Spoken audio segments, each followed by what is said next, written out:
ഏറെ സ്നേഹാദരവുകൾ നിറഞ്ഞിട്ടുള്ള രക്ഷിതാക്കളെ, പ്രിയപ്പെട്ട വിദ്യാർത്ഥികളെ, ഞങ്ങളുടെ ക്ലാസ്സിനെ കണ്ടുകൊണ്ടിരിക്കുന്ന പ്രിയപ്പെട്ട അധ്യാപകരെ, സതീർത്ഥരെ, മലപ്പുറം ജില്ലാ MSF കമ്മിറ്റിയുടെ stay at home study at home മാതൃക ഓൺലൈൻ പഠന ക്ലാസ് വളരെ മനോഹരമായ രീതിയിൽ എല്ലാ വിദ്യാർത്ഥികളും സ്വീകാര്യമേറ്റ് നെഞ്ചോട് ചേർത്ത് വെച്ചുകൊണ്ട് മുന്നോട്ടേക്ക് പോയിക്കൊണ്ടിരിക്കുകയാണ്.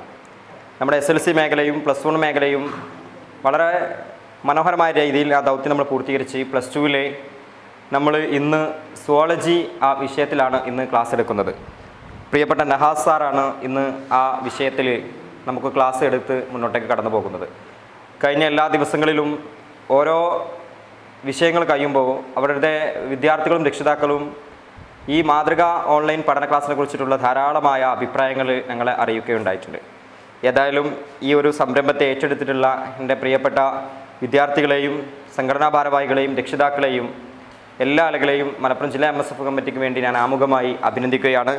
ഇന്ന് ഈ ക്ലാസ്സിൻ്റെ ആമുഖം നടത്താൻ വേണ്ടി ഇവിടെ എത്തിച്ചേർന്നിട്ടുള്ളത് MSF ഹരിതയുടെ മലപ്പുറം ജില്ലാ പ്രസിഡൻറ്റും ഈ കഴിഞ്ഞ ലോക്ക്ഡൗൺ സമയത്ത് ധാരാളമായ പ്രവർത്തനങ്ങൾ സർഗാത്മകതയും ക്രിയാത്മകതയും റിയാലിറ്റിയും നോവൽറ്റിയും ഒക്കെ ഉൾക്കൊള്ളുന്ന രീതിയിലുള്ള വ്യത്യസ്തവും വിഭിന്നവുമാർന്ന പ്രോഗ്രാമുകൾ വിദ്യാർത്ഥികൾക്കിടയിൽ നടത്തിയിട്ടുള്ള, ഇപ്പോൾ നമുക്കറിയാം ഈ ലോക്ക്ഡൗൺ സമയം വിദ്യാർത്ഥികൾ പല വിധത്തിലുള്ള പ്രയാസങ്ങളിലൂടെയും കടന്നു പോവുകയാണ്. പരീക്ഷാ ഭയമുണ്ടാകുന്ന ഒരു ഭാഗത്ത്, അതേസമയം തന്നെ ജാഗ്രതയോടെ വീട്ടിലിരിക്കുന്നു, പുറത്തിറങ്ങാൻ കഴിയാത്ത ഏറെ പ്രയാസകരമായ സാഹചര്യങ്ങൾ. ആ സമയങ്ങളിലൊക്കെ ഹരിത വളരെ ക്രിയാത്മകമായ രീതിയിൽ വിദ്യാർത്ഥികൾക്ക് അവരുടെ ചിന്തോദീപകമായ രീതിയിൽ പ്രോഗ്രാമുകൾ നടത്താൻ പറ്റുന്ന രീതിയിലാണ് അവർ നടത്തിയിട്ടുള്ളത്. അതിന് നേതൃത്വം നൽകിയിട്ടുള്ള ഹരിതയുടെ മലപ്പുറം ജില്ലാ പ്രസിഡന്റ് നജ്വ ഹനീനാണ് ഇന്ന് നമുക്ക് ആമുഖ ഭാഷണം നടത്തുന്നത്. ആമുഖ ഭാഷണം നടത്താൻ വേണ്ടിയിട്ട് നജ്വ ഹനീനെ സ്വാഗതം ചെയ്യുന്നു. അതോടൊപ്പം തന്നെ നമ്മുടെ എല്ലാ ക്ലാസ്സുകൾക്കും നമുക്ക് നല്ല ഫാക്കൽറ്റിയെ എത്തിച്ചു തരുന്ന നമ്മുടെ ഈ ക്ലാസ്സിൻ്റെ എല്ലാവിധത്തിലുള്ള സഹായ സഹകരണം നടത്തുന്ന ഇക്ബാൽ കാവന്നൂർ ഉൾപ്പെടെയുള്ള ഇതിൻ്റെ റോളക്സ് സ്റ്റുഡിയോ ഉൾപ്പെടെയുള്ള എല്ലാ ആളുകളെയും ആമുഖമായി ഇതിലേക്ക് ഞാൻ ഹൃദ്യമായി സ്വാഗതം ചെയ്ത് നജ്വ ഹനീനെ ആമുഖ ഭാഷണത്തിന് വേണ്ടി ക്ഷണിക്കുന്നു.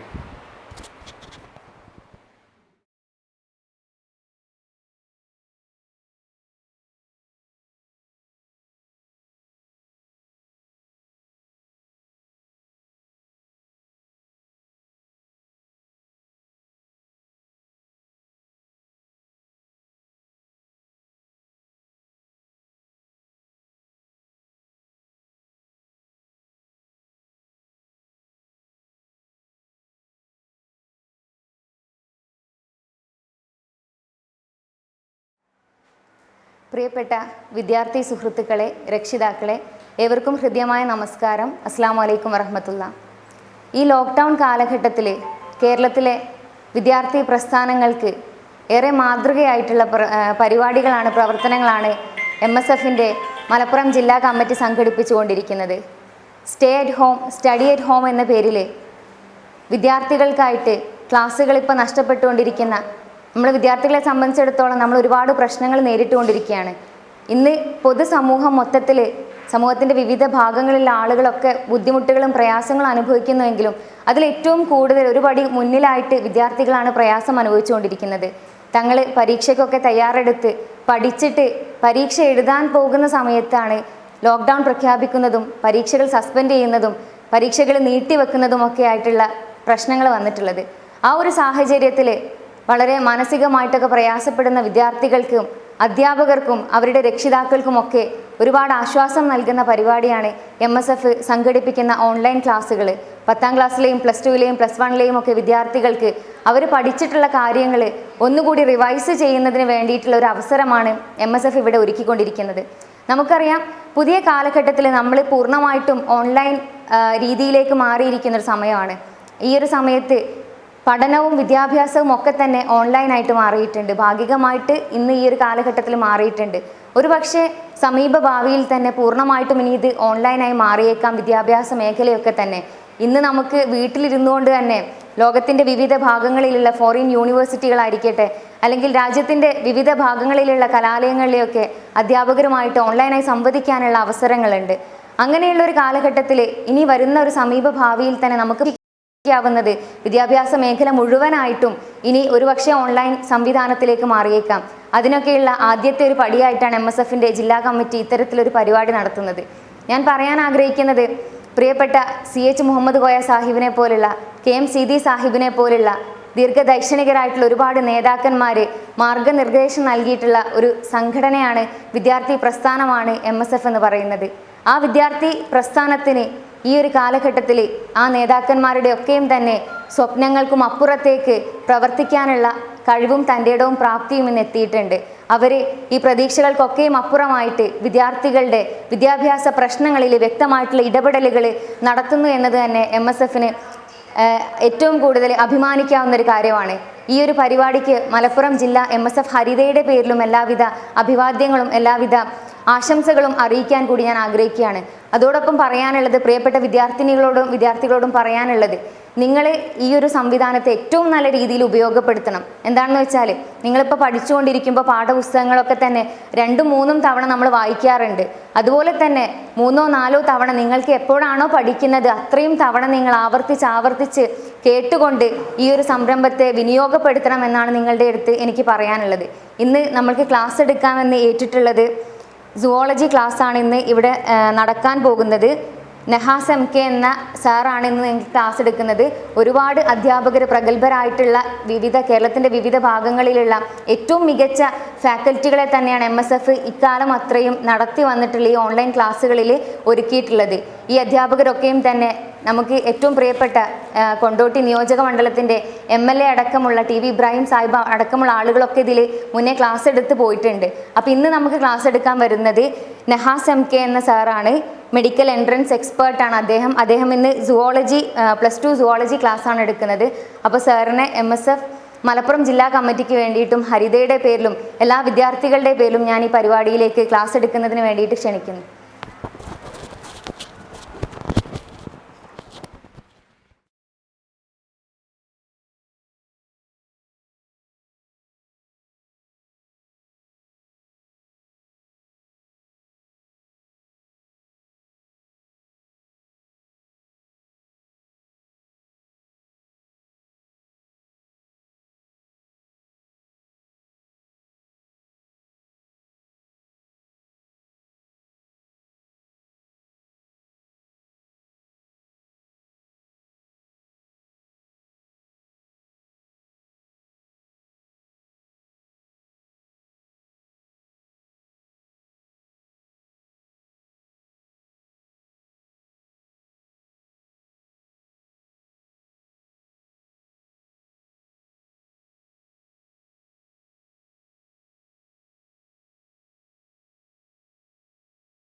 ഹായ് മൈ ഡിയർ സ്റ്റുഡൻസ്, ഇന്ന് സുവോളജിയിലെ ഒരു ചെറിയ സമയം കൊണ്ട് 2 മണിക്കൂർ സമയം കൊണ്ട് നമ്മൾ സുവോളജിയിലെ ഇമ്പോർട്ടൻ്റ് എക്സാമിന് വരാൻ ചാൻസ് ഉള്ള കുറച്ച് ക്വസ്റ്റ്യൻസും അതിൻ്റെ ആൻസേഴ്സുമാണ് ഡിസ്കസ് ചെയ്യാൻ പോകുന്നത്. ഏതൊക്കെ ചാപ്റ്റേഴ്സ്? ഇന്ന് 4 ചാപ്റ്റേഴ്സ് നമ്മൾ ഡിസ്കസ് ചെയ്യാൻ പോകുന്നത്. 1, human health and disease and microbes in human welfare, human reproduction and reproductive health. ഈ 4 ചാപ്റ്റേഴ്സിൽ വരാൻ ചാൻസ് ഉള്ള ഇമ്പോർട്ടൻ്റ് ആയ സബ്ജക്റ്റീവ് ക്വസ്റ്റ്യൻസിൻ്റെ ഡിസ്കഷനാണ് ഇവിടെ നടക്കുന്നത്. അപ്പോൾ എല്ലാവരും വളരെ ശ്രദ്ധിച്ച് ഒരു ബുക്കും പേനയും എടുത്തിട്ട് വളരെ കൃത്യമായിട്ട് ഞാൻ പറയുന്ന കാര്യങ്ങൾ ശ്രദ്ധിക്കുക. എന്തൊക്കെയാണ് ഡൗട്ട് നിങ്ങൾക്ക് ധൈര്യമായിട്ട് കമ്മ്യൂണിക്കേറ്റ് ചെയ്യാം. അപ്പോൾ നമുക്ക് തുടങ്ങാം. നമ്മൾ തുടങ്ങുന്നത് human health and disease first start ചെയ്യണം. എന്താണ് ഹെൽത്ത് എന്ന് ആരെങ്കിലും ചോദിച്ചു കഴിഞ്ഞാൽ എല്ലാവർക്കും അറിയുന്ന ഒരു കാര്യമാണ് what you mean by health. WHO world health organisation define ചെയ്തിരിക്കുന്നത് ഹ്യൂമൻ ഹെൽത്ത് എന്ന് പറഞ്ഞാൽ it is a complete wellbeing of the person physically, mentally, socially and spiritually wellbeing ആണ്. And absence of disease or infirmity. ഇതിനെയാണ് നമ്മൾ definition, ഹെൽത്തിൻ്റെ ഡെഫിനിഷനാണ് നമ്മൾ ചെയ്യുക. നേരെ മറിച്ച് ഈ ഹെൽത്ത് അച്ചീവ് ചെയ്യാൻ എന്തൊക്കെ കാര്യങ്ങൾ നമുക്ക് വേണ്ടത്? How to achieve good health. Health achieve ചെയ്യാൻ വേണ്ട കുറച്ച് കാര്യങ്ങൾ. 1, good balanced diet. 2nd one is proper exercise. 3rd one is hygiene. And 4th one is good lifestyle. And last and final one is social awareness. ഇത്രയും കാര്യങ്ങളാണ് നമ്മൾ ഹെൽത്തിന് വേണ്ടി achieve ചെയ്യാൻ നോക്കുന്നത്. പിന്നെ ഇമ്മ്യൂണൈസേഷൻ. അപ്പോൾ ഈ ഹെൽത്ത് എന്ന് പറഞ്ഞ ഈ ചാപ്റ്ററിൽ ഏറ്റവും ഇമ്പോർട്ടൻ്റ് ആയ ഒരു സെക്ഷനാണ് ഇമ്മ്യൂണൈസേഷൻ. ആ ഇമ്മ്യൂണിറ്റി അല്ലെങ്കിൽ ഇമ്മ്യൂണൈസേഷൻ എന്നുള്ള സെക്ഷനാണ് നമ്മൾ ആദ്യം തുടങ്ങാൻ പോകുന്നത്. What you mean by immunity. ഒരു ബുക്ക് എടുക്കുക, എല്ലാവരും എഴുതി തുടങ്ങുക. What you mean by immunity. So listen here. Immunity. What do you mean by immunity? It is a capacity or ability of the person to fight against the disease. ആ ഒരു കപ്പാസിറ്റിയെ, ആ ഒരു എബിലിറ്റിയെ നമ്മൾ വിളിക്കുന്ന പേരാണ് ഇമ്മ്യൂണിറ്റി. ഈ ഇമ്മ്യൂണിറ്റിയെ നമുക്ക് 2ആയിട്ട് ക്ലാസിഫൈ ചെയ്യാം. Note the point. 2ആയിട്ട് നമുക്ക് ക്ലാസിഫൈ ചെയ്യാം ഇമ്മ്യൂണിറ്റിയെ. ഒന്നിനെ നമ്മൾ ഇന്നേറ്റ് ഇമ്മ്യൂണിറ്റി എന്ന് പറയും. So immunity should be classified into 2. First one is innate immunity. Second one is acquired immunity. Acquired immunity. First one is innate immunity and second one is acquired immunity. എന്താണ് innate immunity എന്ന് പറഞ്ഞാൽ? Innate immunity എന്ന് പറഞ്ഞാൽ അത് type of birth, inborn ആയിട്ട് നമുക്ക് കിട്ടുന്ന non specific type of ഇമ്മ്യൂണിറ്റിയാണ് ഇന്നേറ്റ്.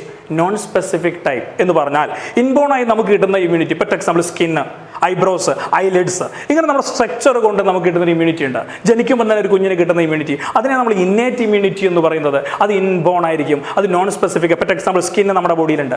പല ടൈപ്പ് പാത്തോജൻസും പല ടൈപ്പ് ഇൻഫെക്ഷ്യസ് ഏജൻസും നമ്മുടെ ബോഡിയിലേക്ക് വരുന്നുണ്ട്. അതിന് ഫസ്റ്റ് തടുക്കുന്നവരാണ് നമ്മുടെ ഇമ്മ്യൂണിറ്റിയാണ്, അല്ലെങ്കിൽ നമ്മുടെ സ്കിന്നാണ്. അതിന് നമ്മൾ ഇന്നേറ്റ് ഇമ്മ്യൂണിറ്റി എന്ന് പറയും. അത് നോൺ സ്പെസിഫിക് ആണ്. ഒരു സ്പെസിഫൈഡ് ആയ ഡിസീസിനെ അല്ല തടുക്കുന്നത്, ഏത് ഡിസീസിനും തടുക്കാം. നേരെ മറിച്ച് അക്വയർഡ് ഇമ്മ്യൂണിറ്റി എന്ന് പറഞ്ഞാൽ ആഫ്റ്റർ ദി ബർത്ത്, ജനിച്ചതിന് ശേഷം നമ്മൾ ആർജിച്ചെടുക്കുന്ന ഇമ്മ്യൂണിറ്റിയെ നമ്മൾ വിളിക്കുന്ന പേരാണ് അക്വയർഡ് ഇമ്മ്യൂണിറ്റി. ആർജിച്ചെടുക്കുക, നമ്മൾ ജനിച്ചതിന് ശേഷം ഫോർ എക്സാമ്പിൾ ഒരു ആൻറ്റിജൻ വന്നു, ഈ ആൻറ്റിജനത്തിൽ നമ്മുടെ ബോഡി ആൻറ്റിബോഡി ഉണ്ടാക്കിയെടുത്തു. അങ്ങനെ ആർജിച്ചെടുക്കുന്ന ഇമ്മ്യൂണിറ്റിയെ നമ്മൾ വിളിക്കുന്ന പേരാണ് അക്വയർഡ്. ജനിക്കുമ്പോഴേ കിട്ടുന്നത് ഇന്നേറ്റ്. ഇതിൽ എന്തായിരിക്കും? ഇന്നേറ്റ് ഇമ്മ്യൂണിറ്റി നോൺ സ്പെസിഫിക് ആയിരിക്കും. Note the point. Non specific ആയിരിക്കും ഏത്? ഇന്നേറ്റ്. ഇത് സ്പെസിഫിക് ടൈപ്പ് ഓഫ് ഇമ്മ്യൂണിറ്റി ആയിരിക്കും. അക്വയർഡ് ഇമ്മ്യൂണിറ്റി സ്പെസിഫിക് ഇമ്മ്യൂണിറ്റിയാണ്, ഇത് നോൺ സ്പെസിഫിക് ആണ്. ഇത് ഇൻബോൺ ഇമ്മ്യൂണിറ്റിയാണ് ഇന്നേറ്റ്. നേരെ മറിച്ച് അക്വയർഡ് ഇമ്മ്യൂണിറ്റി ആഫ്റ്റർ ദി ബർത്തിൽ നമ്മൾ ഉണ്ടാക്കിയെടുക്കുന്ന ആർജിച്ചെടുക്കുന്ന ഇമ്മ്യൂണിറ്റിയെ വിളിക്കുന്ന പേരാണ് അക്വയർഡ് ഇമ്മ്യൂണിറ്റി. അതുകൊണ്ട് അക്വയർഡ് ഇമ്മ്യൂണിറ്റിയെ നമുക്ക് വീണ്ടും രണ്ടായി തിരിക്കാം. ശ്രദ്ധിക്കണം, ഒന്ന് ആക്റ്റീവ് ഇമ്മ്യൂണിറ്റി, രണ്ടാമത്തത് പാസീവ് ഇമ്മ്യൂണിറ്റി. ആക്റ്റീവ് ഇമ്മ്യൂണിറ്റിയും പാസീവ് ഇമ്മ്യൂണിറ്റിയും ആരണ്ടറിലാണ് വരുന്നത്? It should B comes under acquired immunity. So innate immunity നമുക്ക് ജനിക്കുമ്പോഴേ കിട്ടുന്ന, നേരത്തെ പറഞ്ഞു കഴിഞ്ഞു. ജനിക്കും കിട്ടുന്ന ഈ ഇന്നേറ്റ് ഇമ്മ്യൂണിറ്റി പവർ 4 വഴികളിൽ കൂടിയാണ് നമുക്ക് പ്രൊവൈഡ് ചെയ്യുന്നത്. 4 വഴികളിൽ കൂടിയാണ് ഇന്നേറ്റ് ഇമ്മ്യൂണിറ്റി പവർ ഒരു കുഞ്ഞിന് കിട്ടുക, ഒരു മനുഷ്യന് കിട്ടുന്നത്. ഒന്നാമത്തെ പോയിന്റ് ഫിസിക്കൽ ബാരിയേഴ്സിന്റെ രൂപത്തിൽ, ഫിസിക്കൽ ബാരിയേഴ്സിന്റെ രൂപത്തിൽ. രണ്ടാമത് കിട്ടുന്നത് ഫിസിയോളജിക്കൽ ബാരിയേഴ്സിന്റെ രൂപത്തിൽ, ഫിസിയോളജിക്കൽ ബാരിയേഴ്സിന്റെ രൂപത്തിൽ. മൂന്നാമത്തത് സെല്ലുലാർ ബാരിയേഴ്സിന്റെ രൂപത്തിൽ, cellular. First one is physical, second one is physiological, third one is cellular, and last final one is cytokine barrier. Cytokine barrier. ഇങ്ങനെ 4 ബാരിയേഴ്സിന്റെ രൂപത്തിലാണ് നമുക്ക് ഇന്നേറ്റ് ഇമ്മ്യൂണിറ്റി പവർ പ്രൊവൈഡ് ചെയ്യുക. ഒന്ന് physical barrier, second one is physiological barrier, third one is cellular barrier, fourth one is cytokine barrier. ഇത് exam oriented ആയിട്ടുള്ള ചോദ്യമാണ്, എല്ലാ പ്രാവശ്യം ചോദിക്കുന്നതാണ്. ഇന്നേറ്റ് ഇമ്മ്യൂണിറ്റി പവറിലെ 4 വഴികൾ ഏതൊക്കെയാണ്? ഇത് മാത്രമല്ല ചോദിക്കുന്നത്, എക്സാമ്പിൾസ് ചോദിക്കും. What you mean by physical barrier? വളരെ എളുപ്പത്തിൽ മനസ്സിലാക്കാം. ഫിസിക്കൽ ബാരിയർ എന്ന് എന്താ? ഫിസിക്കൽ സ്ട്രക്ചർ, നമ്മുടെ ശരീരഘടന കൊണ്ട്, ശരീരത്തിൻ്റെ ഓർഗൻസിൻ്റെയോ അനാട്ടമി കൊണ്ട് നമുക്ക് പ്രൊട്ടക്ട് ചെയ്യുന്നതിനാണ് നമ്മൾ ഫിസിക്കൽ ബാരിയർ എന്ന് വിളിക്കുക. അതിന് എക്സാമ്പിൾ സ്കിൻ. അതുപോലെ തന്നെ നമ്മുടെ അലിമെന്ററി കനാലുള്ള മ്യൂക്കസ് മെംബ്രെയിനും സ്കിന്നും പോലുള്ളതാണ് ഫിസിക്കൽ ബാരിയേഴ്സ്. ഫിസിയോളജിക്കൽ ബാരിയർ എന്താ വെച്ചാൽ ഫംഗ്ഷൻ കൊണ്ട് കിട്ടുന്നതാണ്. ഫോർ എക്സാമ്പിൾ നമ്മുടെ വായിൽ സലൈവറി ഗ്ലാൻഡ്സ് ഉണ്ട്. ഈ സലൈവറി ഗ്ലാൻഡ്സ് സലൈവ പ്രൊഡ്യൂസ് ചെയ്യും. Saliva should be helping for immunity. So ഈ സലൈവ കൊണ്ട് കിട്ടുന്ന പ്രൊട്ടക്ഷൻ ഫിസിയോളജിക്കലാണ്. അതുപോലെ നമ്മുടെ സ്റ്റൊമക്കിൽ കാണുന്ന ഒരു ആസിഡ് ഉണ്ട്, ഹൈഡ്രോക്ലോറിക് ആസിഡ്, HCl. ഈ HCl കൊണ്ട് കിട്ടുന്ന പ്രൊട്ടക്ഷൻ ഏതാണ്? ഫിസിയോളജിക്കലാണ്. കണ്ണിൽ നമ്മുടെ വേറൊരു ഗ്രന്ഥിയുണ്ട്, ലാക്രിമൽ ഗ്ലാൻഡ് എന്ന് വിളിക്കുന്ന. ഈ ലാക്രിമൽ ഗ്ലാൻഡ് ഉണ്ടാക്കുന്ന ടിയർ ഒരു ഇമ്മ്യൂണിറ്റി പവർ സഹായിക്കുന്നു. അത് ഫിസിയോളജിക്കലാണ്. അപ്പോൾ ഫിസിക്കൽ എന്ന് പറഞ്ഞാൽ സ്ട്രക്ചർ കൊണ്ടാണ്, ഫിസിയോളജിക്കൽ എന്ന് പറഞ്ഞാൽ ഫംഗ്ഷൻ കൊണ്ടാണ്. ദെൻ തേർഡ് വൺ ഈ സെല്ലുലാർ. സെല്ലുലാർ ഇമ്മ്യൂണിറ്റി എങ്ങനെയാണ്? സെൽസ് കൊണ്ടുള്ള പ്രൊട്ടക്ഷനാണ്. ഫോർ എക്സാമ്പിൾ WBC, അതിനുള്ളിലുള്ള PMNL, PMNL ഫുൾ ഫോം ചോദിക്കാറുണ്ട്, നോട്ട് ചെയ്യുക. പോളി മോർഫോ ന്യൂക്ലിയർ ലൂക്കോസൈറ്റ്, അല്ലെങ്കിൽ ന്യൂട്രോഫിൽ എന്ന് വിളിക്കുന്ന ഈ സെൽസ്. ഈ സെൽസ് കൊണ്ട് കിട്ടുന്ന പ്രൊട്ടക്ഷനാണ് സെല്ലുലാർ ബാരിയർ. അതുപോലെ സൈറ്റോകൈൻ ബാരിയർ ഉണ്ട്. Cytokine barrier, what mean by cytokine barrier? Cytokine barrier എന്ന് പറഞ്ഞാൽ ഇപ്പം നമ്മുടെ ബോഡിയിലെ സെൽസ്, ഇതിൽ ഏതെങ്കിലും ഒരു സെൽസിന് വൈറസ് അഫക്ട് ചെയ്തു. ഫോർ എക്സാമ്പിൾ ഈ സെൽസിന് വൈറസ് അഫക്ട് ചെയ്താൽ ഈ വൈറസ് അഫക്റ്റഡ് സെൽസ് പ്രൊഡ്യൂസ് ചെയ്യുന്ന ഒരു കെമിക്കലാണ് alpha interferon. Note the point, alpha interferon. ഈ വൈറസ് അഫക്റ്റഡ് സെല്ല് പ്രൊഡ്യൂസ് ചെയ്യുന്ന ഒരു കെമിക്കലാണ് ആൽഫ ഇന്റർഫെറോൺ. ഈ ആൽഫ ഇന്റർഫെറോൺ എന്ന് പറയുന്ന ഈ കെമിക്കൽ മറ്റുള്ള സെൽസിലേക്ക് വൈറസിന്റെ സ്പ്രെഡിംഗ് കപ്പാസിറ്റിയിലേക്ക് സ്പ്രെഡ് സഹായിക്കുന്നതാണ് ആൽഫ ഇന്റർഫെറോൺ. ഈ ആൽഫ സൈറ്റോകൈൻ ബാരിയേഴ്സിന്റെ എക്സാമ്പിൾ. അപ്പോൾ എക്സാമിന് ചോദിക്കും ഓരോന്നൊരു എക്സാമ്പിൾസ്, അല്ലെങ്കിൽ മാച്ച് ദ ഫോളോയിങ്ങിൽ ചോദിക്കും. അതിൽ first one physical barrier, opposite സെക്ഷൽ സ്കിൻ അല്ലെങ്കിൽ mucous membrane. Physiological barrier, opposite സെക്ഷൽ സലൈവ അല്ലെങ്കിൽ ടിയർ അല്ലെങ്കിൽ HCl. അതുപോലെ തന്നെ സെല്ലുലാർ ബാരിയർ, സെൽസ് WBC ഉണ്ടാവാം, അതുപോലെ PMNL ഉണ്ടാവാം. നെക്സ്റ്റ് വൺ ഈ സൈറ്റോകൈൻ ബാരിയർ, അതിന്റെ അപ്പുറം ഓപ്പോസിറ്റ് സൈഡിൽ എന്താണ്ടാവുക? Alpha interferon. Virus affected cell produce ചെയ്യുന്ന ഒരു കെമിക്കലാണ് alpha interferon. Should be prevent the further multiplication. So this is are the innate immunity. Next one is acquired immunity. After the ബർത്തിൽ, ജനിച്ചതിന് ശേഷം നമ്മൾ ആർജിച്ചെടുക്കുന്ന ഇമ്മ്യൂണിറ്റി പവറാണ് അക്വയർഡ് ഇമ്മ്യൂണിറ്റി. അത് 2 ടൈപ്പാണ്, ആക്റ്റീവ് ഉണ്ട്, പാസീവ് ഉണ്ട്. അത് മനസ്സിലാക്കാൻ കുറച്ച് പ്രയാസമാണ്. അത് മാത്രമാണ് എല്ലാവർക്കും ഇമ്മ്യൂണിറ്റിക്ക് ടഫ് വരാൻ കാരണം. എന്താ സംഭവം എന്നുള്ള പറയാം, ശ്രദ്ധിക്കുക. അക്വേർഡ് ഇമ്മ്യൂണിറ്റി എന്ന് പറഞ്ഞാൽ ആർജിച്ചെടുക്കുന്നതാണ്. അത് 2 ടൈപ്പ്.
തുടങ്ങിയാൽ മതി. So listen here, acquired immunity അവസാനം ഞാൻ പറഞ്ഞു. അക്വേർഡ് ഇമ്മ്യൂണിറ്റി എന്ന് പറഞ്ഞാൽ നമ്മുടെ ബോഡിയിൽ ജനിച്ചതിന് ശേഷം ആർജിച്ചെടുക്കുന്ന ഇമ്മ്യൂണിറ്റി പവറാണ് അക്വേർഡ് ഇമ്മ്യൂണിറ്റി. അത് 2 ടൈപ്പ് ഉണ്ട്, ആക്റ്റീവും പാസീവും. ആക്റ്റീവും പാസീവും. ആക്റ്റീവ് ഇമ്മ്യൂണിറ്റി എന്ന് പറഞ്ഞാൽ നമ്മുടെ ബോഡിയിൽ ആൻറ്റിജൻ എൻ്റർ ചെയ്യുന്നു. ഈ ആൻറ്റിജൻ്റെ പ്രസൻസിൽ നമ്മുടെ ബോഡി തന്നെ ഉണ്ടാക്കുന്നതാണ് ആക്റ്റീവ് ഇമ്മ്യൂണിറ്റി. നേരെ മറിച്ച് പാസീവ് ഇമ്മ്യൂണിറ്റി എന്ന് പറഞ്ഞാൽ റെഡിമെയ്ഡ് ഫോമിൽ ഉണ്ടാക്കിയിട്ട് നമ്മുടെ ബോഡിയിലേക്ക് ഇഞ്ചെക്ട് ചെയ്തിട്ട് ആൻറ്റിജനെ ഫൈറ്റ് ചെയ്യുകയാണെങ്കിൽ അതിനെ പാസീവ് ഇമ്മ്യൂണിറ്റി എന്ന് പറയും. അപ്പോൾ ഞാൻ ചിക്കൻ പോക്സിൻ്റെ കാര്യം പറഞ്ഞു തന്നെ. ചിക്കൻ പോക്സ് 1 തവണ 2 തവണ വരുമോ ഇല്ലേ എന്ന് ചോദിച്ചു കഴിഞ്ഞാൽ വരാതിരിക്കാം. ഇൻറ്റൻസിറ്റി കൂടുന്ന ആളുകൾക്ക് 2ാമത് വരില്ല, ഇൻറ്റൻസിറ്റി കുറയുന്ന ആൾക്കാർക്ക് വീണ്ടും വന്നുകൊണ്ടിരിക്കും. അതാണ് നമ്മൾ പറഞ്ഞത് ചിക്കൻ പോക്സിൻ്റെ കഥ. അപ്പോൾ ഈ ചിക്കൻ പോക്സിൻ്റെ വാക്സിൻ വെരിസെല്ല സൂസർ എന്ന് പറയുന്ന വൈറസിന്റെ ഡെഡ് ഫോമുള്ള വാക്സിൻ നമ്മൾ ഇഞ്ചെക്ട് ചെയ്യാം. അപ്പോൾ നമ്മുടെ ബോഡിയിൽ ആ വെരിസെല്ല സൂസറിന്റെ ഡെഡ് ഫോമിൽ ഇഞ്ചെക്ട് ചെയ്ത് കഴിഞ്ഞാൽ നമ്മുടെ ബോഡി അതിനെതിരെ ആന്റിബോഡി ഉണ്ടാക്കുന്നു. ആ ആന്റിബോഡി ഉണ്ടാക്കുന്ന നമ്മുടെ ബോഡി അതുകൊണ്ട് അതിനെ പാസീവ് എന്ന് വിളിക്കും. അപ്പോൾ ഈ വാക്സിൻ, ചിക്കൻ പോക്സിന്റെ വാക്സിൻ ആക്റ്റീവ് വാക്സിൻ ആണോ പാസീവ് വാക്സിൻ ആണോ? അത് ആക്റ്റീവ് വാക്സിൻ ആണ്. കാരണം റെഡിമെയ്ഡ് ഫോമുള്ള ഡെഡ് ഫോമിലുള്ള ആന്റിജനെ കുത്തിവെച്ചിട്ടാണ് നമ്മുടെ ബോഡിയിൽ ഇഞ്ചെക്ട് ചെയ്യുന്നത്. അതുകൊണ്ട് അത് എന്താണ്? ആക്റ്റീവ് വാക്സിൻ ആണ്. നേരെ മറിച്ച് റെഡിമെയ്ഡ് ഫോമിൽ നമ്മൾ ഉണ്ടാക്കിയിട്ട് ഒരു ആന്റിജനാണ് അല്ലെങ്കിൽ ആന്റിബോഡിയാണ് കുത്തിവെക്കുന്നതെങ്കിൽ അതിനെ പാസീവ് വാക്സിൻ എന്ന് പറയും. ആ വാക്സിൻ 2 ടൈപ്പ് ഉണ്ട്, ആക്റ്റീവും പാസീവും. വാക്സിനും 2 ടൈപ്പ് ഉണ്ട്, ആക്റ്റീവും പാസീവും. എന്താണ് ആക്റ്റീവ് വാക്സിൻ? ഡെഡ് ആയതോ വീക്ക് ആയതോ ആന്റിജനെ നമ്മുടെ ബോഡിയിൽ ഇഞ്ചെക്ട് ചെയ്തിട്ട് നമ്മുടെ ബോഡി അതിനെതിരെ ആന്റിബോഡി ഉണ്ടാക്കുകയാണെങ്കിൽ അത് ആക്റ്റീവ് വാക്സിൻ ആണ്. നേരെ മറിച്ച് റെഡിമെയ്ഡ് ഫോമിലുള്ള ആന്റിബോഡിയെ നമ്മൾ ഉണ്ടാക്കിയിട്ട് കുത്തിവെക്കുകയാണെങ്കിൽ അത് പാസീവ് വാക്സിൻ എന്ന് പറയും. Note the point. അപ്പോൾ ലിസൺ കെയർഫുള്ളി. ഇമ്മ്യൂണിറ്റി എന്ന് പറഞ്ഞാൽ 2 ടൈപ്പ് ഇമ്മ്യൂണിറ്റി, ഇന്നേറ്റ് ഉണ്ട്, അക്വേർഡ് ഉണ്ട്. ഇന്നേറ്റ് നാച്ചുറൽ ഇമ്മ്യൂണിറ്റി ആണ്, അല്ലെങ്കിൽ ഇൻ ബോൺ ഇമ്മ്യൂണിറ്റി ആണ്. ഇത് ആഫ്റ്റർ ദി ബർത്തിൽ കിട്ടുന്ന ഇമ്മ്യൂണിറ്റി ആണ് acquired immunity. Innate immunity power 4 വഴികളിലാണ് നമുക്ക് പ്രൊവൈഡ് ചെയ്യുക. ഒന്ന് ഫിസിക്കൽ ബാരിയേഴ്സിന്റെ രൂപത്തിൽ, ഫിസിയോളജിക്കൽ ബാരിയേഴ്സിന്റെ രൂപത്തിൽ, സെല്ലുലാർ ബാരിയർ, സൈറ്റോകൈൻ ബാരിയർ. അതുപോലെ തന്നെ അക്വേർഡ് ഇമ്മ്യൂണിറ്റി ടൈപ്പ് ഇമ്മ്യൂണിറ്റി 2ആയി ക്ലാസിഫൈ ചെയ്യാം, ആക്റ്റീവ് ഇമ്മ്യൂണിറ്റിയും പാസീവ് ഇമ്മ്യൂണിറ്റിയും. അതുപോലെ തന്നെ ഞാൻ പറഞ്ഞു കഴിഞ്ഞു ആക്റ്റീവ് വാക്സിൻ എന്ത്, പാസീവ് വാക്സിൻ എന്ത് ഞാൻ പറഞ്ഞു കഴിഞ്ഞു. ഇതാണ് റിഗാർഡിംഗ് ഇമ്മ്യൂണിറ്റി. ഈ ഇമ്മ്യൂണിറ്റിയെ കുറിച്ച് പഠിക്കുന്ന ബ്രാഞ്ചിനെ നമ്മൾ ഇമ്മ്യൂണോളജി എന്ന് വിളിക്കും. ഇതിന്റെ ഫാദറിനെ നമ്മൾ എഡ്വാർഡ് ജെന്നർ, ഇമ്മ്യൂണിറ്റി പിതാവിനെ നമ്മൾ എഡ്വാർഡ് ജെന്നർ എന്നും വിളിക്കും. These all are the immunity. Next one is what do you mean by. അപ്പോൾ ഇമ്മ്യൂണിറ്റിയെ കുറിച്ച് ഇതാണ്. ഇമ്മ്യൂണിറ്റിയെ കുറിച്ച് ചോദിക്കാൻ ചാൻസ് ഉള്ള ഈ സെക്ഷനും അതുപോലെ തന്നെ ഈ സെക്ഷനാണ്, ശ്രദ്ധിച്ചു നോക്കുക. ഇനി നമുക്ക് ഡിസ്കസ് ചെയ്യാനുള്ള കാര്യം എന്താണെന്ന് ചോദിച്ചു കഴിഞ്ഞാൽ എന്താണ് ഡിസീസ്. ഡിസീസിലെ കുറച്ച് മൈക്രോ ഓർഗാനിസവും അതുപോലെ ഡിസീസും അതിൻ്റെ സിംറ്റംസ് ഒന്ന് സ്പീഡ് പറഞ്ഞൊന്ന് തീർക്കണം. What do you mean by disease? എത്ര ടൈപ്പ് ഡിസീസ് ഉണ്ട്? അപ്പോൾ ഡിസീസ് എന്ന് പറഞ്ഞാൽ എന്ത്? ഒരു മനുഷ്യൻ്റെ ബോഡിയിൽ നിങ്ങൾക്കറിയാം കുറേ ഫംഗ്ഷൻസ് നടക്കുന്നുണ്ട്. ബ്രീത്തിങ് ഉണ്ട്, ഡൈജഷൻ ഉണ്ട്, സർക്കുലേഷൻ, ഒത്തിരി ഫംഗ്ഷൻസ് ഉണ്ട്. ഈ ഫംഗ്ഷൻസിൽ എപ്പോഴെങ്കിലും ചേഞ്ച്, വേരിയേഷൻസ്, നോർമൽ ബോഡി ഫംഗ്ഷനിങ്ങിൽ വരുന്ന ചേഞ്ചിനെ നമ്മൾ വിളിക്കുന്ന പേരാണ് disease. So disease means impairment or change of normal body function. അപ്പോൾ ഈ ഡിസീസിനെ എത്രയായി ക്ലാസിഫൈ ചെയ്യുന്ന എക്സാമിൽ ചോദിക്കാറുണ്ട്. 2 ടൈപ്പ് ഡിസീസാണ് ടെക്സ്റ്റ് ബുക്ക് പറഞ്ഞിരിക്കുന്നത്. പക്ഷേ നമ്മൾ എക്സാമിനും എൻട്രൻസ് എക്സാമിനും അത് ചോദിക്കുമ്പോൾ 4 ടൈപ്പ് പറയണം. 4 ടൈപ്പ് ഡിസീസാണ്. 1 infectious disease, 2 non infectious disease, 3 lifestyle disease, 4 deficiency disease. ഇങ്ങനെ 4 ടൈപ്പ് ഡിസീസാണുള്ളത്. അപ്പോൾ ഈ ഡിസീസ് ഉണ്ടാക്കുന്ന, നമ്മുടെ ബോഡിയിൽ ചേഞ്ച് ഉണ്ടാക്കുന്ന ആളുകളെ നമ്മൾ വിളിക്കുന്ന പേരാണ് പാത്തോജൻ. എനി ചേഞ്ച് നമ്മുടെ ബോഡിയിൽ ഉണ്ടാക്കുകയാണെങ്കിൽ ആ ഉണ്ടാക്കുന്ന ആൾ ആരാണോ ദാറ്റ് ഈസ് പാത്തോജൻ. അപ്പോൾ നോർമലി നമ്മുടെ ബോഡി കുറേ ഫംഗ്ഷൻസ് നടക്കുന്നുണ്ട്. ഈ ഫംഗ്ഷനിങ്ങിൽ ആരാണോ ചേഞ്ച് ഉണ്ടാക്കുന്നത്, ആ ചേഞ്ച് ഉണ്ടാക്കുന്ന ആളെ നമ്മൾ വിളിക്കുന്ന പേരാണ് പാത്തോജൻ. കുറേ മൈക്രോ ഓർഗാനിസംസ് ഉണ്ട്. കുറച്ച് മൈക്രോ ഓർഗാനിസം അതിലെന്ത് ചെയ്യും, നമ്മുടെ ബോഡി ചേഞ്ച് ഉണ്ടാക്കാൻ സഹായിക്കുന്ന മൈക്രോബ്സ് ഉണ്ട്. അവർ നമ്മൾ എന്ത് വിളിക്കും, പാത്തോജൻ. സോ എല്ലാ പാത്തോജനും മൈക്രോബ്സ് അല്ല, പക്ഷേ എല്ലാ മൈക്രോ ഓർഗാനിസംസും എന്താണ്, പാത്തോജൻ ആണ്. നമ്മുടെ ബോഡിയിൽ ആര് ചേഞ്ച് ഉണ്ടാക്കുന്നോ ആ ചേഞ്ച് ഉണ്ടാക്കുന്ന മൈക്രോ ഓർഗാനിസത്തെയാണ് നമ്മൾ പാത്തോജൻ എന്ന് വിളിക്കുക. ഇനി ശ്രദ്ധിക്കുക, ഞാൻ പറഞ്ഞ 4 type disease. 1 infectious, non infectious, 3 lifestyle, deficiency. എന്താണ് infectious disease? The disease should be spreading from one person to another person.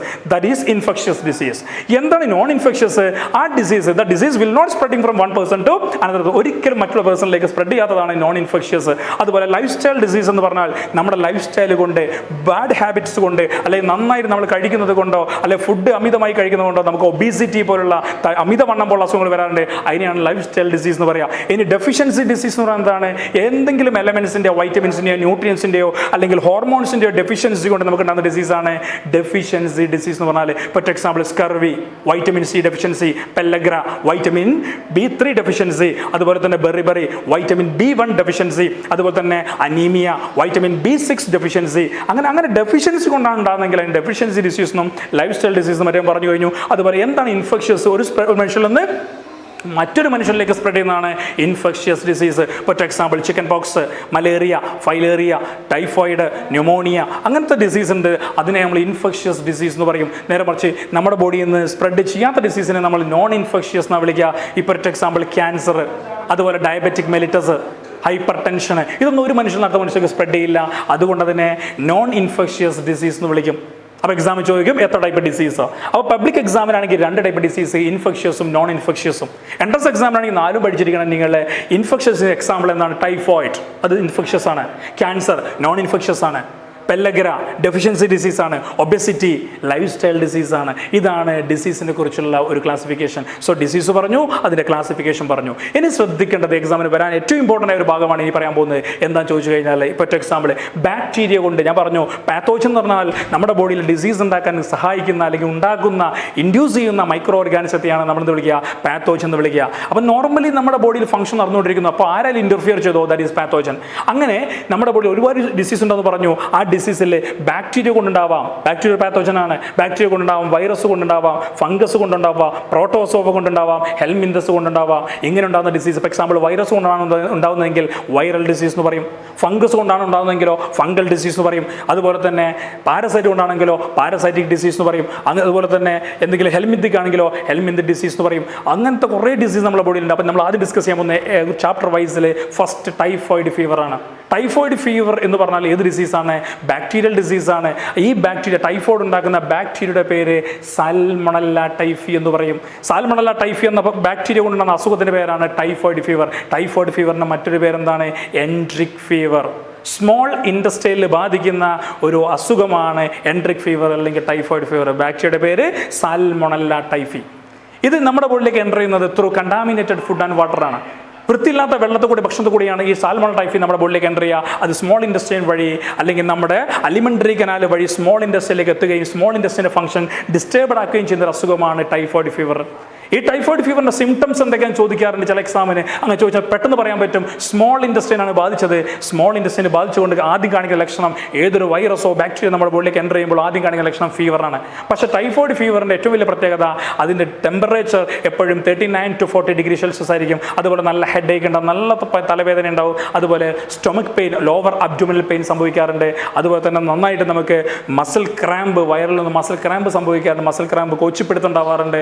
അതുപോലെ തന്നെ നമ്മുടെ ബോഡിയിൽ എപ്പോഴും എന്തെങ്കിലും കോൺസ്റ്റിപ്പേഷൻ പോലുള്ള അവസ്ഥകൾ ഉണ്ടാവാറുണ്ട്. കോൺസ്റ്റിപ്പേഷൻ എന്ന് പറഞ്ഞാൽ നിങ്ങൾക്ക് എല്ലാവർക്കും അറിയാം, മലബന്ധമാണ്. അതായത് ഡിഫിക്കൽട്ടി ടു പാസ് സ്റ്റൂൾ, ഇങ്ങനത്തെ സിംറ്റംസ് ആണ് കാണിക്കുന്നതെങ്കിൽ അത് എന്തായിരിക്കും? ടൈഫോയിഡ് ഫീവർ ആയിരിക്കും. പക്ഷേ ഈ ടൈഫോയിഡ് ഫീവർ നമുക്ക് എക്സാമിൽ ചോദിക്കും, ടൈഫോയിഡ് ഫീവർ എങ്ങനെ ഡിറ്റക്ട് ചെയ്യാം, എങ്ങനെ കണ്ടുപിടിക്കാം, diagnosis, how to diagnose typhoid fever ചോദിച്ചാൽ ഒറ്റ ടെസ്റ്റാണ് ഉള്ളത്. ആ ടെസ്റ്റിൻ്റെ പേരാണ് വൈഡൽ ടെസ്റ്റ്. ടൈഫോയിഡിനുള്ള ടെസ്റ്റിൻ്റെ പേര് ചോദിച്ചാൽ വൈഡൽ ടെസ്റ്റ് എന്ന് എഴുതി വെക്കണം. അതിൻ്റെ ബാക്ടീരിയ ചോദിച്ചാൽ സാൽമണല്ല typhi. These all R typhoid fever. അതിൻ്റെ മറ്റൊരു പേരാണ് എൻട്രിക് ഫീവർ. അതുപോലെ മറ്റൊരു ഫീവർ ഉണ്ട്, നിങ്ങൾക്കറിയാം, ന്യൂമോണിയ എന്നറിയപ്പെടുന്ന അസുഖമാണ്. അതും ബാക്ടീരിയൽ ഡിസീസാണ്. അപ്പോൾ ന്യൂമോണിയയും ടൈഫോയിഡും അതുപോലെ ഡിഫ്തീരിയ, അതുപോലെ കോളറ, ഇതൊക്കെ ബാക്ടീരിയൽ ഡിസീസാണ്. അതുപോലെ ട്യൂബർക്കുലോസിസ്, ഇതൊക്കെ ബാക്ടീരിയലാണ്. ആ ബാക്ടീരിയൽ ഡിസീസിന് 5 എക്സാമ്പിൾസ് ചോദിച്ചാൽ അങ്ങനെ പറയണം. 1 ട്യൂബർക്കുലോസിസ്, 2 ന്യൂമോണിയ, 3 ടൈഫോയിഡ്, 4 കോളറ, അതുപോലെ തന്നെ പ്ലാഗ്, ഇതൊക്കെ ബാക്ടീരിയൽ ഡിസീസാണ്. അപ്പോൾ നമ്മൾ ഈ എക്സ്പ്ലെയിൻ ചെയ്യുന്ന 1 ടൈഫോയിഡ് എക്സ്പ്ലെയിൻ ചെയ്തു, രണ്ടാമത് എക്സ്പ്ലെയിൻ ചെയ്യുമ്പോൾ ന്യൂമോണിയാണ്. ന്യൂമോണിയ എന്നുള്ള വാക്ക് കേൾക്കുമ്പോൾ കുട്ടികൾ ശ്രദ്ധിക്കേണ്ടത് റെസ്പിറേറ്ററി ട്രാക്റ്റിനെ ബാധിക്കുന്ന അസുഖമാണ് ന്യൂമോണിയ. സ്ട്രെപ്റ്റോകോക്കസ് ന്യൂമോണിയ അല്ലെങ്കിൽ ഹിമോഫിലസ് ഇൻഫ്ലുവൻസ എന്ന് പറയുന്ന ബാക്ടീരിയ റെസ്പിറേറ്ററി ട്രാക്ട് വഴി, ഡ്രോപ്ലെറ്റ് വഴിയോ സ്നീസിങ് വഴിയോ റെസ്പിറേറ്ററി ട്രാക്ട് വഴി നമ്മുടെ ആൽവിയോളെ ബാധിക്കുന്ന അസുഖമാണ് ന്യൂമോണിയ. ഈ ന്യൂമോണിയയുടെ സിംറ്റംസ് അതിനെ ചോദിക്കാറ്. അപ്പോൾ റെസ്പിറേറ്ററി ട്രാക്ട് അതുകൊണ്ട് ഓർത്തിരിക്കാൻ എളുപ്പമാണ്. ന്യൂമോണിയ ഒന്നാമത്തെ ലക്ഷണം ഫീവറാണ്. കാരണം ബാക്ടീരിയയാണ്. ബാക്ടീരിയ ഡിഫെൻഡ് ചെയ്യാൻ വേണ്ടി നമ്മുടെ ബോഡി ടെമ്പറേച്ചർ ഇൻക്രീസ് ചെയ്യും. That is A fever. പിന്നെ ഹെഡ് ഏക്ക് ഉണ്ടാവും, നല്ല തലവേദന ഉണ്ടാവും. മൂന്നാമത്തെ ലക്ഷണമായിട്ട് റെസ്പിറേറ്ററി ട്രാക്ട് ആയതുകൊണ്ട് റെസ്പിറേഷന് ചെറിയ പ്രശ്നം ഉണ്ടാവും. അതിനെ ഡിഫിക്കൽട്ടി ഇൻ ബ്രീത്തിങ് എന്ന് പറയും, അല്ലെങ്കിൽ ഡിസ്നിയ എന്ന് വിശേഷിപ്പിക്കാം. നാലാമത്തെ ലക്ഷണം എന്താ ചോദിച്ചു കഴിഞ്ഞാൽ നിങ്ങൾക്കറിയാം, നമ്മുടെ ബോഡിയിൽ റെസ്പിറേറ്ററി പ്രോബ്ലംസ് ഉണ്ടാകുമ്പോൾ ഓക്സിജൻ്റെ അളവ് കുറയും. ഓക്സിജൻ അളവ് കുറയുമ്പോൾ നമ്മുടെ ബോഡി ബിക്കം ബ്ലൂയിഷ് കളറിലേക്ക് മാറും. അതും ന്യൂമോണിയയുടെ സിംറ്റമാണ്. സിവിയറായ ന്യൂമോണിയകളാക്കാണ് ഈ ബ്ലൂയിഷ് കളർ കാണുക. ഇതിനെ നമ്മൾ സയനോസിസ് എന്ന വാക്കുകൊണ്ട് ഡിനോട്ട് ചെയ്യുക. Cyanosis, bluish colouration of the body due to lack of oxygen. These all are pneumonia. അപ്പം ഞാൻ പറഞ്ഞു, ടൈഫോയിഡും പറഞ്ഞു, ന്യൂമോണിയം പറഞ്ഞു. ഇനി വൈറൽ ഡിസീസാണ് പറയാനുള്ളത്. വൈറസ് കൊണ്ടുണ്ടാകുന്ന ഡിസീസ് ഏതൊക്കെയാണെന്ന് ചോദിച്ചു കഴിഞ്ഞാൽ നമുക്ക് ആദ്യം തന്നെ പറയാൻ പറ്റുന്ന ഒരേ ഒരു ഡിസീസാണ് കോമൺ കോൾഡ്, അല്ലെങ്കിൽ റൈനൈറ്റിസ് എന്ന് വിശേഷിപ്പിക്കും. കോമൺ കോൾഡ് അല്ലെങ്കിൽ റൈനൈറ്റിസ്. രണ്ടാമത്തെ ഡിസീസാണ് എയ്ഡ്സ്. അതുപോലെ തന്നെ മൂന്നാമത്തെ ഡിസീസാണ് ചിക്കൻ പോക്സ്. നാലാമത്തെ ഡിസീസ് ഇപ്പോൾ ഈ സമയത്ത് എല്ലാം കോവിഡ് അല്ലെങ്കിൽ നമ്മൾ പറയുന്ന കൊറോണ എന്ന് പറയുന്ന അസുഖം. പിന്നെ അതുപോലെ തന്നെ വെരിസല ഉണ്ടാകുന്ന ചിക്കൻ ഗുനിയ. ഇതൊക്കെ വൈറൽ ഡിസീസുകളാണ്. ഈ വൈറൽ ഡിസീസ് നമുക്ക് എക്സാമിന് ചോദിക്കാൻ ചാൻസ് ഉള്ള വൈറൽ ഡിസീസാണ് ഒന്ന് റൈനൈറ്റിസ് അല്ലെങ്കിൽ കോമൺ കോൾഡ്. ഈ കോമൺ കോൾഡ് അല്ലെങ്കിൽ റൈനൈറ്റിസ് എന്ന് പറയുന്ന രോഗത്തിൻ്റെ മൈക്രോ ഓർഗാനിസം പാത്തോജൻ ഏതാണെന്ന് ചോദിച്ചു കഴിഞ്ഞാൽ ചോദിക്കാറുണ്ട്. ചോദിച്ചാൽ നിങ്ങൾ പറഞ്ഞേക്കണം റൈനോ വൈറസ് ആണ്. ആ റൈനോ വൈറസ് ആയതുകൊണ്ട് തന്നെയാണ് അതിനെ റൈനൈറ്റിസ് എന്ന പേര് മെഡിക്കൽ ഫീൽഡ് വിശേഷിപ്പിച്ചതും. റൈനൈറ്റിസിൻ്റെ ലക്ഷണം എന്താ, ജലദോഷത്തിൻ്റെ ലക്ഷണം എന്താ എന്ന് ചോദിച്ചാൽ സിംറ്റംസ് ചോദിച്ചാൽ വളരെ സിമ്പിളായിട്ട് പറയാൻ പറ്റും. നിങ്ങൾക്ക് എല്ലാവർക്കും അറിയാം സിംറ്റം. ഏകദേശം ചെറിയൊരു ഫീവർ കാണാം, അതുപോലെ സ്നീസിങ് ഉണ്ടാവാം, അതുപോലെ സോർ ത്രോട്ട്, ഹോസ്നെസ്, ഒച്ച മാറും, ഹോസ്നെസ് ഉണ്ടാവാം, ഡിഫിക്കൽട്ടി ഉണ്ടാവും ബ്രീത്തിങ്ങിന്, അതുപോലെ തന്നെ റണ്ണിങ് നോസ്.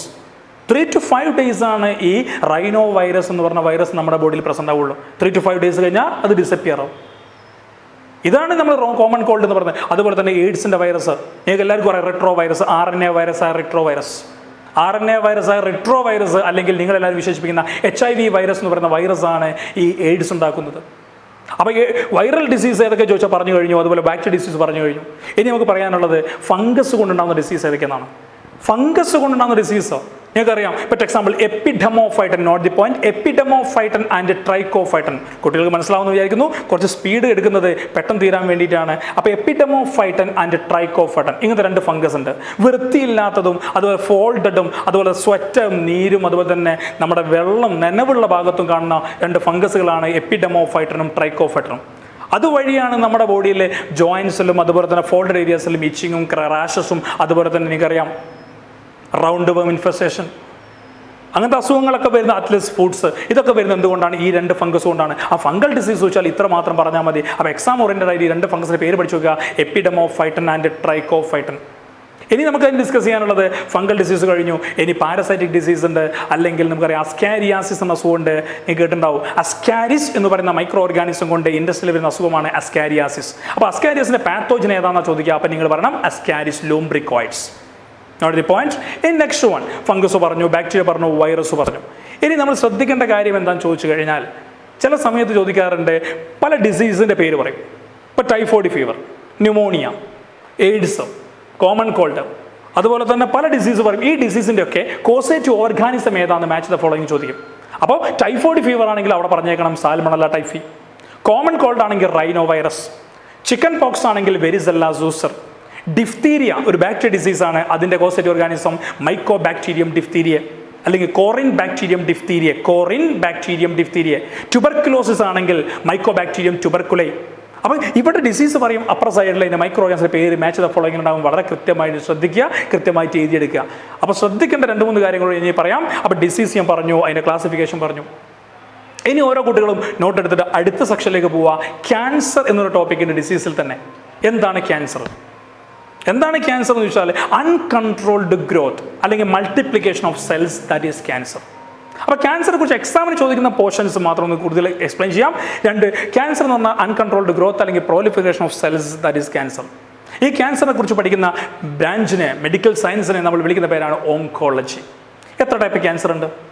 ക്യാൻസർ 2 ടൈപ്പാണ്. അതിൻ്റെ കപ്പാസിറ്റി നോക്കിയിട്ട്, സ്പ്രെഡിങ് കപ്പാസിറ്റി നോക്കിയിട്ട് 2 ടൈപ്പ് ക്യാൻസർ നമുക്ക് പറയാം. ഒന്ന് ബിനൈൻ ക്യാൻസറും, രണ്ടാമത്തെ malignant cancer. What you mean benign cancer? Benign cancer എന്ന് പറഞ്ഞാൽ അത് സ്റ്റേബിളായ ക്യാൻസറാണ്, അത് സ്പ്രെഡ് ചെയ്യില്ല. നമ്മുടെ ഏത് ഭാഗത്താണോ ക്യാൻസർ ഉണ്ടായത് അത് മറ്റൊരു ഭാഗത്തേക്ക് സ്പ്രെഡ് ആവാതെ അവിടെ തന്നെ നിൽക്കുന്ന, സ്റ്റേബിളായി നിൽക്കുന്ന ക്യാൻസറിനെയാണ് നമ്മൾ ബിനൈൻ ക്യാൻസർ എന്ന് വിളിക്കുന്നത്. നേരെ മറിച്ച് നമ്മുടെ ഈ ഒരു സൈഡിൽ ക്യാൻസർ ഉണ്ടായി, ഈ ക്യാൻസർ മറ്റൊരു ഭാഗത്തേക്ക് സ്പ്രെഡ് ചെയ്യാണ്. അങ്ങനെ സ്പ്രെഡ് ചെയ്യുന്നത് അൺസ്റ്റേബിൾ ആണെങ്കിൽ അത് മാലിഗ്നന്റ് ക്യാൻസറാണ്. അത് കുറച്ച് ഡേഞ്ചറസ് ആണ്, അതുകൊണ്ട് മാലിഗ്നന്റ് എന്ന് വിളിക്കും. ബിനൈൻ ക്യാൻസർ ഡേഞ്ചറസ് അല്ല, സ്റ്റേബിൾ ആയിരിക്കും, എവിടെയാണ് നിൽക്കുന്നത് അവിടെ തന്നെ നിൽക്കും. അപ്പോൾ ഈ ക്യാൻസർ എന്ന് പറഞ്ഞ ഡെഫിനിഷൻ അതാണ്. ക്ലാസിഫിക്കേഷൻ ഓഫ് ക്യാൻസർ ബിനൈനും മാലിഗ്നന്റും. പിന്നെ ചില കുട്ടികൾ ഈ ക്യാൻസറിനെ അല്ലെങ്കിൽ മെഡിക്കലി നമ്മൾ വിളിക്കുന്ന കുറച്ച് പേരുണ്ട്, എന്ന വാക്കുകൊണ്ടാണ് ഉപയോഗിക്കുക ക്യാൻസറിനെ. ഇപ്പം മെലനോമ എന്ന് ചോദിക്കാറുണ്ട്. മെലനോസൈറ്റിന് വരുന്ന ക്യാൻസറിനെയാണ് നമ്മൾ മെലനോമ എന്ന് വിളിക്കാം. കാർസിനോമ എന്ന് പറയാറുണ്ട്. അതെന്താണ്? നമ്മുടെ എപ്പിത്തീലിയൽ ടിഷ്യൂസിന് വരുന്ന ക്യാൻസറിനെയാണ് കാർസിനോമ എന്ന് വിളിക്കുക. എപ്പിത്തീലിയൽ ടിഷ്യൂസിന് വരുന്ന ക്യാൻസർ കാർസിനോമ. അതുപോലെ തന്നെ കണക്റ്റീവ് ടിഷ്യൂസിന് ക്യാൻസർ വരാറുണ്ട്. അങ്ങനെ വരികയാണെങ്കിൽ അതിനെ നമ്മൾ വിളിക്കുന്ന പേരാണ്, ആർക്കെങ്കിലും പറയാൻ പറ്റുമോ, സാർക്കോമ എന്ന് വിളിക്കും.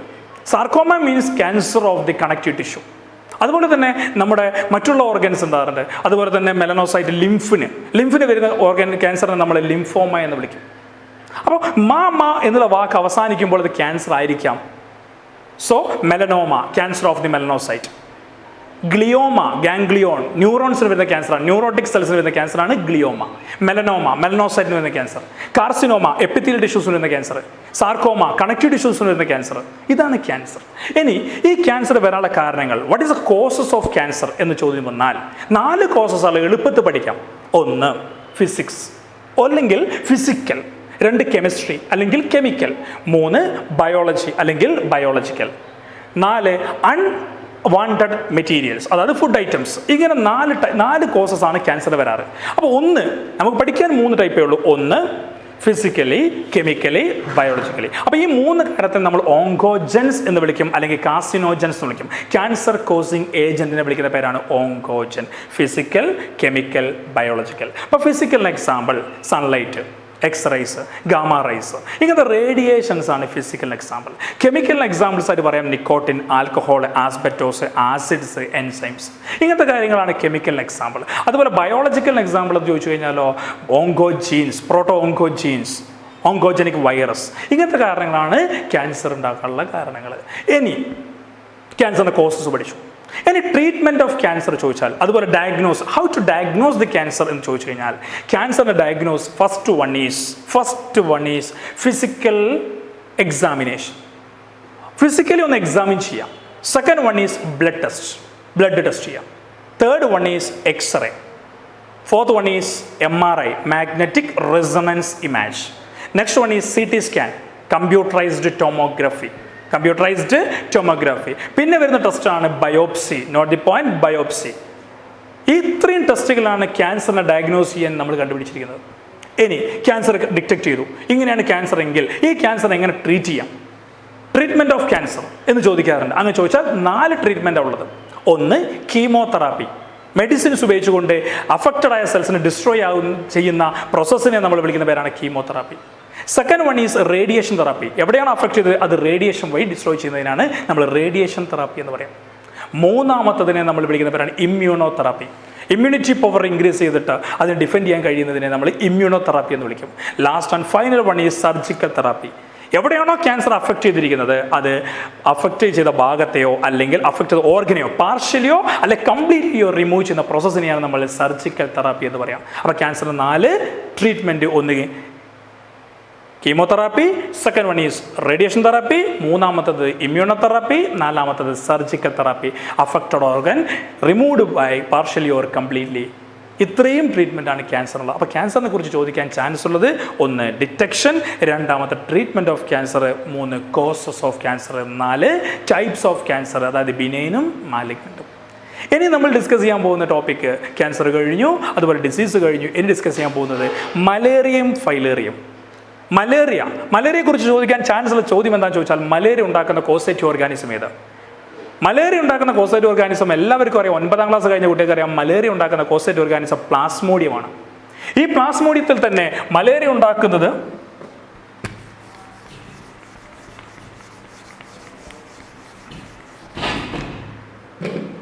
So listen here. മലേറിയ എന്ന് പറഞ്ഞ ഡിസീസ് ഉണ്ടാക്കുന്ന കോസേറ്റീവ് ഓർഗാനിസം നിങ്ങൾക്ക് എല്ലാവർക്കും അറിയാം പ്ലാസ്മോഡിയമാണ്. പ്ലാസ്മോഡിയം മലേറിയ ഉണ്ടാക്കുന്ന കോസേറ്റീവ് ഓർഗാനിസം ആണ് പ്ലാസ്മോഡിയം. ഈ പ്ലാസ്മോഡിയത്തിലെ ഒന്നാമത്താണ് പ്ലാസ്മോഡിയം വൈവാക്സ് എന്ന് വിശേഷിപ്പിക്കും. Plasmodium vivax. 2ാമത്തെ കോസേറ്റീവ് ഓർഗാനിസം ആണ് Plasmodium ovale. 3rd one is Plasmodium malariae. 4th one is Plasmodium falciparum. ഈ 4 ടൈപ്പ് പ്ലാസ്മോഡിയം കൊണ്ടും മലേറിയ ഉണ്ടാവും. അതിൽ ഈ ഫാൽസിപ്പറാം ശ്രദ്ധിക്കണം, പ്ലാസ്മോഡിയം ഫാൽസിപ്പറാം എന്ന് പറയുന്ന മൈക്രോ ഓർഗാനിസം കൊണ്ടാണ് മലേറിയ ഉണ്ടായതെങ്കിൽ that is dangerous malaria.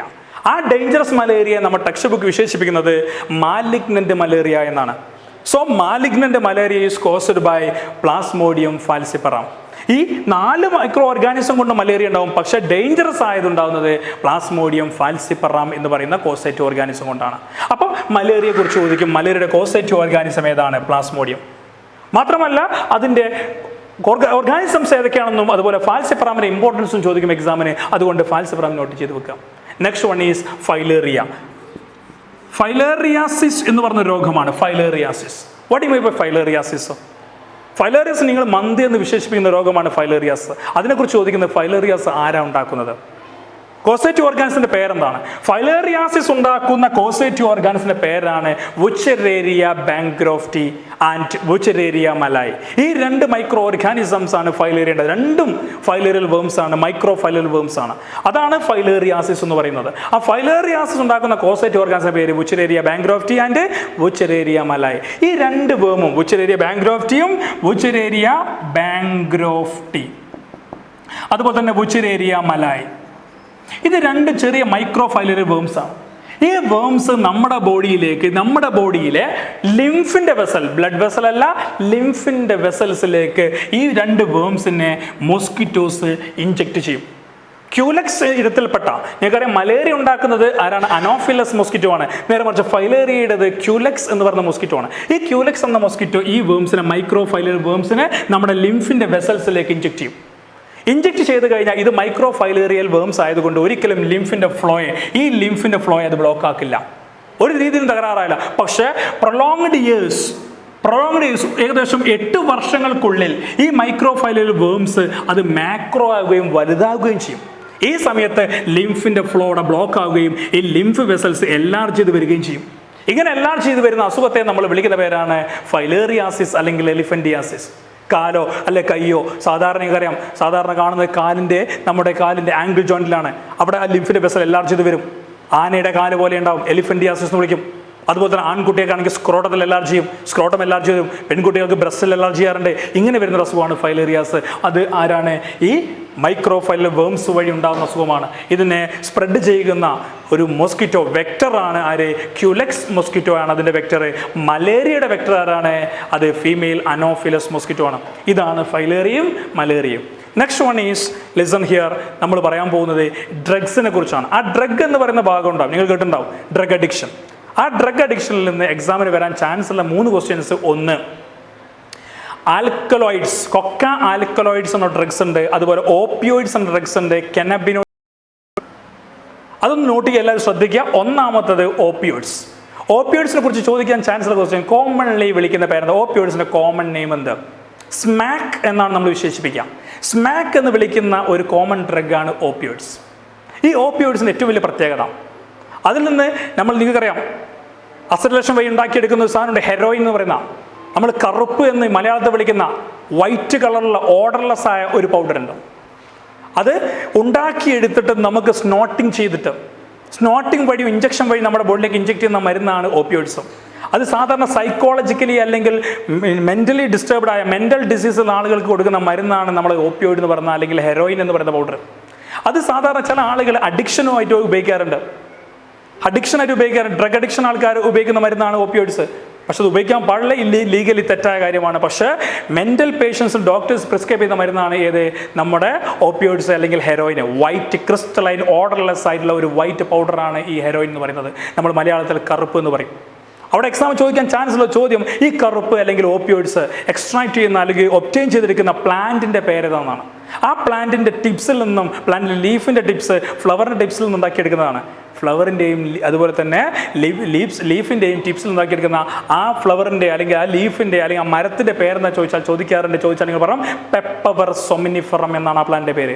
Botanical name Papaver somniferum. അപ്പോൾ അത് ചോദിക്കും. അപ്പോൾ common name of the opioids ചോദിച്ചാൽ നിങ്ങൾ പറഞ്ഞേക്കണം സ്മാക്കാണ്. അതുണ്ടാക്കുന്ന പ്ലാന്റിൻ്റെ പേര് ചോദിച്ചാലോ പെപ്പവർ സൊമിനിഫറം അല്ലെങ്കിൽ പോപ്പി പ്ലാന്റ് എന്നറിയപ്പെടും. ഇനി മറ്റൊരു മരുന്നുണ്ട് സൈക്കോട്രിക് പേഷ്യൻസിന് അല്ലെങ്കിൽ മെൻ്റൽ ഡിസ്റ്റർബ്ഡ് ആയ പേഷ്യൻസ് കൊടുക്കുന്ന മറ്റൊരു മരുന്നാണ് കൊക്ക ആൽക്കലോയിഡ്സ്. ഈ കൊക്ക ആൽക്കലോയിഡ്സ് ഉണ്ടാക്കിയെടുക്കുന്ന ഒബ്റ്റെയിൻ ചെയ്യുന്ന എക്സ്ട്രാക്ട് ചെയ്യുന്ന പ്ലാന്റിൻ്റെ പേര് എന്താ നിങ്ങൾക്കറിയോ? എരിത്രോസൈലം കൊക്കെ എന്നാണ് വിളിക്കുക. എക്സാമിന് ചോദിക്കും Erythroxylum coca obtained from. So coca alkaloids നമ്മൾ കോമൺലി ആയിട്ട് വിളിക്കുന്ന ആളുകൾ വിളിക്കുന്ന പേരാണ് ക്രാക്ക് അല്ലെങ്കിൽ കോക്ക്. സ്മാക്ക് എന്ന് പറഞ്ഞാൽ ഓപ്പിയോയിഡ്സ്, ക്രാക്ക് അല്ലെങ്കിൽ കോക്ക് എന്ന് പറഞ്ഞാൽ ആരാണ്? നമ്മുടെ ഈ കൊക്ക ആൽക്കലോയിഡ്സ് ആണ്. അതുണ്ടാക്കുന്ന പ്ലാന്റ് പേരാണ് എരിത്രോസൈലം കൊക്കെ. സൗത്ത് അമേരിക്ക നേറ്റീവ് പ്ലേസ് ആയിട്ടുള്ള അവിടെയാണ് ഇത് ഏറ്റവും കൂടുതൽ കാണുന്നത്. ആ പ്ലാന്റിൽ നിന്ന് ഉണ്ടാക്കിയെടുക്കുന്ന എരിത്രോസൈലം കൊക്കെ എന്ന് പറയുന്ന പ്ലാന്റിൽ നിന്ന് ഉണ്ടാക്കിയെടുക്കുന്ന മരുന്നാണ് ഏത്? കൊക്ക ആൽക്കലോയിഡ്സ്. കൊക്ക ആൽക്കലോയിഡ്സ് എന്തിന് പേഷ്യൻസിന് കൊടുക്കുന്നു? ഏത് പേഷ്യൻസിന് കൊടുക്കുന്നു? വളരെ ഡള്ളായിട്ട് വളരെ വളരെ വളരെ ഡള്ളായി നിൽക്കുന്ന സൈലൻ്റായി കിടക്കുന്ന പേഷ്യൻസ് കൊടുക്കുന്ന മരുന്നാണ് കൊക്ക ആൽക്കലോയിഡ്സ് അല്ലെങ്കിൽ ഞാൻ നേരത്തെ പറഞ്ഞ ക്രാക്ക് എന്ന മരുന്ന്. ഈ മരുന്നിൻ്റെ പ്രത്യേകത എന്താണ്? ഈ മരുന്ന് നമ്മുടെ ബോഡിയിലേക്ക് ഇഞ്ചെക്ട് ചെയ്ത് കഴിഞ്ഞാൽ അല്ലെങ്കിൽ നമ്മളത് ഇൻഹലേഷൻ വഴി എടുത്തു കഴിഞ്ഞാൽ നമ്മുടെ ബോഡിയിൽ എനർജി പ്രൊഡക്ഷൻ കൂടും. Note the point, energy production കൂടും. അതുപോലെ യൂഫോറിക് എഫക്റ്റ് ഉണ്ടാവും, ഫീലിംഗ് ഓഫ് വെൽനെസ്. എന്താണെന്നറിയില്ല, നമ്മൾ ചെയ്യാൻ പോകുന്ന കാര്യങ്ങൾ നല്ലതാണെന്നും അതുപോലെ തന്നെ ചെയ്യാൻ പറ്റുമെന്നും തോന്നലുണ്ടാവും, കോൺഫിഡൻറ്റ് കൂടും. ഇങ്ങനത്തെ ഒരു മരുന്നാണ് ഏത്? കൊക്ക ആൽക്കലോയിഡ്സിൽ ഉണ്ടാക്കിയെടുക്കുന്ന ഈ മരുന്ന്, ക്രാക്ക് എന്ന് പറയുന്ന മരുന്ന്. സോ ഈ മരുന്ന് വളരെ ഡള്ളായി കിടക്കുന്ന, വളരെ മെൻ്റലി ഡിസ്റ്റർബായി കിടക്കുന്ന പേഷ്യൻസ് കൊടുക്കുന്ന മരുന്നാണ് ഏത്? കൊക്ക ആൽക്കലോയിഡ്സ്. ഇത് ചില ആളുകൾ ഡ്രഗ് അഡിക്ഷൻ വേണ്ടി ഉപയോഗിക്കാറുണ്ട്. അപ്പോൾ എക്സാമിൽ ചോദിക്കും സ്പോർട്സ് പേഴ്സൺസ് അഡിക്റ്റഡ് ആക്കുന്ന മരുന്ന് ഏതെന്ന് ചോദിച്ചു കഴിഞ്ഞാൽ നമുക്ക് എല്ലാവർക്കും പറയാൻ പറ്റും കൊക്ക ആൽക്കലോയിഡ്സ് ആണ് അല്ലെങ്കിൽ ക്രാക്കാണ്. എന്തുകൊണ്ട് ഓപ്പിയോയിഡ്സ് ഉപയോഗിക്കുന്നില്ല? ഓപ്പിയോയിഡ്സ് നമ്മുടെ ബോഡിയുടെ എനർജി പ്രൊഡക്ഷൻ കുറയ്ക്കുകയും ചെയ്യും. നമ്മുടെ ബോഡിയുടെ ഫങ്ഷൻസ് ഡൗൺ ചെയ്യുന്ന മരുന്നാണ് ഏത്? ഓപ്പിയോയിഡ്സ്. നേരെ മറിച്ച് കൊക്ക ആൽക്കലോയിഡ്സ് ബൂസ്റ്റിംഗ് ആണ്, എനർജി പ്രൊഡ്യൂസിങ് ആണ്. മനസ്സിലാവുണ്ടല്ലോ? അപ്പോൾ ചില കുട്ടികൾക്ക് ഉണ്ടാവും എക്സാം സമയത്തൊക്കെ എന്തുകൊണ്ട് ഈ കൊക്ക ആൽക്കലോയിഡ്സ് കഴിച്ചുകൂടാ, എനർജിയും കിട്ടും, യൂഫോറിയും കിട്ടും, ചെയ്യാൻ പറ്റും, കുറേ കാര്യങ്ങൾ ചെയ്യാൻ പറ്റുന്നൊക്കെ തോന്നും. പക്ഷേ ഇതിന് സൈഡ് എഫക്റ്റ് ഉണ്ട്. ഈ സൈഡ് എഫക്റ്റ് എന്താണെന്ന് ചോദിച്ചാൽ ഹാലൂസിനേഷനാണ്. ഇല്ലാത്ത കാര്യങ്ങൾ ഉള്ളതുപോലെ തോന്നും. ചോദിച്ചു കഴിഞ്ഞാൽ മറ്റൊന്നും എഴുതും. സുവോളജി ചോദിച്ചാൽ ഫിസിക്സ് എഴുതും, ഫിസിക്സ് ചോദിച്ചാൽ ബയോളജി എഴുതും. അങ്ങനത്തെ ഒരു അവസ്ഥയിലേക്ക് പോകുന്ന ഒരു അവസ്ഥ ഉണ്ടാവും. അതുകൊണ്ട് കുട്ടികളൊന്നും ഇത് അഡിക്റ്റ് ആക്കാൻ പാടില്ല. ഇത് മെൻ്റൽ പേഷ്യൻസിന് കൊടുക്കുന്ന മരുന്നാണ്, എനർജി പ്രൊഡ്യൂസിങ് മരുന്നാണ്, മാത്രമല്ല യൂഫോറിക് എഫക്റ്റ് നൽകുന്ന മരുന്നാണ്. അപ്പോൾ ഇതിൻ്റെ കോംപ്ലിക്കേഷൻ എക്സാമിൽ ചോദിക്കാൻ ചാൻസ് ഉണ്ട്. അപ്പോൾ നിങ്ങൾ പറഞ്ഞേക്കുക ഈ മരുന്ന് അമിതമായിട്ട് ഉപയോഗിച്ച് ഹാലൂസിനേഷൻ ഉണ്ടാവും, ചില കുട്ടിക്ക് ഇല്ലൂഷൻ ഉണ്ടാവും, ചില കുട്ടിക്ക് മസ്കുലനൈസേഷൻ ഉണ്ടാവും, ആൺകുട്ടിയുടെ ക്യാരക്ടേഴ്സ് ഫീൽ ചെയ്യും, പെൺകുട്ടികളുടെ ക്യാരക്ടേഴ്സ് ആൺകുട്ടികൾക്കും അതുപോലെ തന്നെ പെൺകുട്ടികൾക്ക് ബാഡ് പെർഫോമൻസും മെൻസ്ട്രൽ സൈക്കിൾ ഇറഗുലറായി പോവുകയും ചെയ്യുന്ന ഒരവസ്ഥയാണ് ഈ മരുന്ന് ഓവർഡോസ് ആയാലും കോംപ്ലിക്കേഷൻ ആയാലും ഉണ്ടാവുക. അപ്പോൾ ഡ്രഗ്സിനെ കുറിച്ച് ചോദിച്ചാൽ നിങ്ങൾ പറഞ്ഞേക്കണം ഏത്? ഓപ്പിയോയിഡ്സിനെ കുറിച്ചും അതുപോലെ തന്നെ കൊക്ക ആൽക്കലോയിഡ്സിനെ കുറിച്ച് ഞാൻ പറഞ്ഞു. കൊക്ക ആൽക്കലോയിഡ്സിൻ്റെ പ്ലാന്റ് ചോദിക്കാറുണ്ട് Erythroxylum coca. Third one is cannabinoids. Cannabinoids എന്ന് പറഞ്ഞ മരുന്ന് ഗ്രൂപ്പ് ഓഫ് കെമിക്കൽസ് ആണ്. ഇത് എക്സ്ട്രാക്ട് ചെയ്യുന്നത് ഉണ്ടാക്കിയെടുക്കുന്ന പ്ലാന്റ് പേരാണ് കനാബിസ് സറ്റൈവ. ഈ കനാബിസ് സറ്റൈവ എന്ന് പറയുന്ന ഈ കനാബിനോയിഡ്സ് ഇൻഹലേഷൻ വഴിയും അതുപോലെ തന്നെ നമ്മൾ ഈ ഇഞ്ചക്ഷൻ വഴി എടുക്കുന്ന മരുന്നാണ് കനാബിനോയിഡ്സ്. ഈ കനാബിനോയിഡ്സ് നമ്മുടെ ബോഡിയിലേക്ക് എത്തിക്കഴിഞ്ഞാൽ നമ്മുടെ കാർഡിയോ വാസ്കുലാർ സിസ്റ്റത്തിനെ അഫക്റ്റ് ചെയ്യാം. അതോടുകൂടി നമ്മുടെ ബോഡി ഫംഗ്ഷൻ മൊത്തം സ്ലോസ് ഡൗൺ ആവും. അപ്പോൾ ഈ 3 മരുന്നുകളെ കുറിച്ച് എക്സാം ചോദിക്കാറുണ്ട്. 1 ഓപ്പിയോയിഡ്സ്, 2 കനാബിനോയിഡ്സ്, 3 കൊക്ക ആൽക്കലോയിഡ്സ്. അതിൻ്റെ പ്ലാന്റും അതിൻ്റെ ഫംഗ്ഷനും. ഇനി ഈ ചാപ്റ്ററിൽ നിന്ന് ചോദിക്കാൻ ചാൻസ് ഉള്ള ചോദ്യം ഏതാണെന്ന് ചോദിച്ചു കഴിഞ്ഞാൽ വളരെ സിമ്പിളായിട്ട് വാക്സിനേഷൻ ചോദിക്കാറുണ്ട്. വാക്സിനേഷൻ ഞാൻ നേരത്തെ പറഞ്ഞു, ആക്റ്റീവ് വാക്സിനും പാസീവ് വാക്സിനും. ആക്റ്റീവ് വാക്സിൻ എന്ന് പറഞ്ഞാൽ ഡെഡോ വീക്കോ ആയ ആൻറ്റിജനെ നമ്മുടെ ബോഡിയിൽ കുത്തിവെച്ചിട്ട് നമ്മുടെ ബോഡിയെ കൊണ്ട് ആൻറ്റിബോഡി ഉണ്ടാക്കുകയാണെങ്കിൽ അത് ആക്റ്റീവ് വാക്സിനാണ്. ഇപ്പോൾ ചിക്കൻ പോക്സിൻ്റെ ഡെഡോ വീക്കോ ആയ ചിക്കൻ പോക്സിൻ്റെ വെരിസെല്ല സൂസിൽ കുത്തിവെച്ചിട്ടാണ് നമ്മൾ ആൻറ്റിബോഡി ഉണ്ടാക്കിക്കുന്നത്. അത് ഡെഡാണ്. നേരെ മറിച്ച് പാസീവ് വാക്സിൻ എന്ത്? റെഡിമെയ്ഡ് ഫോമിൽ നമ്മൾ ആൻറ്റിബോഡി ഉണ്ടാക്കിയിട്ട് കുത്തിവെക്കുക. ഇപ്പോൾ ഹെപ്പറ്റൈറ്റിസ് ബി വാക്സിൻ ഇത് റെഡിമെയ്ഡ് ഫോമിൽ പുറത്തുനിന്ന് ഉണ്ടാക്കിയിട്ട് നമ്മുടെ ബോഡിയിലേക്ക് ആൻറ്റിബോഡിയെ ആണ് കുത്തിവെക്കുന്നത്. അപ്പോൾ ആൻറ്റിബോഡി നമ്മുടെ ബോഡി ഉണ്ടാക്കിയതല്ല. That is passive vaccine. അപ്പോൾ ആ ഒരു ഡൗട്ടോടെ ചോദിക്കാറുണ്ട്. പിന്നെ അറ്റ് ബർത്ത് മുതൽ ഏതൊക്കെ വാക്സിൻ കൊടുക്കാറുണ്ട്? ഒരു കുട്ടി ജനിച്ചു കഴിഞ്ഞാൽ ആദ്യം കൊടുക്കുന്ന വാക്സിൻ ഏത്? BCG. ബാസിലസ് കാൽമെറ്റെ ഗുറൈൻ എന്ന് പറയുന്ന BCG എന്ന വാക്സിനാണ് ഒരു കുട്ടി ജനിച്ചാൽ ആദ്യം കൊടുക്കുന്നത്. ഈ വാക്സിൻ കൊടുക്കുന്നത് എന്തിനു വേണ്ടിയാണ്? ട്യൂബർക്കുലോസിസ് എന്ന് പറഞ്ഞ രോഗം വരാതിരിക്കാനാണ്. ട്യൂബർക്കുലോസിസ് എന്ന് പറഞ്ഞ രോഗം വരാതിരിക്കാൻ വേണ്ടി ഒരു കുഞ്ഞിനെടുക്കുന്ന വാക്സിനാണ് BCG. സെക്കൻഡ് വാക്സിനാണ് OPV, oral polio vaccine. Poliomyelitis എന്ന് പറഞ്ഞ രോഗം വരാതിരിക്കാൻ. അപ്പോൾ എക്സാം ചോദിക്കും. അതുപോലെ തന്നെ മൂന്നാമത്തെ വാക്സിൻ ഉണ്ട്, MMR എന്ന് പറയും. MMR. അപ്പോൾ സുവോളജിയിലെ കുട്ടികൾ ശ്രദ്ധിക്കണം. MMR 2 സ്ഥലത്ത് പഠിക്കാനുണ്ട്. ഒന്ന് റീപ്രൊഡക്റ്റീവ് ഹെൽത്തിൽ MMR ഉണ്ട്. അതുപോലെ ഇപ്പോൾ ഞാൻ പറഞ്ഞു ഹെൽത്ത് ആൻഡ് ഡിസീസിൽ MMR ഉണ്ട്. എന്താണ് ഈ MMR? 2 MMRൽ ഫസ്റ്റ് ഹെൽത്ത് ആൻഡ് ഡിസീസിലാണ് ചോദിക്കുന്നതെങ്കിൽ related to health and disease ആണെങ്കിൽ MMR മംസ്, മീസൽസ്, റുബല്ല. നേരെ മറിച്ച് MMR റീപ്രൊഡക്റ്റീവ് ഹെൽത്തിലാണെങ്കിലോ മെറ്റേണൽ മോർട്ടാലിറ്റി റേറ്റ്, അമ്മമാരുടെ മരണസംഖ്യ. അപ്പോൾ ഈ MMRന്റെ ഫുൾ ഫോം എക്സ്പാൻഡ് ചെയ്യാൻ പറയുമ്പോൾ അവിടെ റിലേറ്റഡ് ടു വിച്ച് ചാപ്റ്റർ എന്ന് പറയുമ്പോൾ നിങ്ങൾ എഴുതണം. Mumps, measles, rubella health and ഡിസീസിൽ, മെറ്റേണൽ മോർട്ടാലിറ്റി റേറ്റ് റീപ്രൊഡക്റ്റീവ് ഹെൽത്തിൽ. അപ്പോൾ MMR എന്ന് പറഞ്ഞ വാക്സിൻ എന്തിനു വേണ്ടി എടുക്കുന്നത്? ആ പേരിലുണ്ട് MMR, മംസ്, മീസൽസ്, റുബല്ല. ഈ 3 രോഗം വരാതിരിക്കാൻ വേണ്ടി എടുക്കുന്ന ഒരു സിംഗിൾ ഡോസാണ് MMR. നെക്സ്റ്റ് വാക്സിനാണ് നമ്മൾ പറയുന്ന DPT. ഇതും ട്രിപ്പിൾ ഡോസാണ് DPT. ഈ മരുന്നും കൊടുത്താൽ 3 ഡിസീസിനെ തടുക്കാൻ പറ്റും. Diphtheria, pertussis, tetanus. Diphtheria, pertussis, tetanus. ഈ 3 രോഗത്തെ തടുക്കുന്ന ഒരു വാക്സിനാണ് DPT. ഇനി പിന്നെ വരുന്ന വാക്സിൻ എന്ന് ചോദിച്ചാൽ TT ആണ്, ടെറ്റനസ് ടോക്സോയിഡ്. ഇത് ടെറ്റനസ് എന്ന് പറയുന്ന ബാക്ടീരിയൽ ഡിസീസ്, ക്ലോസ്ട്രീഡിയം ടെറ്റനൈ എന്നൊരു ബാക്ടീരിയ ഉണ്ട്. ഈ ബാക്ടീരിയ നമ്മുടെ ബോഡിയിലേക്ക് വരാതിരിക്കാൻ വേണ്ടി നമ്മൾ എടുക്കുന്ന വാക്സിനാണ് TT. ഞങ്ങൾക്ക് എല്ലാവർക്കും അറിയാം, ഗർഭിണികളായ അമ്മമാർ 7ാമത്തെ മാസവും 10ാമത്തെ മാസവും TT എടുക്കാറുണ്ട്. എന്തിനാണ് അവർ TT എടുക്കുന്നത്? ഈ ഗർഭസ്ഥ സമയത്ത് അല്ലെങ്കിൽ പ്രസവ സമയത്ത് അമ്മയുടെ പ്ലാസൻ്റ കട്ട് ചെയ്യുമ്പോൾ ഡോക്ടേഴ്സ് ഉപയോഗിക്കുന്ന കത്രികയോ അല്ലെങ്കിൽ ഇൻസ്ട്രുമെൻറ്റോ അൺസ്റ്റെറൈൽ ആണെങ്കിൽ അൺസ്റ്റെറൈലായ ഇൻസ്ട്രുമെൻറ്റിൽ കാണുന്ന ഒരു ബാക്ടീരിയയാണ് ക്ലോസ്ട്രീഡിയം ടെറ്റനൈ. അത് വന്നു കഴിഞ്ഞാൽ കുഞ്ഞിന് ടെറ്റനസ് എന്ന രോഗം ഉണ്ടാവും. അത് വരാതിരിക്കാൻ വേണ്ടി കുഞ്ഞിന് നേരത്തെ അല്ലെങ്കിൽ അമ്മക്ക് ഗർഭസ്ഥ സമയത്ത് എന്ത് കൊടുക്കും? TT എടുക്കും. നാട്ടും പുറത്ത് നിങ്ങൾക്കറിയാം TT ആണിയോ കുപ്പിച്ചില്ലോ എന്തെങ്കിലും കുത്തിയാൽ TT എടുക്കാറുണ്ട്. എന്തിനാണ്? ഇതിലൊക്കെ അൺസ്റ്റെറൈലാണ് ആണിയും ഈ കുപ്പിച്ചില്ലോ ഒക്കെ. അതിലെന്തുണ്ടാൻ ചാൻസ് ഉണ്ട്? ക്ലോസ്ട്രീഡിയം ടെറ്റനൈ ഉണ്ടാകാൻ ചാൻസ് ഉണ്ട്. അത് വരാതിരിക്കാൻ വേണ്ടി നമ്മൾ ടെറ്റനസ് എടുക്കുന്നത്, TT എടുക്കുന്നത്. അപ്പോൾ ഇത്രയുമാണ് വാക്സിനേഷൻ. ഒന്ന് BCG, OPV, MMR, DPT, അതുപോലെ തന്നെ TT. ഇത്രയും വാക്സിൻ വളരെ കൃത്യമായിട്ട് എടുക്കുക. അപ്പോൾ വാക്സിൻ ചോദിക്കാറുണ്ട്, അതിൻ്റെ മാച്ച് ദ ഫോളോയിങ്ങിൽ കാണാറുണ്ട്. അപ്പോൾ ഇത്രയും ഭാഗമാണ് ഹെൽത്ത് ആൻഡ് ഡിസീസ് എന്ന് പറയുന്ന ഈ ചാപ്റ്ററിൽ ഞങ്ങൾക്ക് എക്സാമിന് വരാൻ ചാൻസ് ഉള്ളൊരു പോർഷൻസ്. അപ്പോൾ എല്ലാവരും നോട്ട് ചെയ്ത് നോക്കുക. വേറൊന്നും ഇതിൽ പറയാനില്ല. ഇനി നമുക്ക് അടുത്ത ചാപ്റ്ററിലേക്ക് പോകണം, മൈക്രോബ്സ് ഇൻ ഹ്യൂമൻ വെൽഫെയർ. അത് 1, 2, 3 മിനിറ്റ് കൊണ്ട് നമുക്ക് സംസാരിക്കാം, അല്ലെങ്കിൽ 10 മിനിറ്റ് കൊണ്ട് മാക്സിമം തീർക്കാൻ പറ്റും. എന്ത്? Microbes in human welfare. ഒരു ബ്രേക്ക് എടുത്തൂടെ? കിട്ടുണ്ടോ? നെറ്റുണ്ടോ?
ഇനി നമുക്ക് ചാൻസുള്ള എക്സാമിന് ചാൻസുള്ള മൈക്രോബ്സ് ഇൻ ഹ്യൂമൻ വെൽഫെയർ എന്ന ചാപ്റ്റർ എല്ലാവർക്കും അറിയാം, വളരെ എളുപ്പമാണ്. മാർക്കിൻ്റെ വെയിറ്റേജ് കുറച്ച് കുറവുള്ള ഒരു ചാപ്റ്ററാണ് മൈക്രോബ്സ് ഇൻ ഹ്യൂമൻ വെൽഫെയർ. ഈ മൈക്രോബ്സ് ഇൻ ഹ്യൂമൻ വെൽഫെയറിൽ ചോദിക്കാൻ ചാൻസുള്ള സെക്ഷൻസ് മൈക്രോബ്സിൻ്റെ അഡ്വാൻറ്റേജസ് എന്തൊക്കെയാണ്, മൈക്രോ ഓർഗാനിസം കൊണ്ട് നമുക്ക് എന്തൊക്കെ ഗുണങ്ങളുണ്ട്. അത് ഞങ്ങൾക്ക് എല്ലാവർക്കും അറിയാം. ഒന്ന്, ന്യൂട്രിറ്റീവ് വാല്യൂ ഇൻക്രീസ് ചെയ്യും. ന്യൂട്രിറ്റീവ് വാല്യൂ ഇവിടെ എഴുതാൻ നോക്കാൻ ശ്രദ്ധിക്കുക. ന്യൂട്രിറ്റീവ് വാല്യൂ ഇൻക്രീസ് ചെയ്യാൻ മൈക്രോബ്സിൻ്റെ ഒന്നാമത്തെ ഗുണമാണ് increasing the nutritive value of food. ഫുഡിൻ്റെ ന്യൂട്രിറ്റീവ് വാല്യൂ ഇൻക്രീസ് ചെയ്യും. സെക്കൻഡ് വൺ ഈസ് പ്രിസർവേഷന് വേണ്ടി സഹായിക്കും. ഭക്ഷണത്തെ കേടുകൂടാതെ അല്ലെങ്കിൽ പ്രിസർവേഷന് വേണ്ടി സഹായിക്കുന്നതാണ് മൈക്രോബ്സ്. മൂന്നാമത്തെ അഡ്വാൻറ്റേജ് എന്ന് പറഞ്ഞാൽ അപ്പോൾ ന്യൂട്രിറ്റീവ് വാല്യൂ ഇൻക്രീസ് ചെയ്യും, preservation of food. Next one is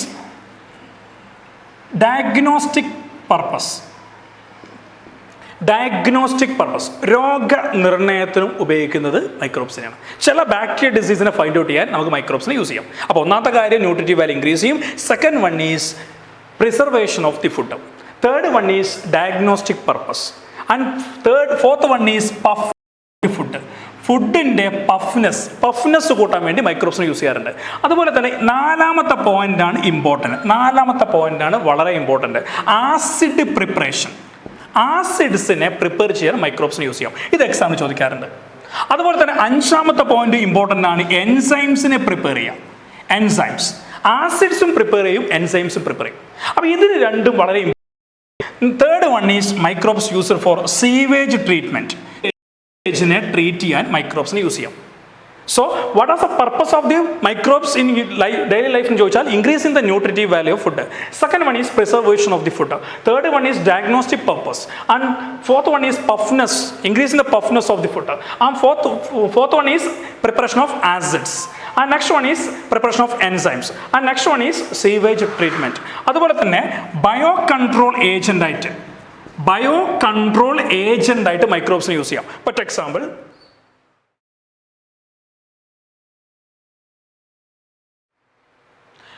അപ്പോൾ ബയോ കൺട്രോൾ ഏജൻ്റായിട്ട് നമുക്ക് മൈക്രോബ്സിനെ യൂസ് ചെയ്യാം. ഫോർ എക്സാമ്പിൾ, ഇൻസെക്ടിസൈഡും പെസ്റ്റിസൈഡുമായിട്ട് നമുക്ക് മൈക്രോബ്സിനെ യൂസ് ചെയ്യാം. അതുപോലെ തന്നെ നമുക്ക് ബയോഗ്യാസ്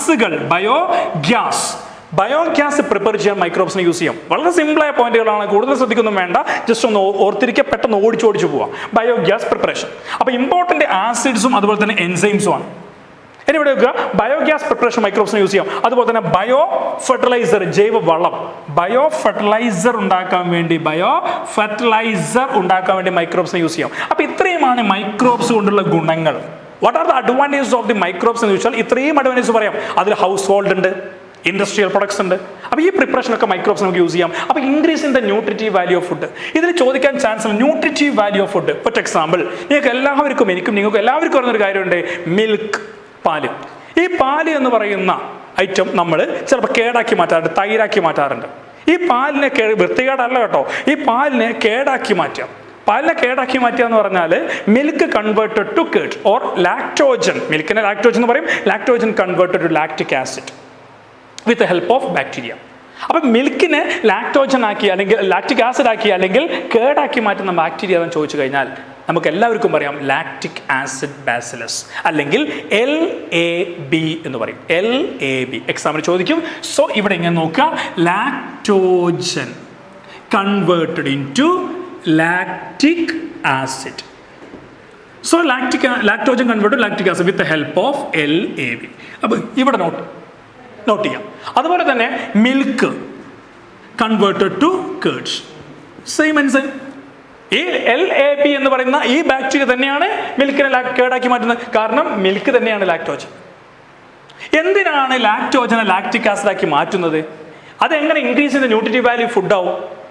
കാരണം പാലിൽ വൈറ്റമിൻ B12 അല്ലെങ്കിൽ സയനോകൊബാലമിൻ എന്ന് പറയുന്ന വൈറ്റമിൻ പാലിൽ കുറവാണ്. പക്ഷേ കേടിൽ വൈറ്റമിൻ B12 കൂടുതലാണ്. സയനോകൊബാലമിൻ എന്ന് പറഞ്ഞ വൈറ്റമിൻ കേടിൽ കൂടുതലാണ്. ആ പാലിനെ കേടാക്കി മാറ്റിയാലോ വൈറ്റമിൻ B12 അളവ് കൂടും. This vitamin B12 is essential for the formation of RBC. RBCയുടെ ഫോർമേഷനെയും അതുപോലെ തന്നെ സിന്തസിസ് ഓഫ് DNA സിന്തസിനെയും സഹായിക്കുന്ന വൈറ്റമിനാണ് വൈറ്റമിൻ B12. ആ വൈറ്റമിൻ B12 കുറഞ്ഞാൽ അനീമിയ ഉണ്ടാകാൻ ചാൻസ് ഉണ്ട്. അപ്പം നമ്മൾ ഈ പാലിനെ കേടാക്കുന്നത് എന്തിനു വേണ്ടിയാണ്? LAB ഉപയോഗിച്ചുകൊണ്ട് എന്തിനാണ് വേണ്ടി കേടാക്കുന്നത്? വൈറ്റമിൻ B12 ഇൻക്രീസ് ചെയ്യാൻ വേണ്ടിയിട്ടാണ്. ആ വൈറ്റമിൻ B12 ഇൻക്രീസ് ആയി കഴിഞ്ഞാലുള്ള മെച്ചം എന്താ? Increase in the nutritive value of ഫുഡായി. പിന്നെ പ്രിസർവേഷൻ ഓഫ് ഫുഡ്. പ്രിസർവേഷൻ എന്ന് പറഞ്ഞാൽ കേട് കൂടാതെ സൂക്ഷിക്കുകയാണ് ഭക്ഷണത്തെ. നിങ്ങൾക്കറിയാം, മിൽക്ക് കേടാക്കി കഴിഞ്ഞാൽ പിന്നെ കേടാവില്ല. ഓൾറെഡി കേടായി, ഇനി കേടാവില്ല. ഓൾറെഡി തൈരായി, അതുകൊണ്ട് എനിക്ക് കേടാവില്ല. അവിടെ വെക്കാം, നമുക്ക് 3, 4, 5 ദിവസം വെക്കാം. ആ മിൽക്കിനെ കേടാക്കി മാറ്റി അതിന് ഉപയോഗിക്കുന്ന ഏത് ബാക്ടീരിയയാണ്? LAB ആണ്. കുറച്ച് വർഷങ്ങൾക്ക് മുന്നേ ചോദിച്ചു LABയുടെ ഫംഗ്ഷൻസ് എന്തൊക്കെയാണ്? LABയുടെ ഫംഗ്ഷൻ ചോദിച്ചാൽ വേഗം പറയാം. ഒന്ന്, മിൽക്ക് കൺവേർട്ടഡ് ടു കേട്. Second, preservation of food. ഇതിനും LAB ആണ്, ഇതിനും LAB ആണ്. ഇനി ഡയഗ്നോസ്റ്റിക് പർപ്പസ്, ചില ബാക്ടീരിയൽ ഡിസീസിനെ ഫൈൻഡ് ഔട്ട് ചെയ്യാൻ നമ്മുടെ ലബോറട്ടറിയിൽ ലാബിനെ യൂസ് ചെയ്യാറുണ്ട്. ബാക്ടീരിയ ഡിസീസിനെ ഫൈൻഡ് ഔട്ട് ചെയ്യാൻ ചില ബാക്ടീരിയാസിനെ യൂസ് ചെയ്യാറുണ്ട്, അല്ലെങ്കിൽ LABയെ യൂസ് ചെയ്യാറുണ്ട്, find out in the sum bacterias. So അങ്ങനെ ലാബുകളിൽ ഡയഗ്നോസ്റ്റിക് പർപ്പസിന് വേണ്ടി ആര് ഉപയോഗിക്കാറുണ്ട്? LAB ഉപയോഗിക്കാറുണ്ട്. അപ്പോൾ LABയുടെ ഫംഗ്ഷൻ ചോദിച്ചാൽ 3 ഫംഗ്ഷനാണ്. ഒന്ന്, ന്യൂട്രിറ്റീവ് വാല്യൂ ഇൻക്രീസ് ചെയ്യും, ന്യൂട്രിറ്റീവ് വാല്യൂ ഇൻക്രീസ് ചെയ്യും. 2, പ്രിസർവേഷൻ ആണ്. 3, ഡയഗ്നോസിസ് പർപ്പസ് ആണ്. ഈ 3 പർപ്പസിനും LAB യൂസ് ചെയ്യാം. അപ്പം അങ്ങനത്തെ ഒരു ചോദ്യം പ്രതീക്ഷിക്കാം. ഇനി ഈ കാര്യങ്ങൾ നിങ്ങൾക്കറിയാം, പഫ്നെസ്സും ഡയഗ്നോസും. പഫ്നെസ്, നമ്മൾ ഇഡ്ഡലി, ദോശ, വെള്ളപ്പോ ഇതൊക്കെ ഉണ്ടാക്കും. പഫ്നെസ് എന്ന് പറഞ്ഞാൽ അറിയാം, നമ്മൾ കഴിക്കുന്ന ഭക്ഷണത്തിൻ്റെ പഫ്നെസ് ഇങ്ങനെ കൂടി കാർബൺ ഡൈ ഓക്സൈഡിൻ്റെ പ്രസൻസോട് കൂടി ഇഡ്ഡലിയൊക്കെ പൊങ്ങി വരാറുണ്ട്. അത് കഴിക്കുമ്പോൾ എന്ത് സോഫ്റ്റാ, അത് തൊട്ട് നോക്കിയാൽ എന്ത് സോഫ്റ്റാ.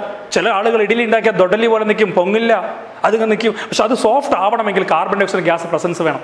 അപ്പോൾ carbon dioxide gas presence idli ഉണ്ടാവണമെങ്കിൽ എന്ത് വേണം? നമ്മൾ അതിൽ ഇഡ്ഡലി ഉണ്ടാക്കുമ്പോൾ മാവ് കുഴച്ച് അല്ലെങ്കിൽ അരച്ചിട്ട് നമ്മൾ അതിലേക്ക് ഈസ്റ്റ് ഉപയോഗിക്കാറുണ്ട്. സക്കാരിയോമൈസസ് സെർവീസിയെ എന്ന് പറയും. സക്കാരിയോമൈസസ് സെർവീസിയെ എന്ന് പറയുന്ന ഈസ്റ്റ് ഉപയോഗിച്ചിട്ടാണ് നമ്മൾ ആ carbon dioxide gas produce ചെയ്യുന്നത്. ആ പഫ്നെസ് കൂടാതെ മതി. അതുപോലെ ബേക്കറി ഐറ്റംസ് ഉണ്ട്, ബ്രെഡ്, ബണ്ണ്, അങ്ങനത്തെ ഐറ്റംസ് ഉണ്ടാക്കാൻ വേണ്ടി നമ്മൾ ഉപയോഗിക്കുന്നത് ബാക്ടീരിയാസ് ഉണ്ട്. കാർബൺ ഡൈ ഓക്സൈഡ് പ്രൊഡ്യൂസിങ് സഹായിക്കുന്ന ബാക്ടീരിയാസ്, അതിനെ വിളിക്കുന്ന പേരാണ് Propionibacterium shermanii. Note the point. Propionibacterium shermanii, that is a bacteria. നേരെ മറിച്ച് Saccharomyces cerevisiae, that is a yeast. രണ്ടും കാർബൺ ഡൈ ഓക്സൈഡ് പ്രൊഡ്യൂസ് ചെയ്യുമാണ്. നേരെ മറിച്ച് ഇത് പഫ്നെസ് തരും. ആര്? സക്കാരിയോമൈസസ് സെർവീസിയ. ഈ ഈസ്റ്റ് തന്നെയാണ് നമ്മൾ beverage items, rum, brandy, whisky, wine, beer items ഉണ്ടാക്കുമ്പോൾ ഉപയോഗിക്കുന്ന ഈസ്റ്റും ഇതേ ഈസ്റ്റാണ്. അതുകൊണ്ട് ഇതിനെ ബ്രീവേഴ്സ് ഈസ്റ്റ് എന്ന് വിളിക്കാറുണ്ട്.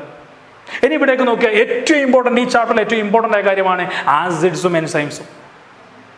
ആസിഡ്സും എൻസൈംസും എല്ലാവരും ഇപ്പം തന്നെ നോട്ട് എടുത്ത് എഴുതിക്കണം. ആസിഡും എൻസൈംസും.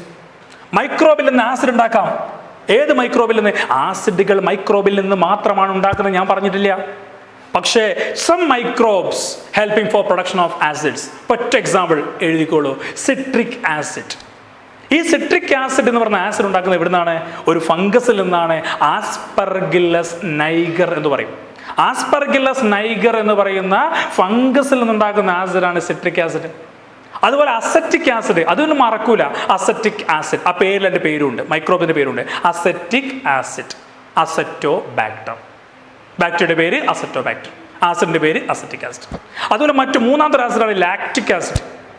ലാക്റ്റിക് ആസിഡ് ഉണ്ടാക്കുന്ന ബാക്ടീരിയ പേരാണ് ലാക്ടോബാസിലസ്, LAB. ബ്യൂട്ടാരിക് ആസിഡ് ഉണ്ട്, ബ്യൂട്ടാരിക് ആസിഡ്. അത് മറക്കാൻ ചിലപ്പോൾ ചാൻസ് ഉണ്ട്, ശ്രദ്ധിക്കുക. ബ്യൂട്ടാരിക് ആസിഡ് ഉണ്ടാക്കുന്ന ബാക്ടീരിയ പേരാണ് ക്ലോസ്ട്രീഡിയം ബ്യൂട്ടലിക്കം.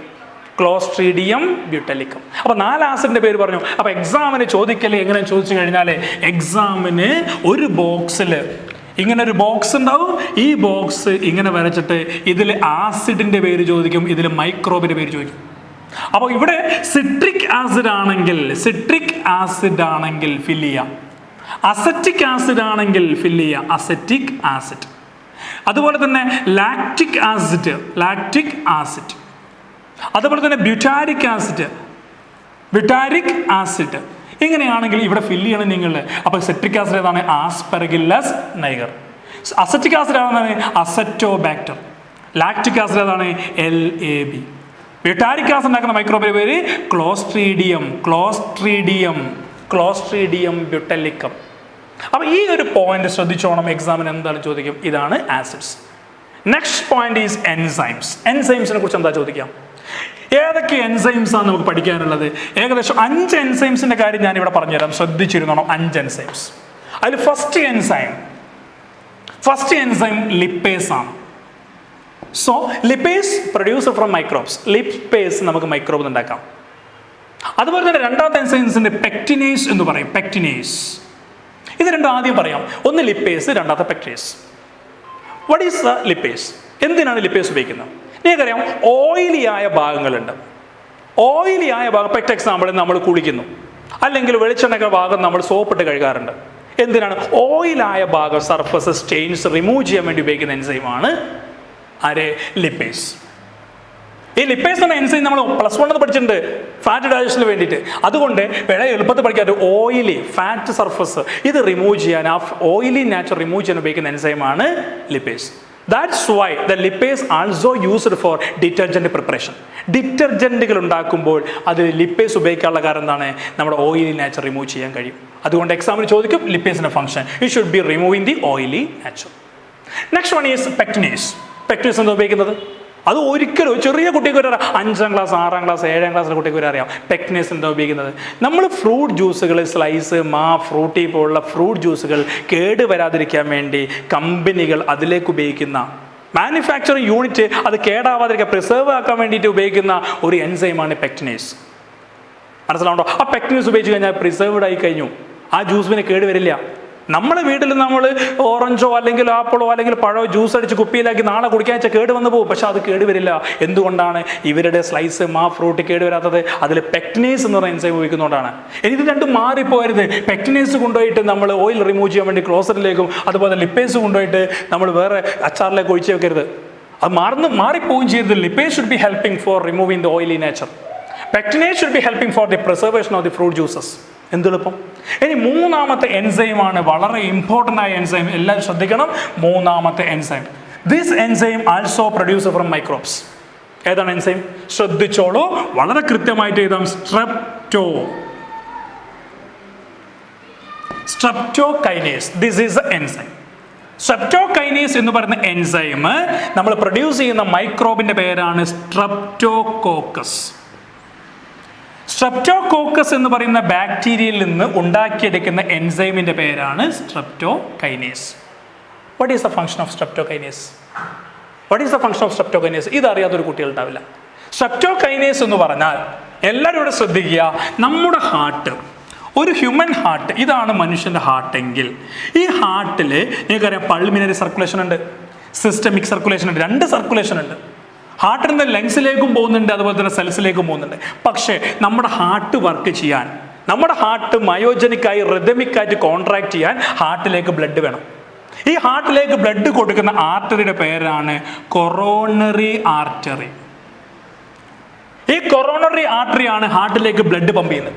ഈ ബ്ലഡ് കിട്ടിയിട്ട് this blood is essential for the contraction of the heart.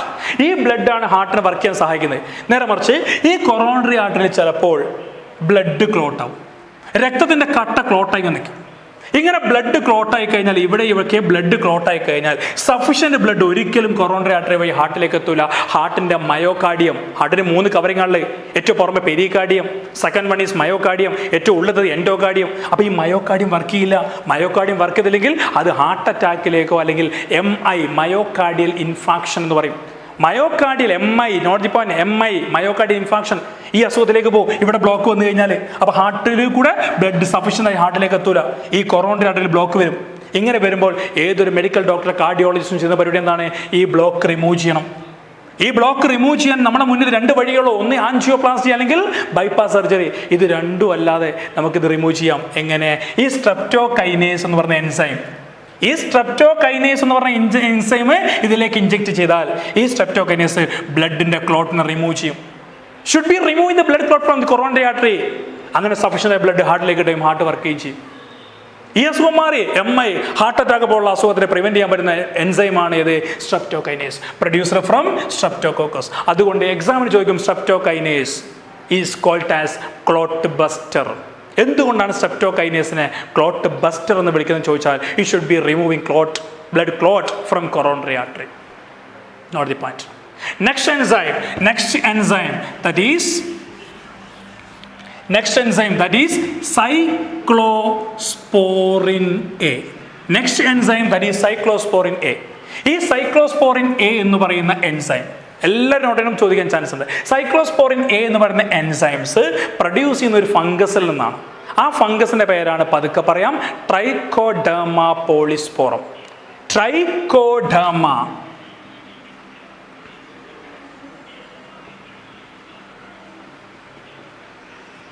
Trichoderma polysporum എന്ന് പറയുന്ന ഫംഗസിൽ നിന്നുണ്ടാക്കുന്ന എൻസൈമാണ് cyclosporin A. What is the function of cyclosporin A? Cyclosporin എക്ക് ഒറ്റ ഫങ്ഷൻ ഉള്ളൂ. It suppress the immunity power.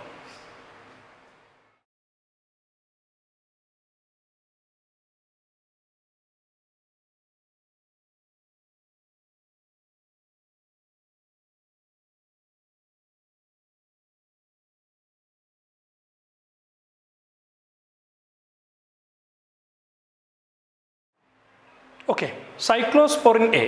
Cyclosporin A എന്ന് പറഞ്ഞ എൻസൈംസിന് ഒരു ഫംഗ്ഷനുള്ളൂ, that should be suppress the immunity power. For example, നമ്മൾ ഓർഗൻസ് ട്രാൻസ്പ്ലാന്റ് ചെയ്യുന്ന സമയത്ത് ഏതെങ്കിലും ഓർഗൻ ആർക്കെങ്കിലും ആവശ്യമുണ്ട്. അപ്പം നമ്മുടെ ഹാർട്ട് നമ്മൾ മറ്റൊരാൾക്ക് മാറ്റി വെക്കുകയാണ്, ട്രാൻസ്പ്ലാന്റ് ചെയ്യുകയാണ്. ഈ സമയത്ത് നമ്മുടെ ഹാർട്ട് അയാളുടെ ബോഡി ഒരിക്കലും അക്സെപ്റ്റ് ചെയ്യില്ല, റിജക്റ്റ് ചെയ്യും. ഈ സമയത്ത് റിജക്ഷൻ ഒഴിവാക്കാൻ വേണ്ടി നമ്മൾ കൊടുക്കുന്ന ഒരു എൻസൈമാണ് cyclosporin A. So the cyclosporin A is the immunosuppressive agent during organ transplantation. So note the point. Third enzyme is cyclosporin A. അടുത്തൊരു എൻസൈമാണ് സ്റ്റാറ്റിൻ എന്ന് പറയും. ഇതും കൂടി കഴിഞ്ഞാൽ എൻസൈംസ് കഴിഞ്ഞു. സ്റ്റാറ്റിൻ. അപ്പം note the point. Next enzyme that is statin. ഈ സ്റ്റാറ്റിൻ എന്ന വാക്ക് ശ്രദ്ധിക്കണം, കൊളസ്ട്രോളുമായി ബന്ധമുള്ള വാക്കാണ് സ്റ്റാറ്റിൻ. ഈ സ്റ്റാറ്റിൻ എന്ന് പറഞ്ഞാൽ നിങ്ങൾക്കറിയാം, സ്റ്റാറ്റിൻ എന്ന് പറയുന്ന എൻസൈംസ് ഉണ്ടാക്കുന്നത് ഒരു മൈക്രോബിൽ നിന്നാണ്. ആ മൈക്രോബിൻ്റെ പേരാണ് മൊണാസ്കസ് പർപ്യൂരസ്. മൊണാസ്കസ് പർപ്യൂരസ് എന്ന് പറയുന്ന മൈക്രോബിൽ നിന്ന് ഉണ്ടാക്കിയെടുക്കുന്ന എൻസൈംസ് ആണ് statin. Statin should be decrease, അല്ലെങ്കിൽ statin act as a blood cholesterol lowering agent. ബ്ലഡിലെ കൊളസ്ട്രോളിൻ്റെ അളവ് കുറയ്ക്കുന്ന ഒരേ ഒരു എൻസൈമാണ് സ്റ്റാറ്റിൻ. അതുകൊണ്ട് ഈ സ്റ്റാറ്റിൻ അടങ്ങിയ മരുന്നുകളാണ് കൊളസ്ട്രോൾ കുറയ്ക്കുന്ന ഏതൊരു മെഡിസിൻസിലും നമ്മൾ ഉപയോഗിക്കുന്നത്. ഇപ്പോൾ ലൊസാറ്റൻ എന്ന് പറയുന്ന പല പല മരുന്നുകളുണ്ട്. ആ മരുന്നുകളൊക്കെ ഉപയോഗിക്കുന്നത് ആ പേരിൽ തന്നെ ഉണ്ട്, ഏത്? Statin. It should be produced from Monascus purpureus. Blood cholesterol lowering agent ആണ് സ്റ്റാറ്റിൻ. അപ്പം ഞാൻ 5 എൻസൈംസിൻ്റെ പേര് പറഞ്ഞു കഴിഞ്ഞു. അത് ഒരിക്കലും മറക്കരുത്. ഒന്ന്, ലിപ്പേസ്, ഓയിലി നാച്ചുറൽ റിമൂവ് ചെയ്യുന്ന enzyme. Second one is pectinase, fruit juice preservation ആക്കാൻ വേണ്ടി ഉപയോഗിക്കുന്ന എൻസൈം. തേർഡ് വൺ ഈസ് ഏതാണ്? സ്ട്രെപ്റ്റോകൈനേസ്. എന്തിനാണ് ഉപയോഗിച്ചിരുന്നത്? ക്ലോട്ട് ബസ്റ്ററായിട്ട്. അതുപോലെ തന്നെ നെക്സ്റ്റ് വൺ ഈസ് നമ്മൾ ഉപയോഗിച്ചത് ഏതാണ്? Cyclosporin A, immuno suppressive agent. Next one is statin, blood cholesterol lowering agent. അതും ഇതേ മുകളിൽ ബോക്സ് വരച്ചിട്ട് എക്സാം ചോദിക്കും. ഈ സൈഡിൽ മാച്ച് ദ ഫോളോയിങ് ആയിട്ടോ അല്ലെങ്കിൽ ഫിൽ ഇൻ ദ ബ്ലാങ്ക്സ് ആയിട്ടോ ചോദിക്കും. റെഡിയാണല്ലോ? ഇതാണ് എൻസൈംസിനെ കുറിച്ച് ആ ചാപ്റ്ററിൽ പഠിക്കാനുള്ളത്. ഇനി നമുക്ക് ആ ചാപ്റ്ററിൽ എക്സാമിന് വരാൻ ചാൻസ് ഉള്ള സീവേജ് ട്രീറ്റ്മെന്റ് ആണ്. Sewage treatment, microbes used for sewage treatment. Sewage എന്ന് പറഞ്ഞാൽ കാര്യം വേസ്റ്റ് ആണ്. ഈ വേസ്റ്റ് ട്രീറ്റ് ചെയ്യാൻ മൈക്രോബ്സ് നമുക്ക് യൂസ് ചെയ്യാം. അപ്പോൾ സീവേജ് ട്രീറ്റ്മെന്റ് ഞാൻ ഇവിടെ എഴുതാം, സീവേജ് ട്രീറ്റ്മെന്റ്. ഈ സീവേജ് ട്രീറ്റ്മെന്റ് 2 സ്റ്റെപ്പ് ഉണ്ട്. ചിലപ്പോൾ ഇങ്ങനെ ചോദിക്കാറുണ്ട്, 2 ബോക്സായി. സീവേജ് ട്രീറ്റ്മെന്റ് 2 സ്റ്റെപ്പ് ഉണ്ട്. അതിൽ ഒന്നാമത്തത് ഫിസിക്കലാണ്. Physical. Second one is biological. ഫിസിക്കൽ സ്റ്റെപ്പും ബയോളജിക്കലും, അല്ലെങ്കിൽ പ്രൈമറി എന്ന് പറയും. ബയോളജിക്കൽ നമ്മൾ സെക്കൻഡറി എന്ന് പറയും. അപ്പോൾ sewage treatment consist of 2 steps, primary and secondary, physical or biological. Okay, അപ്പോൾ സീവേജ് എന്ന് പറഞ്ഞാൽ വേസ്റ്റ് ആണ്. ഈ വേസ്റ്റിനെ ട്രീറ്റ് ചെയ്യാൻ 2 സ്റ്റേജ് ഉണ്ട്, ഫിസിക്കലും ബയോളജിക്കലും. ഫിസിക്കൽ സ്റ്റേജ് പ്രൈമറി എന്ന് വിളിച്ചു, അതുപോലെ ബയോളജിക്കൽ സ്റ്റേജ് സെക്കൻഡറി എന്ന് വിളിച്ചു. ഇനി ഇവിടേക്ക് നോക്കണം, എന്താണ് ഫിസിക്കൽ സ്റ്റേജ്? ഫിസിക്കൽ സ്റ്റേജ് എന്ന് പറഞ്ഞാൽ നമ്മളിപ്പോൾ ഒരു വേസ്റ്റ് എടുത്തു, ഇപ്പോൾ ചാണകം എന്നുള്ള വേസ്റ്റ് എടുത്തു. ഈ വേസ്റ്റ് നമ്മൾ വെള്ളം എടുത്ത് ഒഴിച്ച് മിക്സ് ആക്കി കഴിഞ്ഞാൽ ഈ ചാണകത്തിൻ്റെ മേലെ കുറച്ച് വേസ്റ്റ് പൊങ്ങിക്കിടക്കും. വെയിറ്റ് ഇല്ലാത്ത ചപ്പു ചവറുകൾ വെള്ളത്തിന് മേലെ പൊങ്ങിക്കിടക്കും. ഈ വെള്ളത്തിന് മേലെ പൊങ്ങിയെടുക്കുന്ന ഈ വേസ്റ്റിനെ, ഈ പൊങ്ങിക്കിടക്കുന്ന സാധനത്തെ നമ്മൾ ഫ്ലോട്ടിംഗ് ഡെബ്രിസ് എന്ന് വിളിക്കാം. ഈ ഫ്ലോട്ടിംഗ് ഡെബ്രിസ് നമുക്ക് സിമ്പിളായിട്ട് റിമൂവ് ചെയ്യാം ബൈ ഫിൽട്രേഷൻ. ഫിൽട്രേഷൻ വഴി നമുക്ക് അരിച്ചു മാറ്റാം. അതുപോലെ തന്നെ ഈ ചാണകത്തിലൊക്കെ വെയിറ്റ് കൂടിയ കല്ലും മണ്ണുണ്ട്, ഗ്രിറ്റ്സ്, അത് താഴെ അടിഞ്ഞുകൂടും. ഈ അടിഞ്ഞുകൂടുന്നത് നമുക്ക് ഫിൽട്ടർ ചെയ്യാൻ പറ്റില്ല. ഈ താഴെ അടിഞ്ഞുകൂടുക, സെഡിമെന്റ് ചെയ്യുന്നതിന് നമ്മൾ വിളിക്കുന്ന പേരാണ് സെഡിമെന്റേഷൻ. ആ ഫിസിക്കൽ സ്റ്റേജിൽ നടക്കുന്ന 2 പ്രോസസ്സുകളാണ്, ഒന്ന് ഫിൽട്രേഷനും രണ്ടാമത്തെ സെഡിമെന്റേഷനും. അപ്പോൾ എക്സാമിന് ചോദിക്കും, ഫിസിക്കൽ സ്റ്റേജിൽ നടക്കുന്ന 2 സ്റ്റെപ്പുകൾ ഏതൊക്കെയാണ്, 2 മെത്തേഡുകൾ ഏതൊക്കെയാണ്, 2 പ്രോസസ്സുകൾ ഏതൊക്കെയാണ് ചോദിച്ചാൽ, ഒന്ന് filtration, second one is sedimentation. ഈ 2 പ്രോസസ്സും ഫിസിക്കലാണ്. അതുകൊണ്ടാണ് ഇതിനെ ഫിസിക്കൽ പ്രോസസ്സ് എന്ന് വിളിച്ചത്. നേരെ മറിച്ച് ബയോളജിക്കലി നടക്കുന്ന 2 പ്രോസസ്സ്, അല്ലെങ്കിൽ ബയോളജിക്കൽ ടാങ്ക് എന്ന് പറഞ്ഞാൽ എന്താ, ബയോളജിക്കൽ പ്രോസസ്സ് എന്ന് പറഞ്ഞാൽ എന്താ? ഈ ബയോളജിക്കൽ പ്രോസസ്സിൽ നമ്മൾ ശ്രദ്ധിക്കേണ്ട കാര്യം ഒന്ന് ഞാൻ എക്സ്പ്ലെയിൻ ചെയ്യാം. ഇവിടേക്ക് നോക്കുക.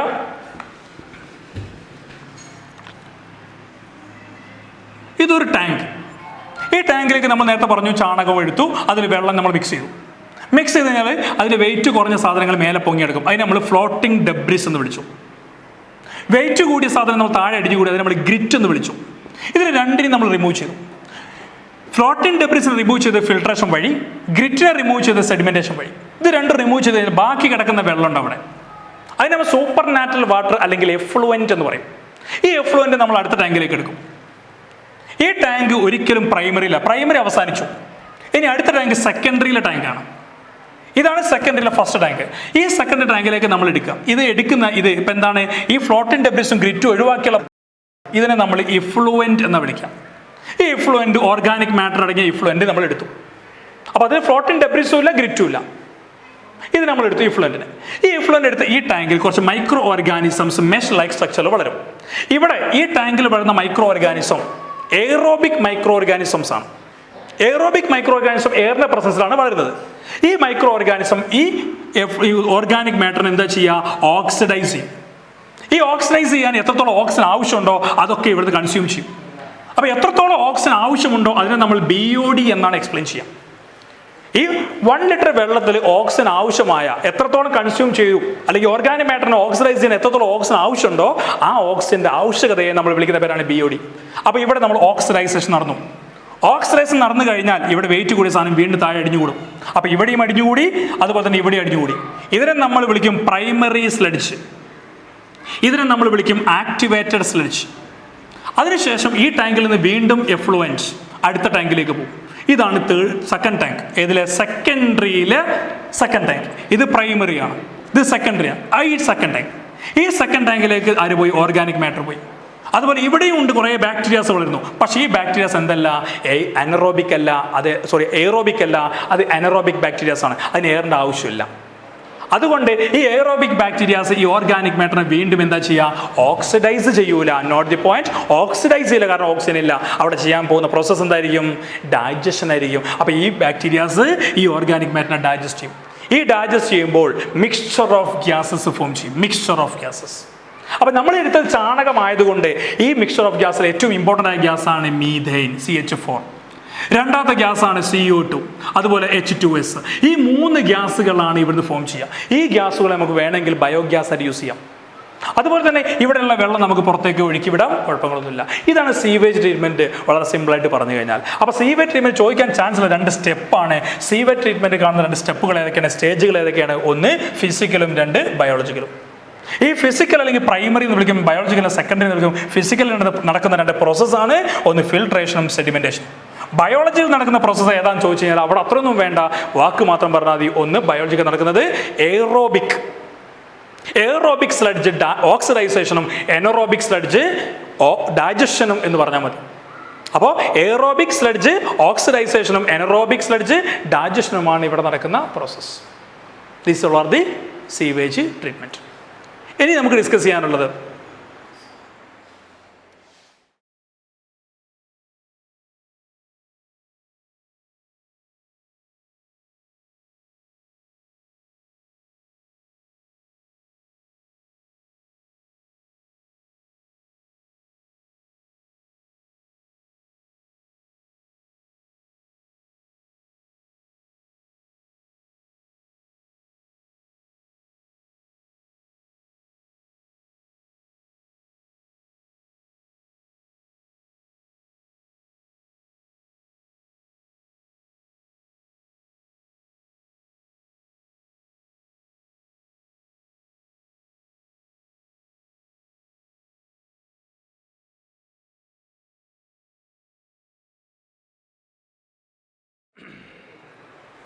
ഓക്കെ, അതാ തുടങ്ങട്ടെ. ഓക്കെ, അപ്പോൾ ഇനി നമ്മൾ ഡിസ്കസ് ചെയ്യാൻ പോകുന്ന ടോപ്പിക്ക് ഹ്യൂമൻ റീപ്രൊഡക്ഷനും റീപ്രൊഡക്റ്റീവ് ഹെൽത്തും. രണ്ടും കൂടെ ഒരുമിച്ച് ഞങ്ങൾ പോകും. സമയപരിധി കൊണ്ടാണ് ഇത്രയും സ്പീഡിൽ വളരെ ഫാസ്റ്റായിട്ട് എടുക്കുന്നത്. ഒരു ചാപ്റ്റർ മാത്രമല്ല 4 ചാപ്റ്റർ ഉള്ളത് കൊണ്ടാണ് സ്പീഡ് പോകുന്നത്. ആർക്കെങ്കിലും ബുദ്ധിമുട്ടുണ്ടെങ്കിൽ പതുക്കെ ക്ഷമിക്കുക. എൻ്റെ കൂടെ തന്നെ ഫോളോ ചെയ്ത് വരിക, ഡൗട്ട് ഉണ്ടെങ്കിൽ ചോദിക്കാം. അപ്പോൾ നമുക്ക് ശ്രദ്ധിക്കാം. ഇനി നമ്മൾ പറയാൻ പോകുന്ന ഹ്യൂമൻ റീപ്രൊഡക്ഷൻ. ആ റീപ്രൊഡക്ഷൻ എന്ന സെക്ഷൻ കുറച്ച് കാര്യങ്ങളെ ഡൗട്ട് അല്ലെങ്കിൽ എക്സാമിന് നിങ്ങൾക്ക് ഡൗട്ട് വരാൻ ചാൻസ് ഉള്ളൂ. അത് നമുക്ക് കൂടുതൽ എക്സ്പ്ലെയിൻ ചെയ്യാം. അപ്പോൾ അതിൻ്റെ മുന്നേ ആ human reproduction and reproductive health ഈ സെക്ഷൻ ഏതൊക്കെയാണ് എക്സാമിന് വരാൻ ചാൻസ് ഉള്ളത്? ഫസ്റ്റ് ചാൻസ് ഉള്ളത് male reproductive organs. Male reproductive organs note അതിൽ അസസറി ഡക്റ്റും അസസറി ഗ്ലാൻസും ഇത് രണ്ടും ചോദിക്കാൻ ചാൻസ് ഉണ്ട്. അസസറി ഡക്റ്റ് മെയിൽ റീപ്രൊഡക്ഷൻ്റെ അസസറി ഡക്റ്റ് ഏതൊക്കെയാണ് എന്ന് പറഞ്ഞാൽ ഇപ്പം നിങ്ങൾക്കറിയാം മെയിലിൻ്റെ റീപ്രൊഡക്റ്റീവ് ഓർഗൻസിലെ പ്രൈമറി റീപ്രൊഡക്റ്റീവ് ഓർഗനാണ് ടെസ്റ്റിസ്. ഈ ടെസ്റ്റിസിനെ കവർ ചെയ്യുന്ന സാക്ക് ലൈക്ക് സ്ട്രക്ചറാണ് scrotum. Each testis is made up of 200 അല്ലെങ്കിൽ 250 lobules compartments, that is known as testicular lobules. ഈ testicular lobules is consist of tiny coiled seminiferous tubules. ഇതിനുള്ളിൽ ഒത്തിരി seminiferous tubules ഉണ്ട്. അപ്പോൾ വരാൻ ചാൻസ് ഉള്ള സെക്ഷൻ പറയുകയാണ്, ശ്രദ്ധിച്ചോണം. സെമിനിഫറസ് ട്യൂബ്യൂൾ ഇവിടെ മുതലാണ് സെമിനിഫറസ് ട്യൂബ്യൂൾസ്. ഈ സെമിനിഫറസ് ട്യൂബ്യൂൾസിനുള്ളിൽ 2 ടൈപ്പ് സെൽസ് ഉണ്ട്. ഒരു സെല്ലിൻ്റെ പേര് മെയിൽ ജേം സെൽ അല്ലെങ്കിൽ സ്പമാറ്റോഗോണിയ എന്ന് പറയും. സ്പമാറ്റോഗോണിയ. രണ്ടാമത്തെ സെൽസിൻ്റെ പേരാണ് സെർറ്റോളി cell. So, inside the seminiferous tubules consist of 2 types of cells. First one is male germ cells അല്ലെങ്കിൽ spermatogonia. Second cell Sertoli cell. അപ്പോൾ എന്തിനാണ് മെയിൽ ജേം സെൽസ് അല്ലെങ്കിൽ spermatogonia? What is the function of male germ cells? ഒരു function ഉള്ളൂ, that is production of sperm. അതുപോലെ തന്നെ Sertoli സെൽസിന്റെ function എന്താണ്? To provide nutrients. അപ്പോൾ ഈ ക്ലാസ് കേൾക്കാത്തവരെ കിട്ടാത്തവരെ ശ്രദ്ധിച്ചോളൂ. പ്രൊവൈഡ് ന്യൂട്രിയൻസ് ആർക്ക്? To provide nutrients into the male germ cells. Male germ സെൽസിന് ന്യൂട്രീഷൻ പ്രൊവൈഡ് ചെയ്യുന്ന സെൽസ് ആണ് ആര്? Sertoli cell. അതുവഴി സ്പേം പ്രൊഡ്യൂസ്. അപ്പോൾ എക്സാമിന് ചോദിക്കും മെയിൽ ജേം സെൽ എന്നിട്ട് 2 ഇങ്ങനെ വെച്ചിട്ട് നോക്കും. അതുപോലെ തന്നെ സെർട്ടോളി സെൽ. ആ മെയിൽ ജേം സെൽസ് നേരെ എഴുതണം നമ്മൾ സ്പേം. സെർട്ടോളി സെൽസിന് നേരെ എന്ത് ചെയ്യണം? To provide nourishment to the male germ cells. ഇനി മെയിൽസിൻ്റെ അസസറി ഓർഗന് പറയുന്നതിന് മുന്നേ ഇവിടെ ചോദിക്കാൻ ചാൻസ് ഉള്ള വേറൊരു ഡൗട്ട് എന്താ ചോദിച്ചാൽ, ഈ 2 ടെസ്റ്റിസ് ഞാൻ പറഞ്ഞു കവർ ചെയ്യുന്നത് സാക്ക് ലൈക്ക് പൗച്ച് കൊണ്ടാണ്. അതിൻ്റെ പേരാണ് സ്ക്രോട്ടം. സ്ക്രോട്ടത്തിൻ്റെ ഇമ്പോർട്ടൻസ് നിങ്ങൾക്ക് എല്ലാവർക്കും അറിയാമെന്ന് എനിക്കറിയാം. ഈ സ്ക്രോട്ടം എന്ന് പറയുന്ന ടെസ്റ്റിസിനെ കവർ ചെയ്യുന്ന സാക്ക് ലൈക്ക് സ്ട്രക്ചർ സ്ക്രോട്ടം മനുഷ്യ ബോഡിയിലെ ടെമ്പറേച്ചർ നിങ്ങൾക്കറിയാം 37 ഡിഗ്രി സെൽഷ്യസ് ആണ്. ഈ സ്ക്രോട്ടത്തിൻ്റെ ഉള്ളിലെ ടെമ്പറേച്ചർ 2 to 2.5 ഡിഗ്രി സെൽഷ്യസ് കുറവായിരിക്കും. അപ്പോൾ ഈ scrotum should be provide appropriate temperature for spermatogenesis. Spermatogenesis പ്രോപ്പറായി നടക്കണമെങ്കിൽ ഈ സ്ക്രോട്ടം ടെമ്പറേച്ചർ പ്രൊവൈഡ് ചെയ്യണം. അത് എത്രയാണ്? 2 to 2.5 degree Celsius less than body temperature. അപ്പോൾ അങ്ങനത്തെ ഒരു ഡൗട്ട് അവിടെ ചോദിക്കാം.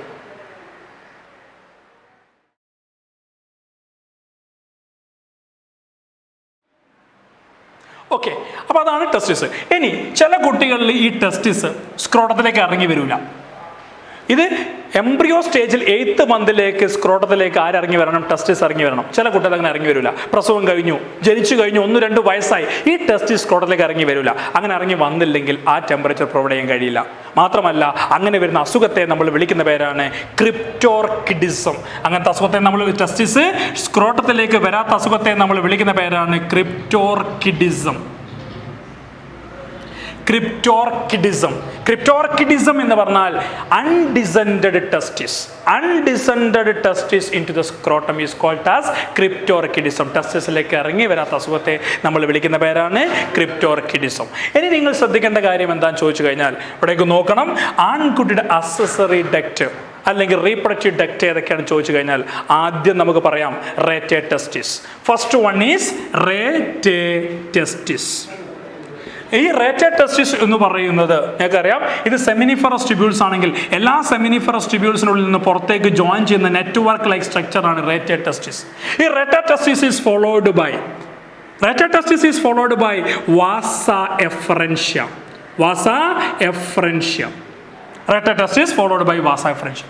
Vasa efferentia followed by vasa efferentia followed. ഈ vasa efferentia കഴിഞ്ഞ പിന്നെ എങ്ങോട്ടാ പോകുന്നത്? vasa efferentia followed by epididymis. Epididymis is followed by vas deferens. Vas deferens followed by ejaculatory duct. Ejaculatory duct followed by urethra.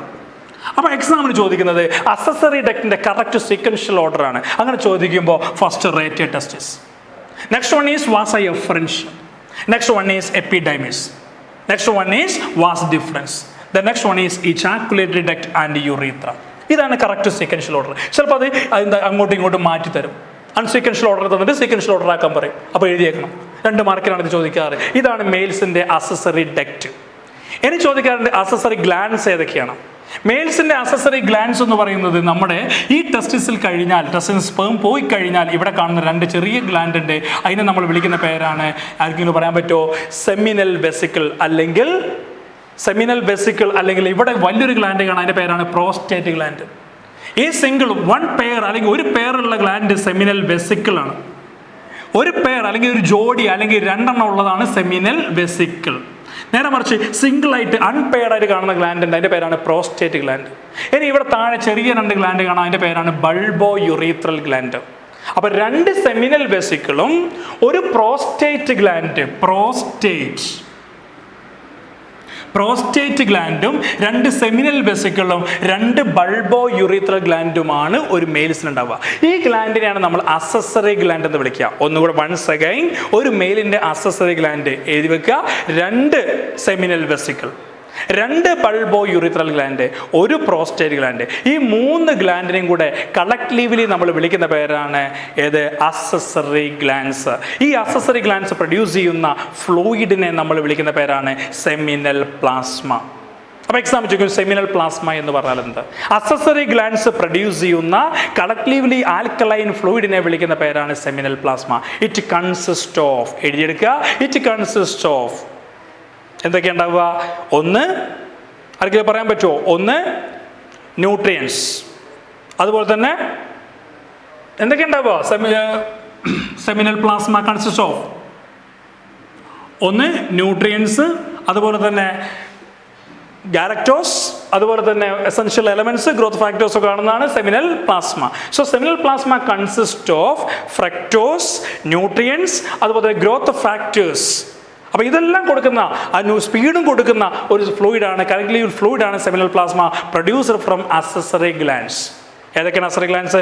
ഒന്ന് prostate, 2 seminal vesicle, 2 bulbourethral gland. അപ്പോൾ ആ ഒരു section ചോദിക്കാം, എന്താണ് സെമിനൽ പ്ലാസ്മ എന്ന് ചോദിക്കാം, എന്താണ് accessory glands ചോദിക്കാം, എന്താണ് അസസറി ഡക്റ്റ് എന്ന് ചോദിക്കാം. ഇതാണ് മെയിൽസിൻ്റെത്. പിന്നെ ക്രിപ്റ്റോക്കിഡിസം ചോദിക്കാം. ഇനി ഫീമെയിലിൻ്റെ ചോദിക്കാൻ ചാൻസ് ഉള്ള സെക്ഷൻസ് ഏതൊക്കെയാണ് ചോദിച്ചു കഴിഞ്ഞാൽ, ഫീമെയിലിൻ്റെ യൂട്രസും അതുമായി ബന്ധമുള്ള ഓർഗൻസും അതിൻ്റെ പാർട്ട് ലാബിൽ ഞാൻ പറയും. അപ്പോൾ ഒരു ഫീമെയിലിൻ്റെ യൂട്രസിൻ്റെ ഭാഗങ്ങൾ അടയാളപ്പെടുത്താൻ പറഞ്ഞു കഴിഞ്ഞാൽ ശ്രദ്ധിക്കണം.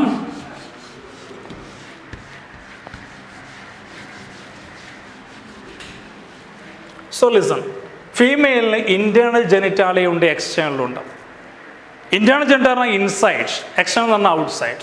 അപ്പോൾ ഫീമെയിലിൻ്റെ വജൈനയും അതുപോലെ തന്നെ ഹൈമനും ക്ലിറ്റോറിസും അടങ്ങിയ എക്സ്റ്റേണൽ പാർട്ടുണ്ട്, യൂട്രസും അസോസിയേറ്റഡ് ഓർഗൻ ഓവറിയുമായുള്ള ഭാഗമുണ്ട്, അതിനെ ഇൻറ്റേർണൽ എന്ന് പറയും, ഇൻറ്റേർണൽ ജെനിറ്റാലിയ. അപ്പോൾ ആ ഇൻറ്റേർണൽ ജെനിറ്റാലിയ പലപ്പോഴും എക്സാമിൽ ചോദിക്കാറ്, ഇൻറ്റേർണൽ ജെനിറ്റാലിയ യൂട്രസ് ഇതാ, ഇപ്പോൾ ഇതൊരു യൂട്രസ് ആണെങ്കിൽ, ഇതാണ് യൂട്രസ് എങ്കിൽ വൂമ്പ് എന്ന് തന്നെ വിളിക്കും, വൂമ്പ് എന്ന് വിളിക്കാറുണ്ട്. ഏകദേശം 60 ഗ്രാം വെയിറ്റ് ഉള്ള ഒരു ഓർഗനാണ് യൂട്രസ്. ഈ യൂട്രസിൻ്റെ ഇവിടെ നിങ്ങൾക്ക് ഒരു ട്യൂബ് കാണാം, ഫെലോപ്പിയൻ ട്യൂബ്. അതുപോലെ തന്നെ ഈ സൈഡിലും കാണാം ഒരു ഫെലോപ്പിയൻ ട്യൂബ്, 2 ഫെലോപ്പിയൻ ട്യൂബ്. ഏകദേശം 10 to 12 സെൻറ്റിമീറ്റർ ലെങ്ത്തുള്ള ട്യൂബാണ് ഫെലോപ്പിയൻ ട്യൂബ്. ഈ ഫെലോപ്പിയൻ ട്യൂബിൻ്റെ എൻഡിൽ ഫിംഗർ ലൈക്ക് സ്ട്രക്ചർ കാണാം. ഇതാദ്യം നോട്ട്, ഫിംഗർ ലൈക്ക് സ്ട്രക്ചർ, അതിനെ ഫിംബ്രിയ എന്ന് പറയും, ഫിംബ്രിയ. ഈ ഭാഗത്തെ, ഇപ്പം നമ്മുടെ കൈയാണ് നമ്മൾ എടുക്കുന്നതെങ്കിൽ ഈ ഭാഗത്തെ നമ്മൾ ഫിംബ്രിയ എന്ന് പറയും, ഈ ഭാഗത്തെ നമ്മൾ ഇൻഫണ്ടിബുലം എന്ന് പറയും, ഈ ട്യൂബിനെ നമ്മൾ ഫെലോപ്പിയൻ ട്യൂബ് എന്ന് പറയും. അതുപോലെ തന്നെ 2 സൈഡിലും ഉണ്ടാവും ഫിംബ്രിയ, ഇൻഫണ്ടിബുലം, ഫെലോപ്പിയൻ ട്യൂബ്.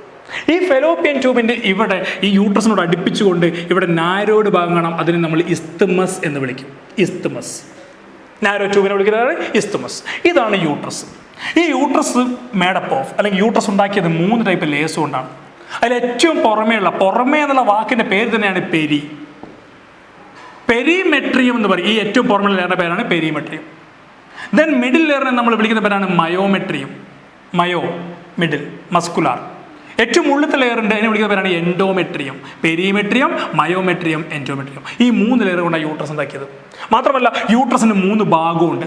അതിൽ ഏറ്റവും മേലെ കാണുന്ന ഭാഗത്തെ നമ്മൾ ഫണ്ടസ് അല്ലെങ്കിൽ ഫണ്ടിക് എന്ന് വിളിക്കും, ഫണ്ടസ്. ഈ ഭാഗത്തെ നമ്മൾ ക്യാവിറ്റി എന്ന് വിളിക്കും, ക്യാവിറ്റി. ഏറ്റവും താഴെ കാണുന്ന ഈ ഭാഗത്തെ നമ്മൾ സെർവിക്സ് എന്ന് വിളിക്കും, cervix. Fundus, cavity, cervix. 3 layer perimetrium, myometrium, endometrium. ഇനി ഇവിടെ ചോദിക്കാൻ ചാൻസ് പറഞ്ഞു, ഈ യൂട്രസിൻ്റെ ഐദർ സൈഡിൽ ഇങ്ങനെ ഒരു ലിഗ്മെന്റ് ഉണ്ടാവും, broad ligament.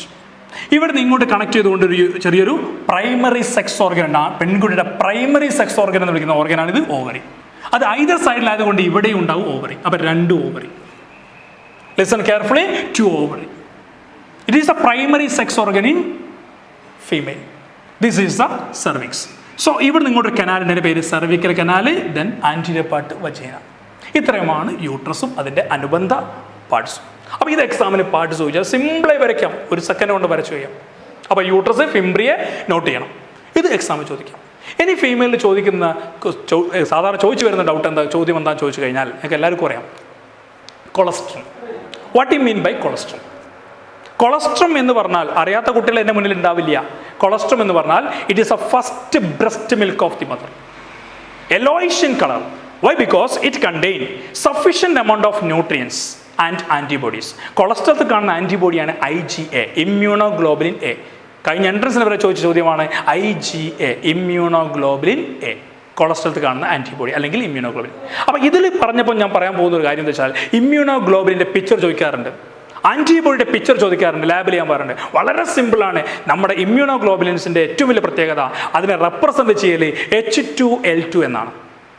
H2L2 എഴുതിയെടുത്തോളൂ. ആൻറ്റിബോഡിയുടെ representing letters ആണ് H2L2. അങ്ങനെ റെപ്രസെൻ്റ് ചെയ്യുന്ന കാരണം എന്താ, 2 ഹെവി ചെയിൻ ഉണ്ടായിരിക്കും, 2 ലൈറ്റ് ചെയിൻ ഉണ്ടായിരിക്കും. 2 ഹെവി ചെയിനും 2 ലൈറ്റ് ചെയിനും. ഹെവി ചെയിൻ 2 H2 ആയി, ലൈറ്റ് ചെയിൻ 2 L2 H2L2 എന്ന് വെച്ചാൽ ഇപ്പോൾ ഒറ്റ എക്സാമ്പിൾ നിങ്ങൾ നോക്കി ഇങ്ങോട്ട് H2L2 എന്ന് പറയാൻ കാരണം എന്തുകൊണ്ടാണ് ആൻറ്റിബോഡിയെ അല്ലെങ്കിൽ ഇമ്മ്യൂണോഗ്ലോബുലിനെ H2L2 എന്ന് വിളിക്കാനുള്ള കാരണം ചോദിച്ചു കഴിഞ്ഞാൽ, ഇപ്പം നിങ്ങൾ നോക്കുക, ഇങ്ങനൊരു ആൻറ്റിബോഡി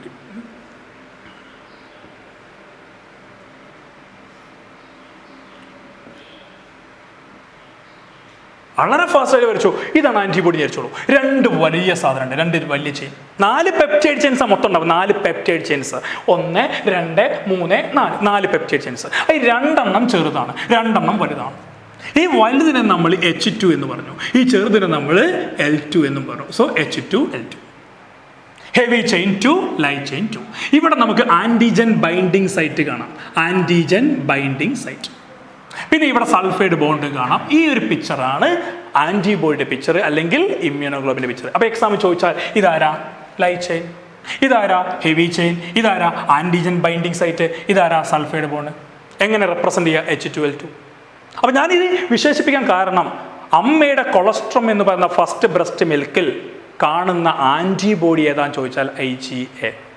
ഈ കൊളസ്ട്രം കുഞ്ഞുവാവക്ക് വേണോ, കുട്ടികൾക്ക് കൊടുക്കണോ എന്ന് ചോദിക്കാൻ പാടില്ല അങ്ങനത്തെ ചോദ്യമൊന്നും. കാരണം അത്രയും എസെൻഷ്യലാണ്. ഒരു കുഞ്ഞിന് ഏറ്റവും എസെൻഷ്യലായി വേണ്ട സാധനമാണ് കൊളസ്ട്രം. ബിക്കോസ് ഈ കുഞ്ഞിന് വളരാൻ ആവശ്യമായ എല്ലാ ന്യൂട്രിയൻസും, ഇമ്മ്യൂണോഗ്ലോബുലിൻസും, ആൻറ്റിബോഡീസും, ഇമ്മ്യൂണിറ്റി പവറും, ബുദ്ധിയും ഐക്യവും എല്ലാം കിട്ടണമെങ്കിൽ എന്ത് വേണം? ഈ കൊളസ്ട്രം വേണം. കൊളസ്ട്രം കുടിക്കാത്ത കുട്ടികൾക്ക് ഇമ്മ്യൂണിറ്റി പവർ കുറവായിരിക്കും, IQ പവർ കുറവായിരിക്കും, ഇൻ്റലിജൻസ് കപ്പാസിറ്റി കുറവായിരിക്കും. അപ്പോൾ അതുകൊണ്ട് colostrum is essential for new born എന്ന് ചോദിച്ചാൽ ന്യൂ ബോൺ എസെൻഷ്യൽ തന്നെയാണ്. എക്സാം എഴുതിയേക്കാൾ സംശയമൊന്നും ആർക്കും വേണ്ട. എന്താ colour? Yellowish in colour. It contain sufficient amount of nutrients, growth factors, antibody. Which antibody? IgA. These all R colostrum. കഴിഞ്ഞു, ആ സെക്ഷൻ അവിടെ കഴിഞ്ഞു. ഇനി അവിടെ ചോദിക്കാൻ ചാൻസ് ഉള്ള ക്വസ്റ്റ്യൻ എന്താ വെച്ചാൽ മെൻസ്ട്രൽ സൈക്കിളിനെ കുറിച്ചാണ്. ഫീമെയിലിൻ്റെ എന്താണ് മെൻസ്ട്രൽ സൈക്കിൾ? ഒരു ഫീമെയിൽ റീപ്രൊഡക്റ്റീവ് സൈക്കിളാണ് മെൻസ്ട്രൽ സൈക്കിൾ. അതുപോലെ തന്നെ ചില മൃഗങ്ങൾക്ക് എനിക്കറിയാം, മങ്കീസിലൊക്കെ കാണുന്ന ഈസ്ട്രൽ സൈക്കിൾ, മനുഷ്യർക്കാണെങ്കിൽ menstrual cycle. What you my menstrual cycle? ഒരു റീപ്രൊഡക്റ്റീവ് സൈക്കിളാണ്. During the time of puberty, 13ാമത്തെ വയസ്സാകുമ്പോൾ ഒരു പെൺകുട്ടി കാണിക്കുന്ന റീപ്രൊഡക്റ്റീവ് സൈക്കിളാണ് മെൻസ്ട്രൽ സൈക്കിൾ. അത് 47 വയസ്സാകുമ്പോൾ നിന്നു പോവുകയും ചെയ്യും. ഈ മെൻസ്ട്രൽ സൈക്കിൾ ഓരോ 28 ദിവസം കൂടുമ്പോഴും സൈക്ലിക്കായി വന്നുകൊണ്ടിരിക്കും. പക്ഷെ 47 വയസ്സാകുമ്പോൾ നിന്നു പോകും. അത് നമ്മൾ മെനോപോസ് എന്ന് പറയും. തുടങ്ങുന്നതിനെ നമ്മൾ വിളിക്കുന്ന പേര് മെനാർക്കെ. പക്ഷെ അതിനിടയ്ക്ക് പ്രഗ്നൻസിയോ അല്ലെങ്കിൽ ഈ ക്ലൈമറ്റ് ചേഞ്ചോ അല്ലെങ്കിൽ ക്ഷീണമോ അല്ലെങ്കിൽ പേടിയോ ഫിയർ ആൻഡ് ആങ്സൈറ്റി ഇങ്ങനെ എന്തെങ്കിലും ഇഷ്യൂസ് വന്നു കഴിഞ്ഞാൽ, ഹോർമോണൽ ചേഞ്ചസ് ഇത് വന്നു കഴിഞ്ഞാൽ ഈ മെൻസ്ട്രൽ സൈക്കിൾ നിന്നു പോവാം. അങ്ങനെ നിന്നു പോകുന്നതിന് നമ്മൾ വിളിക്കുന്ന പേരാണ് amenorrhoea, absence of menstrual cycle. അപ്പോൾ തുടങ്ങുന്നതിൻ്റെ പേര് മെനാർക്കെ, അവസാനിക്കുന്നത് മെനോപോസ്, ഇടയ്ക്ക് നിന്നു പോകുന്നതോ അമിനോറിയ. ഇനി പെയിൻഫുൾ ആയിട്ട് മെൻസ്ട്രൽ സൈക്കിൾ വരുന്നതെങ്കിലോ അതിന് ഡിസ്മെനോറിയ എന്ന വാക്ക് ഉപയോഗിക്കും, ഡിസ്മെനോറിയ. അപ്പോൾ എന്താ എക്സാമിലൂടെ ചോദിക്കാൻ ചാൻസ് ഉള്ളത്? 2 സെക്ഷനാണ്. മെൻസ്ട്രൽ സൈക്കിളുമായി ബന്ധപ്പെട്ടുകൊണ്ട് 2 ചോദ്യം ചോദിക്കാം. ഒന്ന്, what are the hormones influencing menstrual cycle? Second one is stages or phases of menstrual cycle. അപ്പോൾ അത് രണ്ടും കൂടെ ഒരുമിച്ച് പറയാൻ ശ്രമിക്കാൻ ഞാൻ എല്ലാവരും ട്രൈ ചെയ്യുക. മെൻസ്ട്രൽ സൈക്കിളിനെ സഹായിക്കുന്ന ഹോർമോണുകളും അതുപോലെ സ്റ്റേജും രണ്ടും കൂടെ ഒരുമിച്ച് പറയാൻ ശ്രമിക്കാതെ സമയമില്ലാത്തതുകൊണ്ട് എല്ലാവരും വാച്ച് ചെയ്യുക, പേപ്പർ എടുത്ത് വരച്ച് നോക്കുക.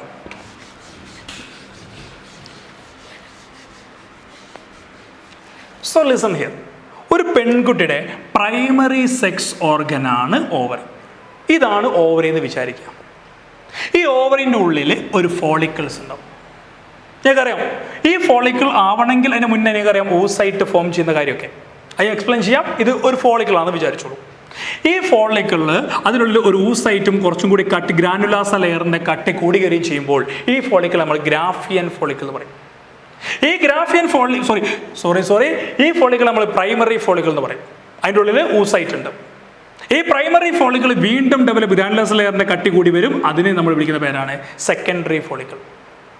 സെക്കൻഡറി ഫോളിക്കിൾ വീണ്ടും ഡെവലപ്പ് ചെയ്ത് അതിൻ്റെ ഉള്ളിലെ സെല്ല് പ്രൈമറി യൂസൈറ്റ് സെക്കൻഡറി യൂസൈറ്റായി മാറുകയും നിങ്ങൾക്കറിയാം ഫ്ലൂയിഡ് ഫിൽഡ് ക്യാവിറ്റി ആയ ആൻഡ്രം ഫോം ചെയ്യുകയും ചെയ്യും. ഏറ്റവും ഇതിനെ നമ്മൾ ടെർഷറി എന്നാണ് വിളിക്കുക, ടെർഷറി ഫോളിക്കിൾ. ഏറ്റവും മെച്യൂരിറ്റി ആയ ഫോളിക്കിൾ ഉണ്ടാവും. ഫ്ലൂയിഡ് ഫിൽഡ് ക്യാവിറ്റി വളരെ കൂടുതൽ വിഷ്വലൈസ് ചെയ്യാൻ പറ്റുന്ന സെക്കൻഡറി യൂസൈറ്റ് ഫോം ചെയ്യുന്ന ഈ വലിയ ഏറ്റവും കംപ്ലീറ്റ്ലി മെച്യൂരിറ്റി ആയ ഈ ഫോളിക്കിളിനെ നമ്മൾ വിളിക്കുന്ന പേരാണ് Graafian follicle. Graafian follicle. Completely matured ഫോളിക്കിളിനെ വിളിക്കുന്ന പേരാണ് ഗ്രാഫിയൻ ഫോളിക്കിൾ. ഇനി എന്താ പറയാൻ പോകുന്നത് ശ്രദ്ധിക്കുക. Primary follicle, secondary follicle, tertiary follicle, Graafian follicle. ഇത് സെക്കൻഡറി യൂസൈറ്റ്, പ്രൈമറി യൂസൈറ്റ്. ഇത് ഫ്ലൂയിഡ് ഫിൽഡ് ക്യാവിറ്റി, ആൻഡ്രം. ഈ പിക്ചർ ചോദിക്കാറുണ്ട്, ആൻഡ്രവും സെക്കൻഡറി യൂസൈറ്റ്. ഈ പിക്ചർ ചോദിക്കാറുണ്ട്, ഗ്രാഫിയൻ ഫോളിക്കിളിൻ്റെ. ഇനി ഇവിടേക്ക് നോക്കുക. ഇതൊക്കെ ഞാൻ ഒഴിവാക്കുകയാണ്, എല്ലാവരും ശ്രദ്ധിക്കുക. ഈ പ്രൈമറി ഫോളിക്കിൾ ഗ്രാഫിയൻ ഫോളിക്കിൾ ആവണമെങ്കിൽ ഒരു പ്യൂബർട്ടി കഴിഞ്ഞ പെൺകുട്ടിക്ക് 10 ദിവസം മുതൽ 12 ദിവസം വരെ വേണം. കൂടുതൽ പെൺകുട്ടിക്ക് 10 ദിവസമാണ്, ചില കുട്ടികൾക്ക് 12 ദിവസം വരെ എടുക്കും. 10 to 12 days ആണ്. അപ്പോൾ ഞാൻ പറഞ്ഞു ഏറ്റവും കൂടുതൽ എടുക്കുന്ന 10 ദിവസമാണ്. പിന്നെ കുറച്ച് പേർക്ക് 12 ദിവസം വരെ ഈ ഫോളിക്കിൾ വലുതാവാൻ സമയമെടുക്കും. ഇത്രയും ദിവസം ഈ ഫോളിക്കിൾ വലുതാവണമെങ്കിൽ ഫോളിക്കിളിനെ സ്റ്റിമുലേറ്റ് ചെയ്യുന്ന ഹോർമോൺ വേണം. ആ ഹോർമോണാണ് ഒന്ന് FSH, രണ്ടാമത്തത് LH. ഈ 2 ഹോർമോണിൻ്റെയും എസെൻഷ്യൽ ഹെൽപ്പോട് കൂടിയാണ് ഈ ഫോളിക്കിൾ ഡെവലപ്പ് ചെയ്യുന്നത്. അതോടുകൂടി തന്നെ നമ്മൾ സഹായിക്കുന്ന അതിനെ പാർട്ടിസിപ്പേറ്റ് ചെയ്യുന്ന മറ്റു 2 ഹോർമോണുണ്ട്. ഒന്ന് ഈസ്ട്രോജൻ. ഏതാണ് ഈസ്ട്രോജൻ? ചെറിയ രീതിയിൽ പ്രൊജസ്ട്രോൺ, ഏറ്റവും കൂടുതൽ ഈസ്ട്രോജൻ ചെറിയ രീതിയിൽ പ്രൊജസ്ട്രോൺ എന്ന ഹോർമോണും ഈ ഫോളിക്കിൾ ഡെവലപ്മെന്റിനെ സഹായിക്കുന്നുണ്ട്. ഇനി ശ്രദ്ധിക്കാം, ആ ഫോളിക്കിൾ ഡെവലപ്മെന്റിനെ സഹായിക്കുന്ന 4 ഹോർമോൺ പറഞ്ഞു കഴിഞ്ഞു. ഒന്ന് FSH, 2 LH, 3 ഈസ്ട്രോജൻ, 4 പ്രൊജസ്ട്രോൺ. ഏറ്റവും കൂടുതൽ ഇവിടെ ആരാണ്? FSH, LH, oestrogen. പ്രൊജസ്ട്രോൺ വളരെ കുറഞ്ഞ രീതിയിലേ സഹായിക്കുള്ളൂ. ഇനി ഇവിടേക്ക് നോട്ട് ചെയ്യാം. 12 ദിവസം അല്ലെ 10 മുതൽ 12 ദിവസം കൊണ്ടാണ് ഈ ഫോളിക്കിൾ ഡെവലപ്പ് ചെയ്യുക. അങ്ങനെ ഗ്രാഫിയൻ ഫോളിക്കിൾ ആയിക്കഴിഞ്ഞാൽ ഇതാവുന്ന ഏകദേശം മെൻസ്ട്രൽ സൈക്കിളിലെ 2ാമത്തെ ദിവസമാണ് വലുതാവാൻ തുടങ്ങിയ. ഏകദേശം 14ാമത്തെ ദിവസം, മെൻസ്ട്രൽ സൈക്കിളിൻ്റെ 14th day ഈ ഗ്രാഫിയൻ ഫോളിക്കിൾ മാക്സിമം ആവുമെന്ന് പറഞ്ഞു. ആ മാക്സിമം ആയതിനെ വിളിക്കുന്ന പേരാണ് ഗ്രാഫിയൻ ഫോളിക്കിൾ. ഈ 4 ഹോർമോണിൻ്റെ സഹായം കൊണ്ടാണ് ഗ്രാഫിയൻ ഫോളിക്കിൾ ഉണ്ടായത്. ഇനി ഞാൻ പറഞ്ഞ വാക്ക് ശ്രദ്ധിച്ച് കേൾക്കണം. ഗ്രാഫിയൻ ഫോളിക്കിൾ 14th മെൻസ്ട്രൽ സൈക്കിളിൻ്റെ 14th day ഒരു പെൺകുട്ടിയുടെ ബോഡിയിൽ FSHും FSHും കൂടുതലാണ്, LHും കൂടുതലാണ്. രണ്ടും കൂടുതലാണ്, ഒപ്റ്റിമൽ ലെവലിൽ. പക്ഷേ ഈ 14th day ആകുമ്പോഴേക്കും LHൻ്റെ അളവ് മാക്സിമം ഒപ്റ്റിമം പീക്ക് ലെവലിലേക്ക് എത്തും. രണ്ടും കൂടുതലാണ്, നോട്ട് ദി പോയിന്റ്. FSHും LHും ഓവർ പ്രൊഡ്യൂസ് ചെയ്യും. പക്ഷേ 14th day LH പീക്ക് ലെവലിലേക്ക് എത്തും. Attain should be peak level. അതുകൊണ്ട് ഈ LH എന്ന ഹോർമോൺ ഈ ഗ്രാഫിയൻ ഫോളിക്കിളിനെ പൊട്ടിക്കും. ഇതിന് വലുതാക്കാൻ സഹായിച്ചത് FSHും അതുപോലെ തന്നെ LHും ആയിരുന്നു. പക്ഷെ വലുതായി മാക്സിമം ആയപ്പോഴേക്കും LH എന്ത് ചെയ്യും? ഓവറായിട്ട് പ്രൊഡ്യൂസ് ചെയ്ത് ആ ഗ്രാഫിയൻ ഫോളിക്കിളെ റപ്ചർ ആക്കും. ഈ റപ്ചർ കാരണം, ഗ്രാഫിയൻ ഫോളിക്കിൾ പൊട്ടിയത് കാരണം ഗ്രാഫിയൻ ഫോളിക്കിൻ്റെ ഉള്ളിലുള്ള സെക്കൻഡറി oocyte ഇവിടുന്ന് റിലീസാവും. Secondary oocyte റിലീസാവും. ഈ സെക്കൻഡറി oocyte റിലീസാകുന്ന പ്രോസസ്സിനെയാണ് നമ്മൾ ഓവുലേഷൻ എന്ന് പറയാം. അത് കറക്റ്റ് 14th day സംഭവിക്കുക. അത് ഏത് ഹോർമോണിൻ്റെ സഹായം കൊണ്ടാണ്? FSH ഉണ്ട്, LH ഉണ്ട്. പക്ഷേ അതിന് ഇൻഡ്യൂസ് ചെയ്ത ഹോർമോൺ ഏതാണെന്ന് ചോദിച്ചാൽ ആർക്കും സംശയം വേണ്ട, LH ആണ്. LH should be induce ovulation. അങ്ങനെ 14th ഓവുലേഷൻ നടന്നു. ഈ ഓവം ആ പെൺകുട്ടിയുടെ ഫെലോപ്പിയൻ ട്യൂബിലെ ഫിംബ്രിയ വഴി ഫെലോപ്പിയൻ ട്യൂബിൽ വന്ന് നിൽക്കും. എന്തിനു വേണ്ടി? ഇപ്പോൾ എക്സാമ്പിൾ നമ്മൾ വരച്ച യൂട്രസ് ഇതാണ് ഫെലോപ്പിയൻ ട്യൂബ്, ഇത് ഓവറി. ഈ ഓവറിൽ നിന്ന് ഈ സെക്കൻഡറി ഊസായിട്ട് 14th റിലീസായിട്ട് ഈ ഫിംബ്രിയ എന്ന് പറയുന്ന ഈ വിരല് പോലത്തെ സ്ട്രക്ചർ അങ്ങ് സ്വീകരിച്ചിട്ട് അവിടെ കൊണ്ടുവരും, നമ്മുടെ ഫെലോപ്പിൻ ട്യൂബിലേക്ക് എത്തിക്കും. ഈ ഫെലോപ്പിൻ ട്യൂബിൽ എത്തിക്കഴിഞ്ഞാൽ സ്പേം വരികയാണെങ്കിൽ ആ ദിവസം ഈ സ്പേമും ഓവും തമ്മിൽ മീറ്റ് ചെയ്യും. ആ മീറ്റിങ്ങിനെ നമ്മൾ ഫെർട്ടിലൈസേഷൻ എന്ന് പറയും. പക്ഷേ ഈ 13-14 ഏജുള്ള കുട്ടിയൊക്കെ എന്ത് ഫെർട്ടിലൈസേഷൻ, എന്ത് സ്പേം, അവിടേക്ക് സ്പേം വരുന്നില്ല. പക്ഷെ ഓവം അവിടെ നിന്ന് നിൽക്കും. Life span of ovum 1 day. ഒരു ദിവസം 14th വന്ന ഓവം അവിടെ നിൽക്കുന്നു. ഒരു ദിവസം കഴിഞ്ഞാൽ അത് ഡീജനറേറ്റ് ചെയ്തു പോകും ഓവം. ഇപ്പം ഇനി ശ്രദ്ധിക്കുക. അപ്പോൾ ഓവം ഇവിടുന്ന് പുറത്തേക്ക് പോയാൽ, ഇനി നിങ്ങൾ നോക്കിയേ ഈ പിക്ചറിലേക്ക്, ഓവം സെക്കൻഡറി യൂസായിട്ട് പുറത്തേക്ക് പോയാൽ ബാക്കി എന്താ അവിടെ ഉള്ളത്? Remaining part. ഒരു മുന്തിരി നമ്മൾ നെക്കിക്കഴിഞ്ഞാൽ അതിൻ്റെ കുരു പുറത്തേക്ക് പോയാൽ ബാക്കിയുള്ള ആ തൊലി ഉണ്ടാവും. ഈ റിമൈനിങ് പാർട്ട് ഇങ്ങോട്ട് കൺവേർട്ട് ചെയ്യും. അങ്ങനെ ഉണ്ടാകുന്ന ഒരു ഫോമാണ് റപ്ചേർഡ് ആയിട്ടുള്ള remaining part of ruptured ഗ്രാഫിയൻ follicle converted another form. ഇതിനെ നമ്മൾ വിളിക്കുന്ന പേരാണ് കോർപ്പസ് ലൂട്ടിയം. ഈ കോർപ്പസ് ലൂട്ടിയം പഠിക്കാതെ ഒരിക്കലും മുന്നോട്ട് പോകാൻ കഴിയില്ല. ഈ കോർപ്പസ് ലൂട്ടിയം മഞ്ഞ കളറിലാണ്. ഈ കോർപ്പസ് ലൂട്ടിയം ഉണ്ടാക്കുന്ന ഒരേ ഒരു ഹോർമോണാണ് പ്രൊജസ്ട്രോൺ. എന്തായാലും ചോദിച്ചിരിക്കും, കോർപ്പസ് ലൂട്ടിയം പ്രൊഡ്യൂസ് ചെയ്യുന്ന ഹോർമോണിന്റെ പേരാണ് പ്രൊജസ്ട്രോൺ. ഈ പ്രൊജസ്ട്രോൺ പ്രൊഡ്യൂസ് ചെയ്ത് കഴിഞ്ഞാൽ ഈ പ്രൊജസ്ട്രോൺ എന്ത് ചെയ്യും? ഈ യൂട്രസിലേക്ക് പോകും. യൂട്രസിൽ പോയിട്ട് ഈ ഫീമെയിലിൻ്റെ യൂട്രസിൻ്റെ മയോമെട്രിയം അല്ല, ഏറ്റവും ഉള്ളതിലേറേതാ എൻഡോമെട്രിയം. തിക്നെസ് ഇങ്ങനെ കൂടിക്കൊണ്ടിരിക്കും. അവിടെ ഒരു പന്തലൊക്കെ ഉണ്ടാക്കി വെക്കും.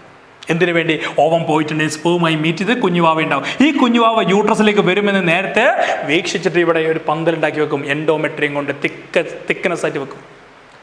അങ്ങനെ വെക്കും. ഈ കോർപ്പസ് ലൂട്ടിയത്തിൽ നിന്ന് നൽകുന്ന പ്രൊജസ്ട്രോൺ. ഈ പ്രൊജസ്ട്രോൺ ആണ് ഈ പന്തൽ പണിക്ക് അല്ലെങ്കിൽ ഈ പന്തൽ ഉണ്ടാക്കാൻ മെയിനായിട്ട് സഹായിക്കുന്നത്. നേരെ മറിച്ച് ഒരു 14-15 വയസ്സായ കുട്ടിയിൽ പന്തൽ ഉണ്ടാക്കിയിട്ട് എന്ത് കാര്യമാണ്? അവിടെ ഓവം വരുന്നില്ല. അപ്പോൾ 8 ദിവസം കഴിഞ്ഞാൽ ഈ പന്തൽ അവിടുന്ന് റപ്ചർ ആവും. പ്രോസ്റ്റോഗ്ലാൻഡിൻസ് എന്ന് പറയുന്ന ഒരു സെക്രീഷന്റെ ഫലമായിട്ട് ഈ പന്തൽ അല്ലെങ്കിൽ എൻഡോമെട്രിയം റപ്ചർ ആവും. ആ റപ്ചറുള്ള കാരണം ഈ പ്രോസ്റ്റോഗ്ലാൻഡിൻ കൂടിയിട്ടാണ്. പ്രോസ്റ്റോഗ്ലാൻഡിൻ കൂടാനുള്ള കാരണം എന്താ? ഈ കോർപ്പസ് ലൂട്ടിയം ഫെർട്ടിലൈസേഷൻ നടന്നില്ലെങ്കിൽ ഡിസ്ട്രോയിഡ് ആയി മാറുകയും കോർപ്പസ് ആൽബിക്കൻസ് ആയിട്ട് മാറുകയും ചെയ്യും. കോർപ്പസ് ലൂട്ടിയം കോർപ്പസ് ആൽബിക്കൻസോ. അതോടുകൂടി കോർപ്പസ് ലൂട്ടിയം ഇല്ല. പ്രൊജസ്ട്രോണിന്റെ അളവ് കുറയും. പ്രൊജസ്ട്രോണിന്റെ പ്രൊഡക്ഷൻ കുറയും. പ്രൊഡക്ഷൻ കുറഞ്ഞാൽ അതിനെ സപ്പോർട്ട് ചെയ്യുന്ന ആളുടെ എൻഡോമെട്രിയം ബ്രേക്ക് ആവും. അങ്ങനെ എൻഡോമെട്രിയം ബ്രേക്ക് ആയിട്ട് പുറത്തേക്ക് പോകുന്ന പ്രോസസ്സിനെ നമ്മൾ വിളിക്കുന്ന പേരാണ് മെൻസസ്. ആ മെൻസസ് നടക്കാൻ കാരണം എന്താ? പ്രൊജസ്ട്രോൺ കുറഞ്ഞിട്ട്. പ്രൊജസ്ട്രോൺ കുറയാൻ കാരണം എന്താ? കോർപ്പസ് ലൂട്ടിയം ഡിസ്ട്രോയ് ആയിട്ടാണ്. കോർപ്പസ് ലൂട്ടിയം ഡിസ്ട്രോയ് ചെയ്യാൻ കാരണം എന്താ? പ്രഗ്നൻ്റ് ആവാത്തതുകൊണ്ടാണ്. പ്രഗ്നൻ്റ് ആയിരുന്നെങ്കിലോ കോർപ്പസ് ലൂട്ടിയം മെയിൻറ്റെയിൻ ചെയ്യും. പ്രൊജസ്ട്രോൺ കൂടുതൽ പ്രൊഡ്യൂസ് ചെയ്യും. എൻഡോമെട്രിയം തിക്കാവും. ആ ലെയർ പ്ലാസൻ്റായി മാറുകയും കുഞ്ഞുവാവ അവിടെ ഡെവലപ്പ് ചെയ്യുകയും ചെയ്യും. അത് നമ്മൾ ഇംപ്ലാന്റേഷൻ എന്ന് പറയും. ഇനി ഇവിടേക്ക് നോക്കുക. അങ്ങനെയാണെങ്കിൽ ഇവിടെ ഞാൻ പറഞ്ഞു കോർപ്പസ് ലൂട്ടിയം നശിച്ചു. അതുകൊണ്ടാണ് ഇവിടെ മെൻസസ് സംഭവിക്കുന്നത്. ഇത് മെൻസസ് ആണ്. ഒരു പെൺകുട്ടിയുടെ മെൻസസ് 3 to 5 days ആണ്. ഈ ഫോളിക്കിൾ വലുതാവുന്നത് ഞാൻ പറഞ്ഞു 10 to 12 days. ഓവുലേഷൻ നടക്കുന്നത് 1 day. കോർപ്പസ് ലൂട്ടിയം ഉണ്ടാകുന്ന ഏകദേശം 8 ദിവസം അല്ലെങ്കിൽ 14 ദിവസം വരെ വരും. ഏറ്റവും കൂടുതൽ ലൈഫ് ലോങ് ഉള്ള അല്ലെങ്കിൽ ലോങ് ഉള്ള പീരീഡാണ് ഇത് ലൂട്ടിയം ഉണ്ടാകുന്ന ഫേസ്. അതുകൊണ്ട് ഈ പിക്ചർ മനസ്സിലാക്കാൻ പറ്റും മെൻസ്ട്രൽ സൈക്കിളിൽ എത്ര ഫേസ് ഉണ്ട്. ഞാൻ പറഞ്ഞതനുസരിച്ചാണെങ്കിൽ 4 ഫേസ്. ഒന്ന് ഫോളിക്കിൾ വലുതാകുന്ന ഫേസ്. രണ്ടാമത്തെ ഫേസ് ഓവുലേഷൻ നടക്കുന്ന 14th ഫേസ്. മൂന്നാമത്തെ ഫേസ് ഏതാണ്? കോർപ്പസ് ലൂട്ടിയം ഉണ്ടാകുന്ന ഫേസ്. ഏറ്റവും വലിയ ഫേസ് കോർപ്പസ് ലൂട്ടിയം ഉണ്ടാകുന്ന ഫേസ്. നാലാമത്തെ ഫേസ് മെൻസ്ട്രൽ ഫേസ്. പക്ഷെ എക്സാമിന് എന്താണ് അല്ലെങ്കിൽ ഏതൊക്കെയാണ് മെൻസ്ട്രൽ സൈക്കിളിലെ ഫേസസ് എന്ന് ചോദിച്ചാൽ ഞാൻ ഈ പറഞ്ഞ ഓർഡറിലല്ല പറയേണ്ടത്. ഇത് പഠിക്കാൻ എളുപ്പം ഈ ഓർഡറാണ്. ഏതാണ് 4 ഫേസുകൾ ചോദിച്ചാൽ നിങ്ങൾക്ക് എളുപ്പത്തിൽ പഠിക്കാനുള്ള ഫേസ് ഏതൊക്കെയാണെന്ന് ചോദിച്ചാൽ നിങ്ങൾ ആദ്യം കാണുന്ന ഫേസ് ഏതാ? ഈ 4 ഫേസിൽ ഒരു കുട്ടി ഫീൽ ചെയ്യുന്ന ഫേസ് ഏതാ? മെൻസ്ട്രൽ ഫേസാണ്. ഒരു മനുഷ്യൻ അറിയുന്ന ഫേസ് മെൻസ്ട്രൽ ഫേസാണ്. മറ്റൊന്നും നമുക്ക് കാണാൻ പറ്റില്ല, ഹിഡൻ ആണ്. അതുകൊണ്ട് ഈ ഫേസ് ഫസ്റ്റ് മെൻസ്ട്രൽ ഫേസ്. അങ്ങനെയാണ് സെക്കൻഡ് ഫേസ് ഏതൊക്കെ? Follicular phase. പ്രൊലിഫറേറ്റീവ് ഫേസ് എന്ന് പേരുണ്ട്. മൂന്നാമത്തെ ഫേസ് ആണ് ഏത്? ഓവുലേറ്ററി ഫേസ്, ഒരു ദിവസം. നാലാമത്തെ ഫേസ് ആണ് ലൂട്ടിയൽ ഫേസ്. എന്താണ് ലൂട്ടിയൽ ഫേസ് എന്ന് വെച്ചാൽ ഒരു കുട്ടിയും മറക്കൂല. ലൂട്ടിയൽ ഫേസ് എന്ന് വെച്ചാൽ കോർപ്പസ് ലൂട്ടിയം ഉണ്ടാകുന്ന ഫേസ് കഴിഞ്ഞു. ഓവുലേറ്ററി ഫേസോ ഓവുലേഷൻ നടക്കുന്ന ഫേസ്. ഫോളിക്കുലർ ഫേസോ ഫോളിക്കിൾ ഡെവലപ്പ് ചെയ്യുന്ന ഫേസ്. മെൻസ്ട്രൽ ഫേസോ മെൻസസ് നടക്കുന്ന ഫേസ്. ഈ 4 ഫേസാണ്. എന്ത് സിമ്പിളാണെന്ന് നോക്കി നിങ്ങൾ. അപ്പോൾ ഓവുലേഷന് സഹായിക്കുന്ന ഹോർമോൺ FSH ആണോ LH ആണോ? LH ആണ്. പക്ഷെ FSH വേണം അത് വലുതാക്കാൻ. അപ്പോൾ മെൻസ്ട്രൽ സൈക്കിളിൽ സഹായിക്കുന്ന 4 ഹോർമോണുകളൊക്കെയാണ്. 1 FSH, 2 LH, 3 ഈസ്ട്രോജൻ, പ്രൊജസ്ട്രോൺ. ഈസ്ട്രോജനും പ്രൊജസ്ട്രോണും എവിടുന്ന പ്രൊഡ്യൂസ് ചെയ്യുക? ഓവറിൽ നിന്ന്. FSHും LHും പ്രൊഡ്യൂസ് ചെയ്യുന്നതോ ആൻറ്റീരിയർ പിറ്റ്യൂട്ടറി. അപ്പോൾ പിറ്റ്യൂട്ടറി ഹോർമോണും അതുപോലെ തന്നെ ഒവേറിയൻ ഹോർമോണും is essential for menstrual cycle. ഇനി അടുത്ത ചോദ്യം ചോദിക്കാം, FSH LH പെൺകുട്ടിക്ക് ഇത്രയും സഹായിക്കുന്നുണ്ട്, ആൺകുട്ടിക്ക് വേണോ? വേണം, നിർബന്ധമാണ്. ആൺകുട്ടികൾക്കും വേണം FSH LH. What is the function of FSH and LH in males എന്ന് ചോദിച്ചാൽ ഒരേ ഒരു ആൻസർ ചെയ്ത ഫുൾ മാർക്കാണ്, സ്പെമാറ്റോജെനിസിസ്. എങ്ങനെ സ്പെമാറ്റോജെനിസിസ് സഹായിക്കും എന്ന് ചോദിച്ചു കഴിഞ്ഞാൽ ശ്രദ്ധിക്കുക, മെയിൽസിൻ്റെതാണെങ്കിൽ ആൺകുട്ടികളുടേതാണെങ്കിൽ സ്പീഡിൽ സമയം ഇല്ലാത്തതുകൊണ്ട് ശ്രദ്ധിക്കുക എല്ലാവരും. ആൺകുട്ടിക്ക് FSH LH എന്തിനാണ് ചോദിച്ചു കഴിഞ്ഞാൽ, better example anterior pituitary. Anterior pituitary produce ചെയ്യുന്ന 2 ഹോർമോൺ ആണല്ലോ ഏതൊക്കെ, FSH-ഉം LH-ഉം. FSH ഈ പേരിലുണ്ട്, എല്ലാ കുട്ടികൾക്കും അറിയാം, ഈ പേരിലുണ്ട് FSH. എസ്സുമായി കേട്ടെങ്കിൽ സെല്ലുണ്ടോ? ആൺകുട്ടിക്ക് ഉണ്ട്, അതാണ് Sertoli cell. So anterior pituitary ഉണ്ടാക്കുന്ന FSH എവിടെ ആക്ട് ചെയ്യും? സെർട്ടോളി സെൽ ആക്ട് ചെയ്യും. അതുപോലെ LH, എല്ലിലുണ്ട് ലീഡിക് സെൽ. ലീഡിക് സെൽ എന്ന് പറഞ്ഞാൽ സെമിനിഫറസ് ട്യൂബ്യൂൾസിന്റെ പുറത്ത് കാണുന്ന സെല്ലാണ് ലീഡിക് സെൽ. അപ്പോൾ LH act on Leydig cell. Leydig cell എന്ത് പ്രൊഡ്യൂസ് ചെയ്യും? നറിഷ്മെന്റ്, ന്യൂട്രീഷൻ പ്രൊവൈഡ് ചെയ്യും. ഈ ന്യൂട്രീഷൻ പ്രൊവൈഡ് ചെയ്യും. സെർട്ടോളി സെൽസ് എന്ത് പ്രൊഡ്യൂസ് ചെയ്യും? ന്യൂട്രീഷൻ പ്രൊവൈഡ് ചെയ്യും. ലീഡിക് സെൽസ് എന്താ പ്രൊഡ്യൂസ് ചെയ്യുക? ആൺകുട്ടിയുടെ ഹോർമോണായ പ്രൊജസ്ട്രോൺ.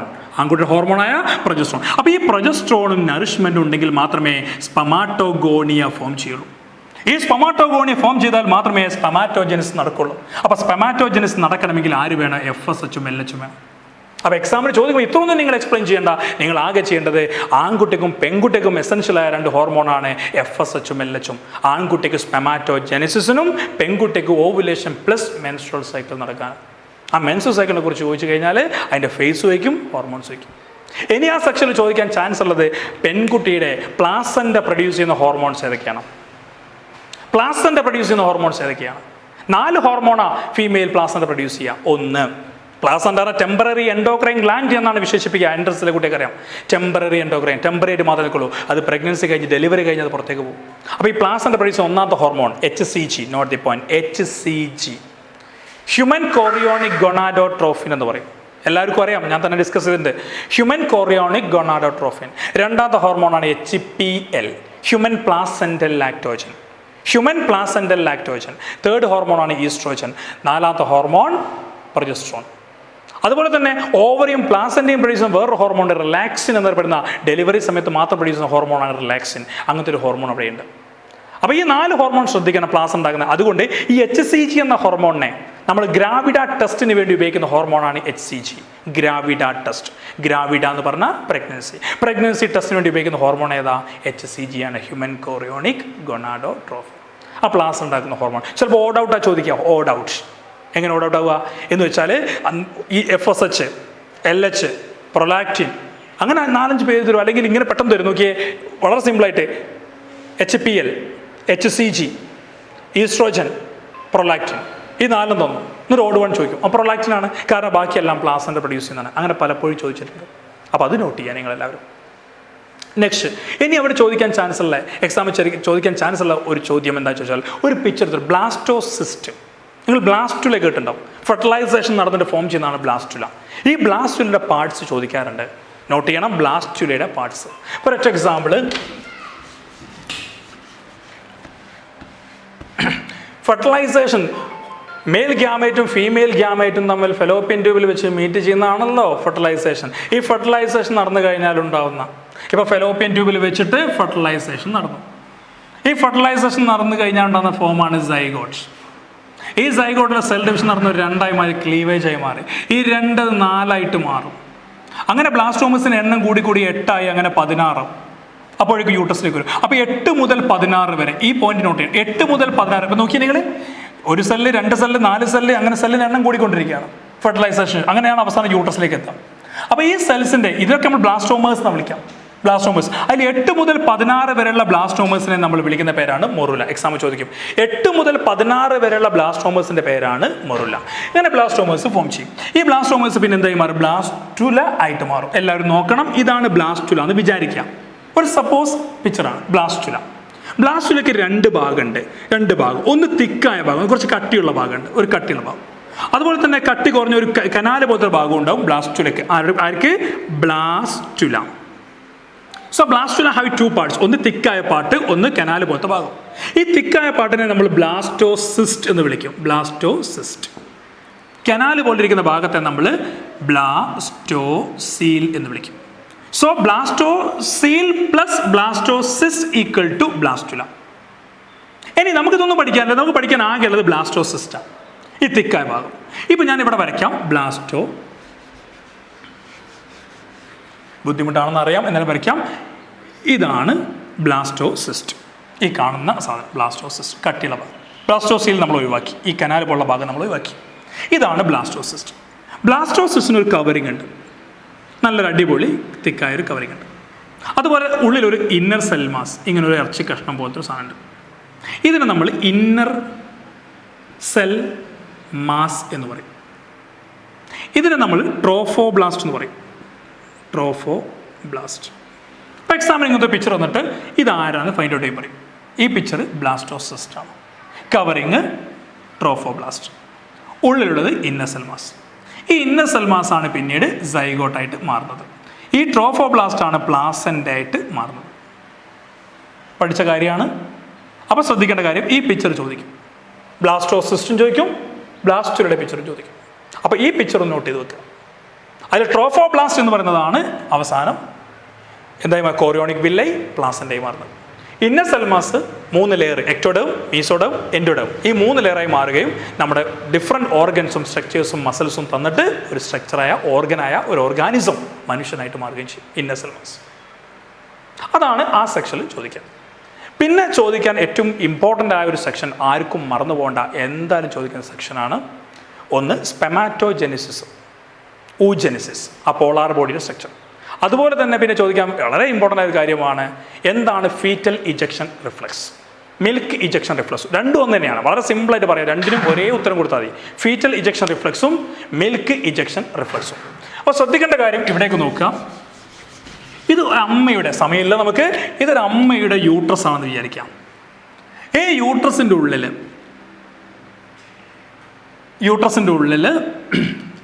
ഒരു കുഞ്ഞ് വളരുകയാണ്. സമയമില്ലാത്തതുകൊണ്ട് പെട്ടെന്ന് വളർന്നത്. ഈ കുഞ്ഞ് പെട്ടെന്ന് വളർന്ന് 9 മാസമായി.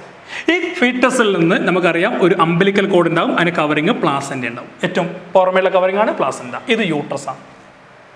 ഫുള്ളി ഡെവലപ്ഡായ ഈ ഫീറ്റസും പ്ലാസൻ്റയും. ഫീറ്റസും പ്ലാസൻ്റയും ഫുള്ളി ആയിക്കഴിഞ്ഞാൽ ഇവിടുന്ന് ഒരു സിഗ്നൽ ഫോം ചെയ്യും. ഫുള്ളി ഡെവലപ്ഡായ ഫീറ്റസും പ്ലാസൻ്റ മാത്രമേ സിഗ്നൽ ഉണ്ടാക്കുള്ളൂ.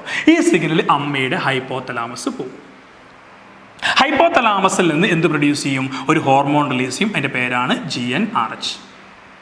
GnRH പോസ്റ്റീരിയർ പിറ്റ്യൂട്ടിലേക്ക് വരും. പോസ്റ്റീരിയർ പിറ്റ്യൂട്ടിൽ നിന്ന് അവിടെ സ്റ്റോർ ചെയ്ത ഓക്സിറ്റോസിനെ റിലീസ് ചെയ്യും. ഈ ഓക്സിറ്റോസിൻ അമ്മയുടെ യൂട്രസിൻ്റെ മയോമെട്രിയത്തിലേക്ക് വരും. മയോമെട്രിയം കോൺട്രാക്ട് ചെയ്യുകയും ആ ഫീറ്റസ് പുറത്തേക്ക് ഇജക്റ്റ് ചെയ്യും. അതിന് നമ്മൾ ഡെലിവറി അല്ലെങ്കിൽ പാർച്ചുറേഷൻ എന്ന് പറയും. അപ്പോൾ ഈ പാർച്ചുറേഷൻ അല്ലെങ്കിൽ ഡെലിവറി നടക്കാൻ സഹായിക്കുന്ന ഹോർമോണാണ് ഓക്സിറ്റോസിൻ. ഈ ഓക്സിറ്റോസിൻ ഇങ്ങനെ വരണമെങ്കിൽ ആദ്യം ഫുള്ളി ഡെവലപ്ഡായ ഫീറ്റസും പ്ലാസൻ്റെയും സിഗ്നൽ ഫോം ചെയ്യണം. അപ്പോൾ എന്തുകൊണ്ടാണ് 3-ാമത്തെ മാസം 4-ാമത്തെ മാസം അമ്മ പ്രസവിക്കാത്തത് എന്ന ചോദ്യത്തിന് ആൻസറായി. ഫുള്ളി ഡെവലപ്ഡായ ഫീറ്റസും പ്ലാസൻ്റെയും എന്ത് പ്രൊഡ്യൂസ് ചെയ്യുള്ളൂ? സിഗ്നൽ ഫോം ചെയ്യുള്ളൂ. ഈ സിഗ്നലാണ് ഹൈപ്പോതലാമസിലേക്ക് പോവുക. ഹൈപ്പോതലാമസിന് GnRH പ്രൊഡ്യൂസ് ചെയ്യും. അത് പോസ്റ്റീരിയർ പിറ്റ്യൂട്ടിലേക്ക് വരും. അവിടുന്ന് ഓക്സിറ്റോസിൻ റിലീസ് ചെയ്യും. ഓക്സിറ്റോസിൻ സ്മൂത്ത് മസിൽ കോൺട്രാക്റ്റിംഗ് കുട്ടി പുറത്തേക്ക് ചാടും. ഇതേ കൺസെപ്റ്റ് തന്നെയാണ് മിൽക്ക് ഇജക്ഷനിലും. If the baby suck the nipple suck ചെയ്യുന്ന സമയത്ത് സിഗ്നൽ പോകുന്നു അമ്മയുടെ ഹൈപ്പോതലാമസിലേക്ക്. ഹൈപ്പോതലാമസിന് GnRH റിലീസ് ചെയ്യുന്നു. അമ്മയുടെ അവിടുന്ന് ഓക്സിറ്റോസിൻ റിലീസ് ചെയ്യുന്നു. ബ്രസ്റ്റിൽ വരുന്നു, കോൺട്രാക്റ്റ് മിൽക്ക് ഇജക്ട് ചെയ്യുന്നു. ഇപ്പോൾ രണ്ടും ഒന്നാണ്. അതിനെ മിൽക്ക് ഇജക്ഷൻ റിഫ്ലക്സ് എന്ന് പറയും, ഇതിനെ ഫീറ്റൽ ഇജക്ഷൻ റിഫ്ലക്സ് എന്ന് പറയും. രണ്ടിനും സഹായിക്കുന്നത്, ഇവിടെ ഫീറ്റൽ ഇജക്ഷൻ സഹായിക്കുന്നത് fully developed foetus and placenta. Milk ejection സഹായിക്കുന്നത് if the baby suck the nipple. അവിടെ ഉണ്ടാകുന്ന സിഗ്നലാണ്. ഇനി ഈ സെക്ഷനുമായി ബന്ധപ്പെട്ടുകൊണ്ട് സ്പെമാറ്റോജെനിസ് മാത്രമേ നമുക്ക് പറയാനുള്ളൂ. എന്താണ് സ്പെമാറ്റോജെനിസും ഊജെനിസും? എല്ലാവർക്കും അറിയാം. പ്യൂബേർട്ടി ആവുന്ന 13 വയസ്സായ പ്യൂബേർട്ടി ആയ ആളുകൾ കാണിക്കുന്ന, മെയിലിൽ കാണിക്കുന്ന ഒരു ഗ്യാമേറ്റ് ഫോർമേഷനാണ് സ്പെമാറ്റോജെനിസ്. ഫീമെയിലിൽ കാണിക്കുന്നതാണ് ഊജെനിസിസ്. പക്ഷേ ഊജെനിസിസ് പ്യൂബേർട്ടിയിലല്ല കാണിക്കുക, സ്റ്റാർട്ട് ചെയ്യുക ഡ്യൂറിങ് എംബ്രിയോണിക് സ്റ്റേജിൽ സ്റ്റാർട്ട് ചെയ്യും. പക്ഷേ സ്പെമാറ്റോജെനിസ് സ്റ്റാർട്ട് ചെയ്യൽ പ്യൂബേർട്ടിയിലാണ്. എന്താണ് spermatogenesis? Formation of male gamete, that is sperm. For example speed പറയാം. ഇവിടേക്ക് നോക്കുക. ഒരു ആൺകുട്ടിയുടെ ഞാൻ പറഞ്ഞു ടെസ്റ്റിസിനുള്ളിൽ സെമിനിഫറസ് ട്യൂബ്യൂൾസ് ഉണ്ടാവും. എന്ത് ട്യൂബ്യൂൾസ്? Seminiferous tubules. അതിനുള്ളിൽ 2 ടൈപ്പ് സെൽസ് ഉണ്ട്. ഒത്തിരി തവണ ഞാൻ പറഞ്ഞു ഏതൊക്കെയാണ്, മെയിൽ ജേം സെൽസും സെർട്ടോളി സെൽസും. ഇതാണ് മെയിൽ ജേം സെൽസ്, ഇത് സെർട്ടോളി സെൽസ്. ആ സെമിനിഫറസ് ട്യൂബ്യൂൾസിന്റെ പുറത്ത് ഒരു സെല്ലുണ്ട്, അതിന്റെ പേരാണ് ഇന്റർസ്റ്റീഷ്യൽ സെൽ അല്ലെങ്കിൽ ലീഡിക് സെൽ എന്ന് പറയും. എക്സാമിൽ ചോദിക്കാറുണ്ട് ലീഡിക് സെൽ. ഇത് ഹോർമോൺ പ്രൊഡ്യൂസിങ് സെല്ലാണ്. ടെസ്റ്റോസ്റ്റിറോൺ എന്ന് പറയുന്ന ഹോർമോൺ പ്രൊഡ്യൂസിങ് സെല്ലാണ് ലീഡിക് സെൽ. സെമിനിഫറസ് ട്യൂബ്യൂൾസിനുള്ളിൽ 2 ടൈപ്പ് സെൽസ് ആണ്, ഒന്ന് മെയിൽ ജേം സെൽസും രണ്ടാമത്തെ സെർട്ടോളി സെൽസും. ഈ മെയിൽ ജേം സെൽസ് ആണ് സ്പേം ഉണ്ടാക്കുക, സെർട്ടോളി സെൽസ് ആണ് നറിഷ്മെന്റ് കൊടുക്കുക എന്ന് നമ്മൾ ഒത്തിരി തവണ പറഞ്ഞു. ഇനി ഇവിടേക്ക് നോക്കുക. 13 വയസ്സായ അല്ലെങ്കിൽ പ്യുബേർട്ടിയായ പ്രായപൂർത്തിയായ ഒരു മെയിൽ ജേം സെൽസ് ഉണ്ടാവും. ഈ male germ cells mitosis cell division start ചെയ്യും ഡ്യൂറിങ് പ്യുബേർട്ടി. അതോടുകൂടി ഈ സെമിനിഫറസ് ട്യൂബ്യൂൾസിൽ മെയിൽ ജേം സെൽസിന്റെ നമ്പർ ഇൻക്രീസ് ചെയ്യും. ഒത്തിരി മെയിൽ ജേം സെൽസ് ഉണ്ടാവും. ഈ മെയിൽ ജേം സെൽസിൽ നിന്ന് ഞങ്ങൾക്കറിയാം ഇതൊക്കെ മൈറ്റോസിസ് സെൽ ഡിവിഷന്റെ ഫലമായിട്ടാണ് ഉണ്ടായത്. മൈറ്റോസിസ് അതിന്റെ ഫലമായി ഉണ്ടായ ഒത്തിരി സെൽസ് ഉണ്ട്. ഈ ഒത്തിരി സെൽസിൽ നിന്ന് നമ്മൾ ഒത്തിരി മെയിൽ ജേം സെൽസിൽ നിന്ന് നമ്മൾ കുറച്ച് മെയിൽ ജേം സെൽ സെലക്ട് ചെയ്തു. ഇതിനൊക്കെ 46 ക്രോമസോംസ് ഉണ്ടാവും. 2N ആണ് നമ്മൾ സെലക്ട് ചെയ്തു. ഈ സെലക്ട് ചെയ്ത ഏതാണോ അതിനെ നമ്മൾ വിളിക്കുന്ന പേരാണ് primary spermatocyte. Note the point, primary spermatocyte. ആ പ്രൈമറി സ്പെമാറ്റോസൈറ്റ്സിന് എത്ര ക്രോമസോംസ്? 46, 2N. ഇതെന്ത് വഴി ഉണ്ടായത്? മൈറ്റോസിസ്. അപ്പോൾ ഇത്രയും പ്രൈമറി ഉണ്ട്. നമ്മൾ എത്ര സെലക്ട് ചെയ്തോ അതൊക്കെ പ്രൈമറിയാണ്. ഈ പ്രൈമറി ഞാൻ ഏകദേശം ഇപ്പം ഇന്നത്തെ ആവശ്യത്തിന് വേണ്ടി 2 എടുത്തു. ഇത് രണ്ടും പ്രൈമറി. എത്ര chromosomes? 46. NO 2NO 2N. Primary സ്പെമാറ്റോസൈറ്റ്സ്. ഈ പ്രൈമറി സ്പെമാറ്റോസൈറ്റ്സ് വീണ്ടും ഈക്വൽ ഡിവിഷനായിട്ട് മാറും. സെൽ ഡിവിഷൻ കണ്ടിന്യൂ ചെയ്യും. പക്ഷേ ഇതുവരെ നടന്ന ഡിവിഷൻ ഏതാണ്? മൈറ്റോസിസ് ആണ്.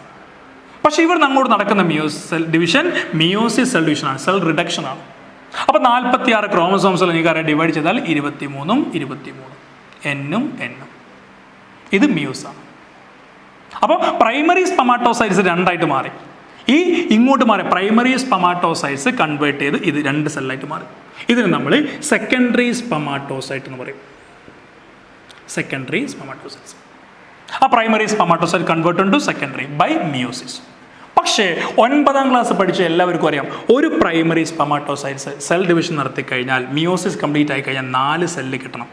പക്ഷേ ഇവിടെ 2 സെല്ലായിട്ടുള്ളൂ. അപ്പോൾ മിയോസിസ് കംപ്ലീറ്റ് അല്ല. അതുകൊണ്ട് ഇത് ഇൻകംപ്ലീറ്റ് ആയതുകൊണ്ട് മിയോസിസ് 1 എന്ന് പറയും. Meiosis 1 stage, meiosis first.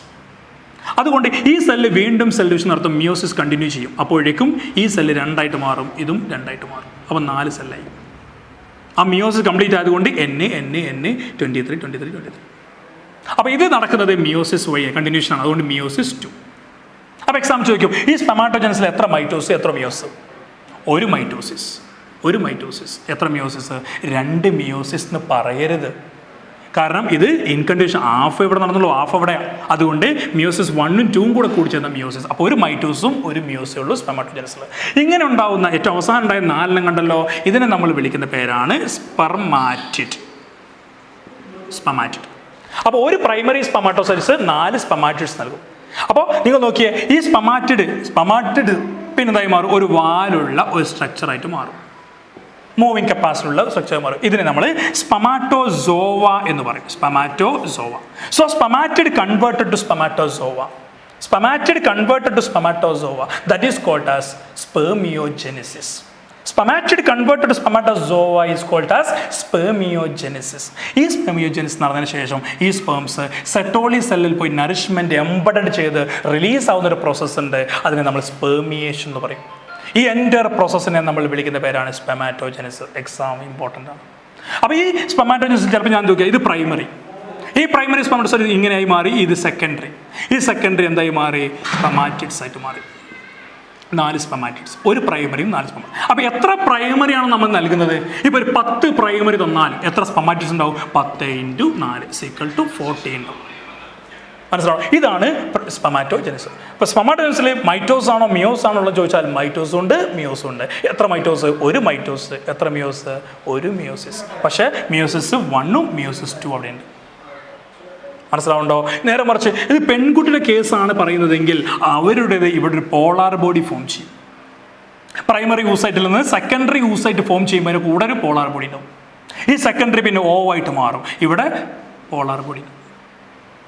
അപ്പോൾ നിങ്ങൾ നോക്കിയേ, പെൺകുട്ടികൾ നോക്കുമ്പോൾ ഒരു പ്രൈമറി യൂസൈറ്റ് എത്ര ഓവ ഉണ്ടാക്കി? ഒരു ഓവ ഉണ്ടാക്കുള്ളൂ. കാരണം ഇവിടെ 3 പോളാർ ബോഡി ഫോം ചെയ്യും. ഇത് ഫസ്റ്റ് പോളാർ ബോഡി, ഇത് സെക്കൻഡ് പോളാർ ബോഡി. ആ 3 പോളാർ ബോഡിയും ഒരു ഓവും. സോ 1:3. ഇവിടെയോ 1 നിന്ന് 4. അപ്പോൾ ഇത് എക്സാമിൽ ചോദിക്കും, ഈ സ്ട്രക്ചർ നൽകുക, എന്നിട്ട് ഫിൽ ഇൻ ദ ബ്ലാങ്ക്സ് ഉണ്ടാവുക. അപ്പോൾ ഇവിടെ ഫിൽ ഇൻ ദ ബ്ലാങ്ക്സ് ആണ് പ്രൈമറി ഏത്, സെക്കൻഡറി ഏത്, സ്പെമാറ്റിഡ് ഏതെന്ന് ചോദിച്ചു കഴിഞ്ഞാൽ കൃത്യമായിട്ട് പറയണം. അപ്പോൾ നിങ്ങൾ സ്വന്തമായിട്ട് വരച്ച് നോക്കുക, വരച്ചിട്ട് കിട്ടുന്നുണ്ടോ നോക്കുക, ഇല്ലെങ്കിൽ ധൈര്യമായിട്ട് കമ്മ്യൂണിക്കേറ്റ് ചെയ്യാം. മനസ്സിലുണ്ടോ? അപ്പോൾ ഊജൻസും സ്പെമാറ്റോജൻസും. ഇനി നമുക്ക് ഏറ്റവും ഇമ്പോർട്ടൻ്റ് ആയ സെക്ഷൻ എന്ന് പറഞ്ഞാൽ റീപ്രൊഡക്റ്റീവ് ഹെൽത്ത് ചാപ്റ്ററാണ്. അതിൽ ഇമ്പോർട്ടൻ്റ് ആയ സെക്ഷൻ 1 മിനിറ്റോ 2 മിനിറ്റോ സ്പീഡ് പറഞ്ഞ് തീർത്ത് തരാം. വരാൻ മെയിൻ ചാൻസ് ഉള്ളത് കോൺട്രാസെപ്റ്റീവ് മെത്തേഡ്സ് ആണ്. എന്താണ് contraceptive methods? It is A method using four preventing unwanted pregnancy. എല്ലാവർക്കും അറിയാം, ആവശ്യമില്ലാത്ത പ്രഗ്നൻസി അവോയ്ഡ് ചെയ്യുന്ന മെത്തേഡാണ് കോൺട്രാസെപ്റ്റീവ് മെത്തേഡ്സ്. അതിൽ കുറേ മെത്തേഡ്സ് ഉണ്ട്. അത് ചോദിക്കാൻ ചാൻസ് ഒന്ന് നാച്ചുറലും, രണ്ടാമത്തത് IUD-യുമാണ്. അപ്പോൾ എന്നാലും ഒന്ന് സ്പീഡ് പറയാം. നാച്ചുറൽ മെത്തേഡ് എന്ന് പറഞ്ഞാൽ 3 ടൈപ്പ് നാച്ചുറൽ മെത്തേഡ്സ് ഉണ്ട്. കോൺട്രാസെപ്റ്റീവിൽ 3 ടൈപ്പ് നാച്ചുറൽ മെത്തേഡ് ഉണ്ട്. അതിൽ ഒന്നാമത്തത് പീരിയോഡിക്കൽ അബ്സ്റ്റിനൻസ്.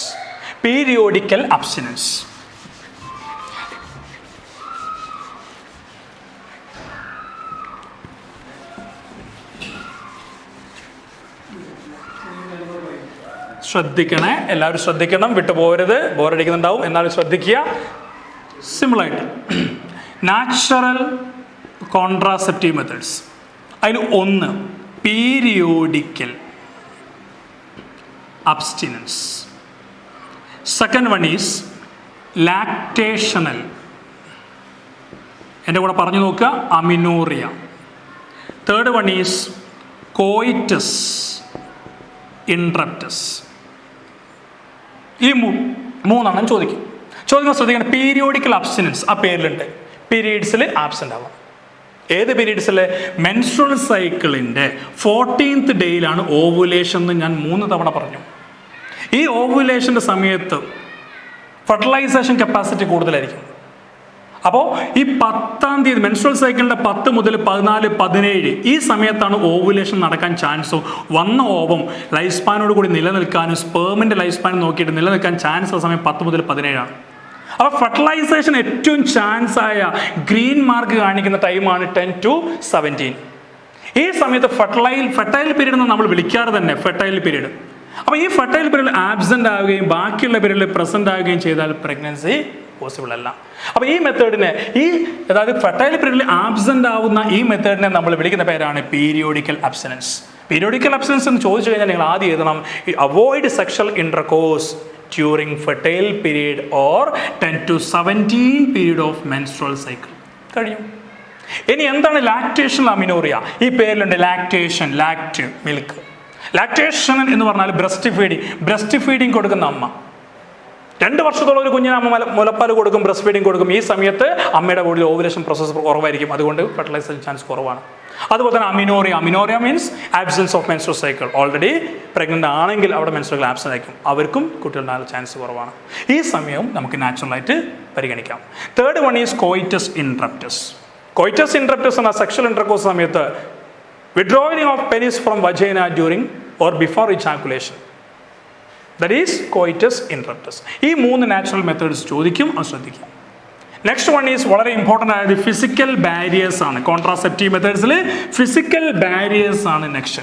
ഫിസിക്കൽ ബാരിയേഴ്സ് എന്ന് പറഞ്ഞാൽ avoiding meeting of sperm and ഓവത്തെയും സ്പേമും തമ്മിൽ മീറ്റ് ചെയ്യാൻ സമ്മതിക്കരുത്. നമ്മൾ ഉപയോഗിക്കുന്ന അല്ലെങ്കിൽ അതിനു വേണ്ടി നമ്മൾ ഉപയോഗിക്കുന്ന ഏത് ഡിവൈസിനും നമ്മൾ ഫിസിക്കൽ ബാരിയേഴ്സ് പറയാം. Should be avoid the meeting of sperm and for example cervical cap, diaphragm, volt, condoms.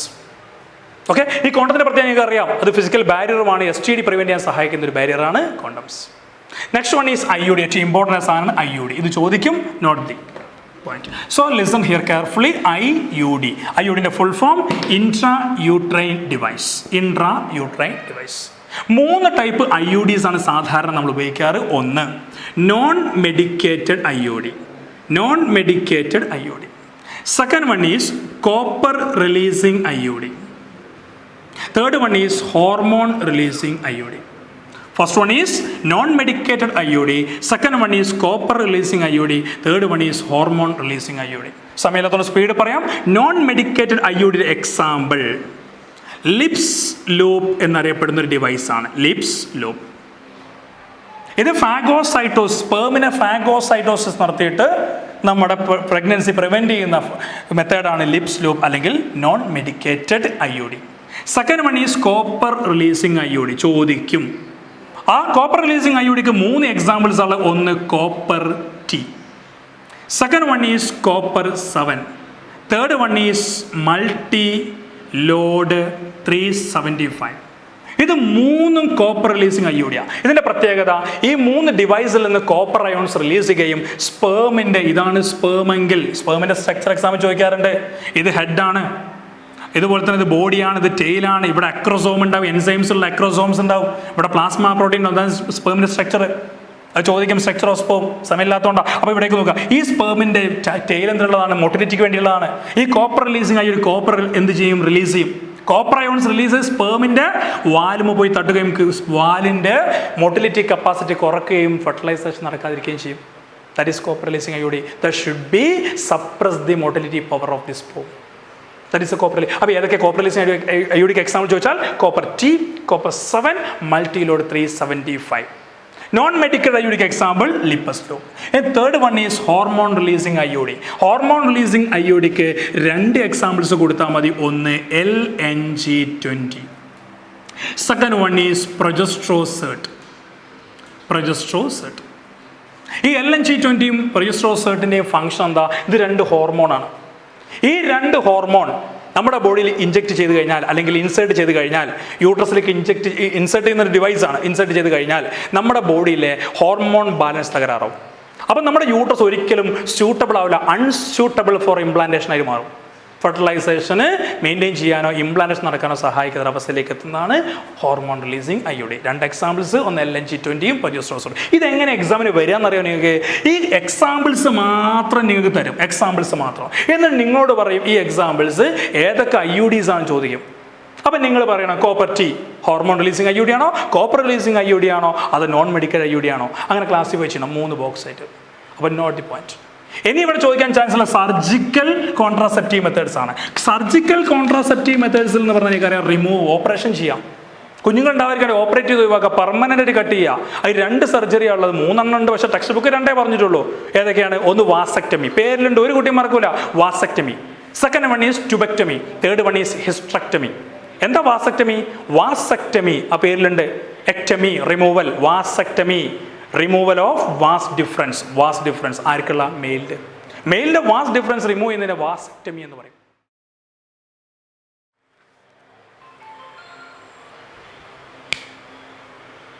Okay, മെയിലിൻ്റെ വാസ് ഡിഫറൻസ് റിമൂവ് ചെയ്യുന്നതിന് നമ്മൾ വാസെക്ടമി എന്ന് പറയും. അത് പെർമനന്റ് ആയിട്ട് കട്ട് ചെയ്ത് ഒഴിവാക്കിയാൽ പിന്നെ കുഞ്ഞുങ്ങളുണ്ടാവില്ല, പെർമനന്റ് മെത്തേഡാണ്.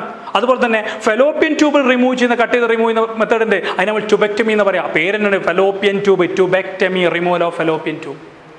ഹിസ്റ്ററക്ടമി ഉണ്ട്, കംപ്ലീറ്റ് റിമൂവൽ ഓഫ് യൂട്രസ്. പക്ഷേ എന്തുകൊണ്ടാണ് ടെക്സ്റ്റ് ബുക്ക് വെക്കാത്തതെന്ന് ചോദിച്ചു കഴിഞ്ഞാൽ, ഹിസ്റ്ററക്ടമി ഒരിക്കലും കുഞ്ഞുണ്ടാവാതിരിക്കാൻ വേണ്ടി ചെയ്യുന്നതല്ല. ആ ഹിസ്റ്ററക്ടമി ചെയ്ത ആളുകൾക്ക് കുഞ്ഞുണ്ടാവാത്തൊരവസ്ഥ വരാറുണ്ട്, അതുകൊണ്ടാണ് ടെക്സ്റ്റ് കൊടുക്കാതിരിക്കുന്നത്. അപ്പോൾ 2 മെത്തേഡ്, വാസെക്ടമിയും ട്യൂബെക്ടമിയും. ഒന്ന് മെയിൽ പെർമനന്റ് സർജിക്കൽ മെത്തേഡാണ്, ദാറ്റ് ഈസ് വാസെക്ടമി. ഒന്ന് ഫീമെയിൽ പെർമനന്റ് സർജിക്കൽ മെത്തേഡാണ്, ദാറ്റ് ഈസ് ട്യൂബെക്ടമി. അത് നോട്ട് ചെയ്യാം. ഇനി ആ സെക്ഷനിൽ, ആ ചാപ്റ്ററിൽ ചോദിക്കാൻ ചാൻസ് ഉള്ള ഏറ്റവും ഇമ്പോർട്ടൻ്റ് ആയ കാര്യം STD ആണ്. അത് ഞാൻ ബോർഡിലേക്ക് പോകുന്നില്ല, സ്പീഡ് പറയാം. STD, sexually transmitted diseases. ഒരാളിൽ നിന്ന് മറ്റൊരാളിലേക്ക് സെക്ഷൽ കോൺടാക്ട് വഴി പകരുന്ന അസുഖത്തെ വിളിക്കുന്ന പേരാണ് STD. എത്ര ടൈപ്പ് STDs ഉണ്ട്? ഒരുപാട് ടൈപ്പ് STDs ഉണ്ട്. ഒരു 5-6 ഞാൻ പറയാം, പറ്റുന്നവരത് നോട്ട് ചെയ്യാം. Types of STDs. സാധാരണ ഒരു STD ആണ്. ഒന്ന് ഗൊണേറിയ, സിഫിലിസ്. എഴുതിയെടുക്കുക: gonorrhoea, syphilis, chlamydiasis, trichomoniasis, genital herpes, genital warts, hepatitis B, AIDS, അങ്ങനെ ഒത്തിരി STDs ഉണ്ട്. 8 ഞാൻ പറഞ്ഞു കഴിഞ്ഞു. ആർക്കെങ്കിലും പറയാൻ പറ്റുമെങ്കിൽ ഒന്ന് റിപ്പീറ്റ് ചെയ്ത് വായിച്ചു നോക്കുക, മനസ്സുകൊണ്ട് പറഞ്ഞു നോക്കുക.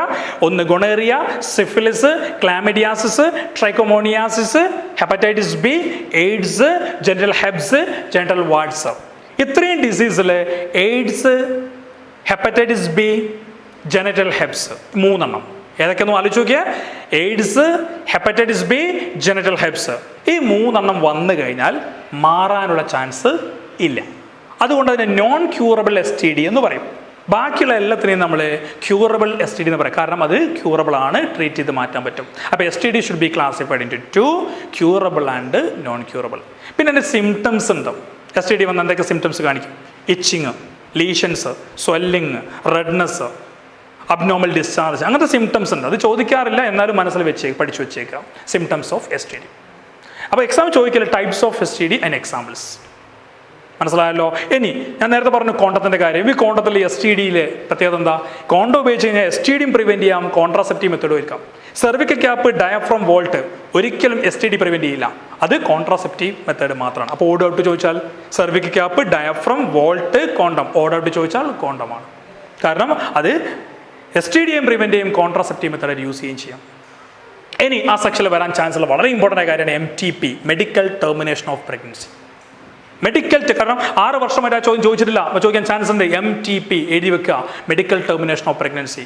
It is A termination of pregnancy before full term.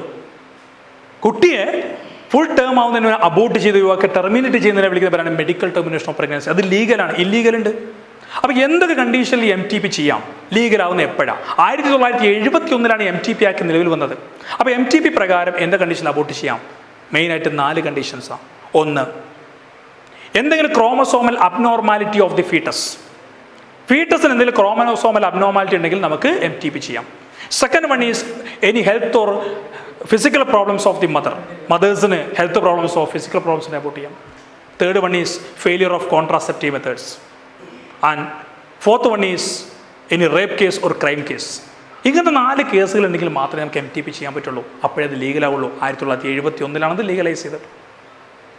ഇത് പറയുമ്പോൾ ശ്രദ്ധിക്കേണ്ട മറ്റൊരു കാര്യം എന്താ വെച്ചാൽ, ഈ 1951 നമ്മുടെ RCH നിലവിൽ വന്നു. അപ്പോൾ RCH നിലവിൽ വന്ന വർഷം ചോദിക്കാണ്ട് 51. STD MTP ആക്ട് നിലവിൽ വന്നത് 1971. അപ്പോൾ MTP ചെയ്യേണ്ട കണ്ടീഷൻസ് ആണ് എന്ന് പറയുന്ന 4 എണ്ണം. ഈ 4 കണ്ടീഷൻസ് ഉണ്ടെങ്കിൽ മാത്രമേ MTP നമുക്ക് ചെയ്യാൻ പറ്റുള്ളൂ. ഇനി ഏറ്റവും ഇമ്പോർട്ടൻ്റ് എന്ന് പറഞ്ഞാൽ ആ ചാപ്റ്ററിൽ ഒരു 2 മാർക്കിനെങ്കിലും ചോദിക്കാൻ ചാൻസ് ഉള്ള ഏറ്റവും വലിയ ഇമ്പോർട്ടൻ്റ് ആയ കാര്യമാണ് ഇനി പറയാൻ പോകുന്നത്. ദാറ്റ് ഈസ് ഇൻഫെർട്ടിലിറ്റി, കുട്ടികളില്ലാത്ത അവസ്ഥ. Inability to produce children even after 2 years of unprotected sexual intercourse. Unprotected sexual intercourse 2 വർഷം കഴിഞ്ഞിട്ടും കുഞ്ഞുങ്ങളില്ലാത്ത അവസ്ഥയെ നമ്മൾ വിളിക്കുന്ന പേരാണ് ഇൻഫെർട്ടിലിറ്റി. ഈ ഇൻഫെർട്ടിലിറ്റിക്ക് ട്രീറ്റ്മെൻറ്റ് ഉണ്ടോ എന്ന് ആദ്യത്തെ ചോദ്യം. എല്ലാവർക്കും ആവശ്യം തന്നെയാണ്, എക്സാമിനും ആവശ്യമുണ്ട്, ഡെയിലി ലൈഫിലും ആവശ്യമായ ചോദ്യമാണത്. ഇൻഫെർട്ടിലിറ്റിക്ക് ട്രീറ്റ്മെൻറ്റ് ഉണ്ടോ? പല ആളുകളും ചോദിക്കുന്ന, നമ്മുടെ നാട്ടിൽ നിന്നും വീട്ടിൽ നിന്നൊക്കെ ചോദിക്കുന്നതാണ്, ട്രീറ്റ്മെൻറ്റ് ഉണ്ടോ? ഉണ്ട്. ആ ട്രീറ്റ്മെൻറ്റാണ് ART. എക്സ്പാൻഡ് ചെയ്യണം ആ ലെറ്റേഴ്സ്. ART. ART എന്ന് നമ്മൾ ഒറ്റവാക്ക് പറയും. ഇതൊരു കലയല്ല. ART ഇതൊരു കലയാക്കി മാറ്റുകയും ചെയ്യരുത്. ART എന്ന് പറഞ്ഞാൽ assisted reproductive technology. Assisted reproductive technology. ഇവിടെ അസിസ്റ്റഡ് റീപ്രൊഡക്റ്റീവ് ടെക്നോളജി കുഞ്ഞുങ്ങളില്ലാത്ത ആളുകൾക്ക്, ഇൻഫെർട്ടിലിറ്റി ആളുകൾക്ക് കുഞ്ഞുങ്ങൾ ഉണ്ടാക്കാൻ ഒരു ആഗ്രഹം ഉണ്ടാവും, അവരെ സഹായിക്കുന്ന ഒരു മെത്തേഡാണ്, ഒരു ടെക്നോളജിയാണ് ART technology, assisted reproductive technology. അപ്പോൾ അതൊന്ന് ബോർഡുമേലേക്ക് എഴുതണം, ശ്രദ്ധിക്കുക. ART.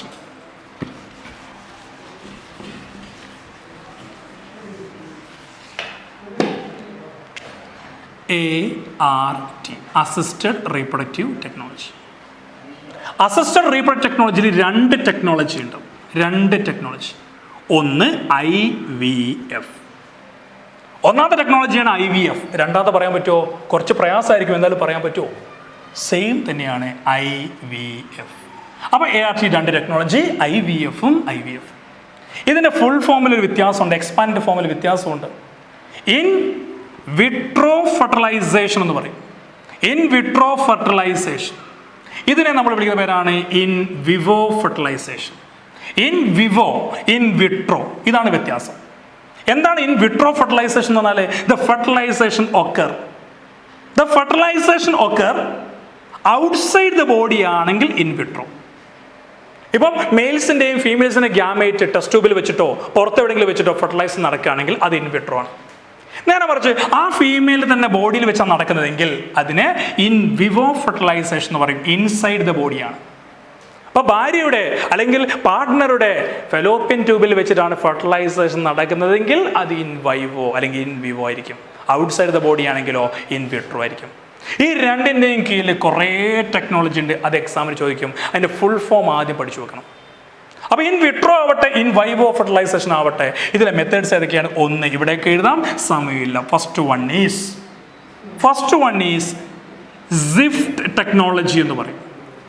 Swift, zygote intra fallopian tube transfer. സൈഗോട്ടിനെ ഫെലോപ്പിയൻ ട്യൂബിലേക്ക് ട്രാൻസ്ഫർ ചെയ്യാം. ഒരൊറ്റ എക്സാമ്പിള്, ഭാര്യയുടെ ഓവവും ഭർത്താവിൻ്റെ സ്പേമും കളക്ട് ചെയ്ത് ഫെർട്ടിലൈസേഷൻ നമ്മൾ ഔട്ട്സൈഡിൽ വെച്ച് നടത്തി. അതിനുശേഷം ഫെർട്ടിലൈസ്ഡ് ആയ സൈഗോട്ടിനെ ഫെലോപ്പിയൻ ട്യൂബിലേക്ക് ഇൻസേർട്ട് ചെയ്യുകയാണെങ്കിൽ അതിന് സിഫ്റ്റ് എന്ന് പറയും. Zygote intra fallopian tube transfer. ഈ ഫുൾ ഫോം ചോദിക്കും. അപ്പോൾ ഇതിൻ്റെ എക്സ്പാൻഡഡ് ഫോമാണ് ചോദിക്കുക, അരമാർക്കിനൊക്കെ ആണെങ്കിൽ. സെക്കൻഡ് വൺ ഈസ് ഗിഫ്റ്റ് ആണ്. ഗിഫ്റ്റ് എന്ന് പറഞ്ഞാൽ gametes intra fallopian tube transfer. Gamete ആണ്, ഇവിടെ സൈഗോട്ടാണ്, ഇവിടെ ഗ്യാമേറ്റ് ആണ്. ഗ്യാമേറ്റ് എന്ന് പറഞ്ഞാൽ ഒന്നെങ്കിൽ സ്പേം ആവണം അല്ലെങ്കിൽ ഓവാണോ. അപ്പോൾ ഈ ഗ്യാമേറ്റിനെ ഫെലോപ്പിയൻ ട്യൂബിലേക്ക് ട്രാൻസ്ഫർ ചെയ്യാം. എങ്ങനെ ഗ്യാമേറ്റിനെ ട്രാൻസ്ഫർ ചെയ്യാം? ഇപ്പോൾ സ്വന്തം ഭാര്യയ്ക്ക് അല്ലെങ്കിൽ പാർട്ട്ണർക്ക് ഓവം പ്രൊഡ്യൂസ് ചെയ്യാൻ കഴിയുന്നില്ല.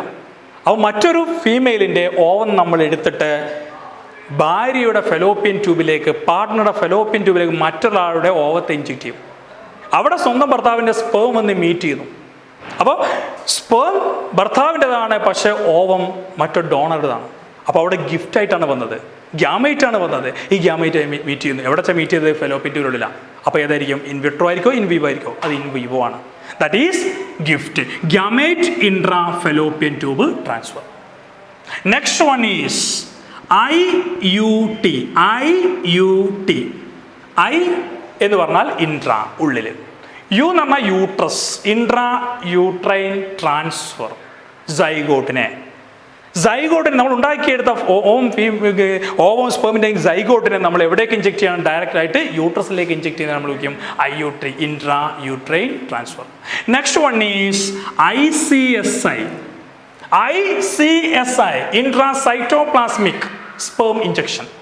ഫോർ എക്സാമ്പിൾ, ഇതൊരു പെൺകുട്ടിയുടെ ഓവാണെന്ന് വിചാരിക്കുക. ഇത് ഓവത്തിൻ്റെ സൈറ്റോപ്ലാസം. ഇതാ വന്നിരിക്കുന്നു ഇവിടേക്ക് സ്പേം വന്നു. പക്ഷെ ഇവിടെ നമ്മൾ കേരളം ചെയ്തതുപോലെ കൊറോണ മോഡലിൽ അവിടെ എന്ത് ചെയ്താൽ മതിൽ കെട്ടിയതാ, കയറുന്നില്ല.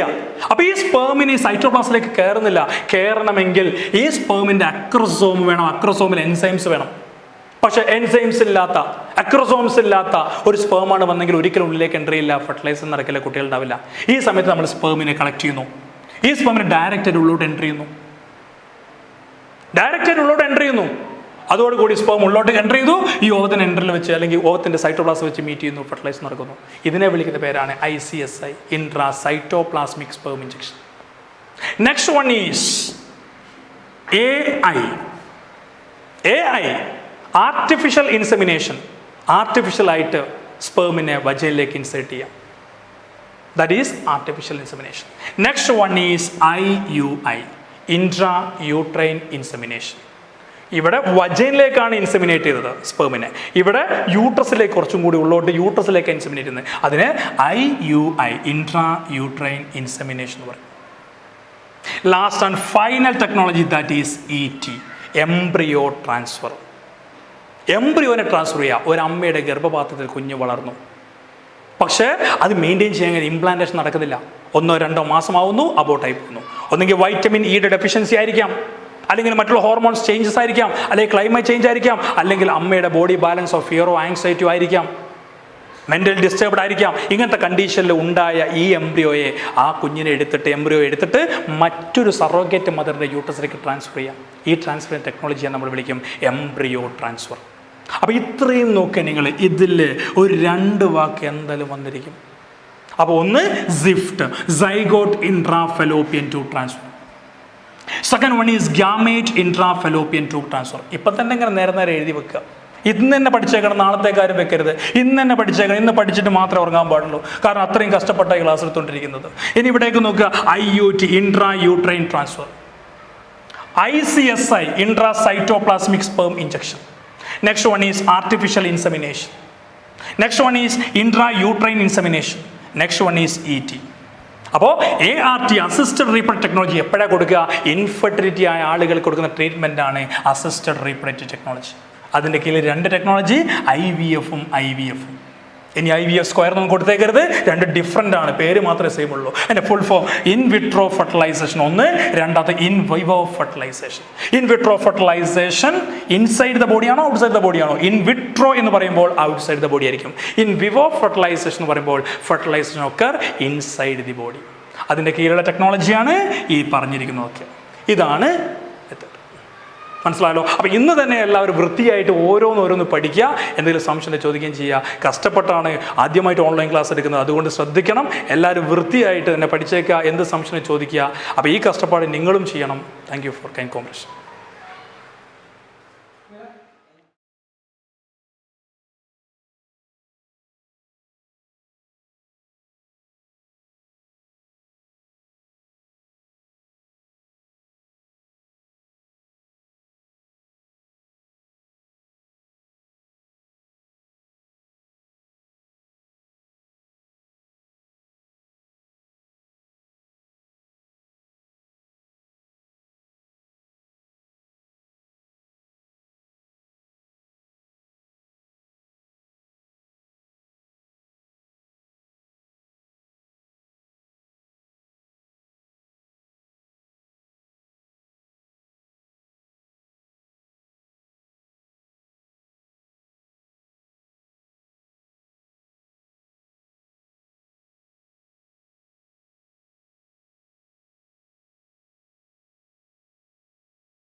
പ്രിയപ്പെട്ട വിദ്യാർത്ഥിനി സുഹൃത്തുക്കളെ, ഞങ്ങളെ ശ്രവിക്കുന്ന നല്ലവരായിട്ടുള്ള മറ്റു എല്ലാ മാന്യ സഹോദരന്മാരെ, ഇവിടെ MSFൻ്റെ മലപ്പുറം ജില്ലാ കമ്മിറ്റി നിങ്ങൾക്കായി ഒരുക്കിയിട്ടുള്ള stay at home study at home +2 science വിഷയത്തിൽ സുവോളജിയിലാണ് ഇന്ന് ക്ലാസ് നടന്നത്.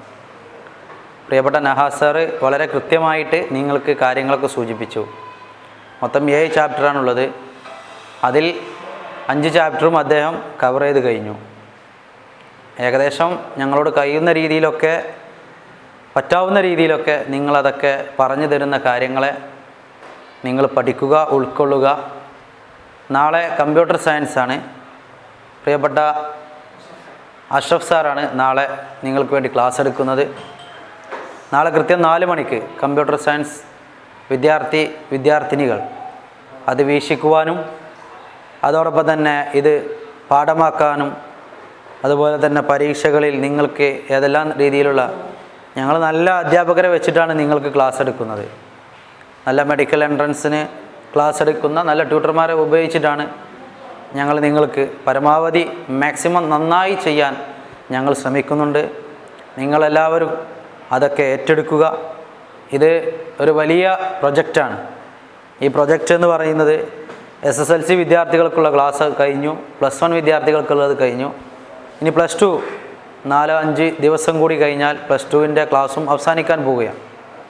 നിങ്ങളോട് സൂചിപ്പിക്കാനുള്ളത്, ഇതൊക്കെ ഞങ്ങൾ നടത്തുമ്പോഴും നിങ്ങളിതിനെ ഉപയോഗപ്പെടുത്തിയെങ്കിൽ മാത്രമേ ഞങ്ങൾക്കത് സംതൃപ്തി വരികയുള്ളൂ. ഞങ്ങൾക്കിത് ഒരു വൈകുന്നേരത്തെ ഒരു പ്രോഗ്രാമായി കാണാൻ ഞങ്ങൾ ആഗ്രഹിക്കുന്നില്ല. വിദ്യാർത്ഥികളാണ് ഇതിനെ ഏറ്റെടുക്കേണ്ടത്. നിങ്ങളിത് എത്രത്തോളം ഏറ്റെടുക്കുന്നു, ഉൾക്കൊള്ളുന്നു എന്നുള്ളതാണ് ഞങ്ങളെ സന്തോഷം. അത് തന്നെയാണ് ഞങ്ങളെ നേതാവ് ഞങ്ങളോട് പറഞ്ഞത്, പഠിക്കുക വീണ്ടും പഠിക്കുക എന്ന് പറഞ്ഞതുപോലെ നിങ്ങളോടും പറയാനുള്ളത് അത് തന്നെയാണ്. പഠിക്കുക വീണ്ടും പഠിക്കുക. നാളെ പൊളിറ്റിക്കൽ സയൻസാണ് +2 വിഷയത്തിലെ. ഇൻഷാ അല്ലാഹ് നാളെ 4 മണിക്ക് നിങ്ങൾ പഠിക്കുക വീണ്ടും പഠിക്കുക. അസ്സലാമു അലൈക്കും. എല്ലാവർക്കും നന്മകൾ നേരുന്നു. പ്രിയപ്പെട്ട നഹാസാറിന് മലപ്പുറം ജില്ലാ MSF കമ്മിറ്റിയുടെ എല്ലാവിധ നന്ദിയും കടപ്പാടും അറിയിക്കുന്നു. പ്രിയപ്പെട്ട ഇത് തത്സമയം ചെയ്യുന്ന പ്രിയപ്പെട്ട റോളക്സ് റാഫിയും വാജിദും, അതുപോലെ തന്നെ ഞങ്ങൾക്ക് എല്ലാ സഹായങ്ങളും ചെയ്തു തരുന്ന പ്രിയപ്പെട്ട IQ നമ്മുടെ ഇക്ബാൽ മാസ്റ്റർ നിങ്ങളുടെ മുമ്പിൽ വന്നതാണ്. അദ്ദേഹത്തെ മലപ്പുറം ജില്ലാ കമ്മിറ്റിക്ക് വേണ്ടി പ്രത്യേക നന്ദിയും കടപ്പാടും അറിയിക്കുന്നു. എല്ലാവർക്കും നന്മകൾ നേർന്നു. ജയ് ഹിന്ദ്. അസ്സലാമു അലൈക്കും.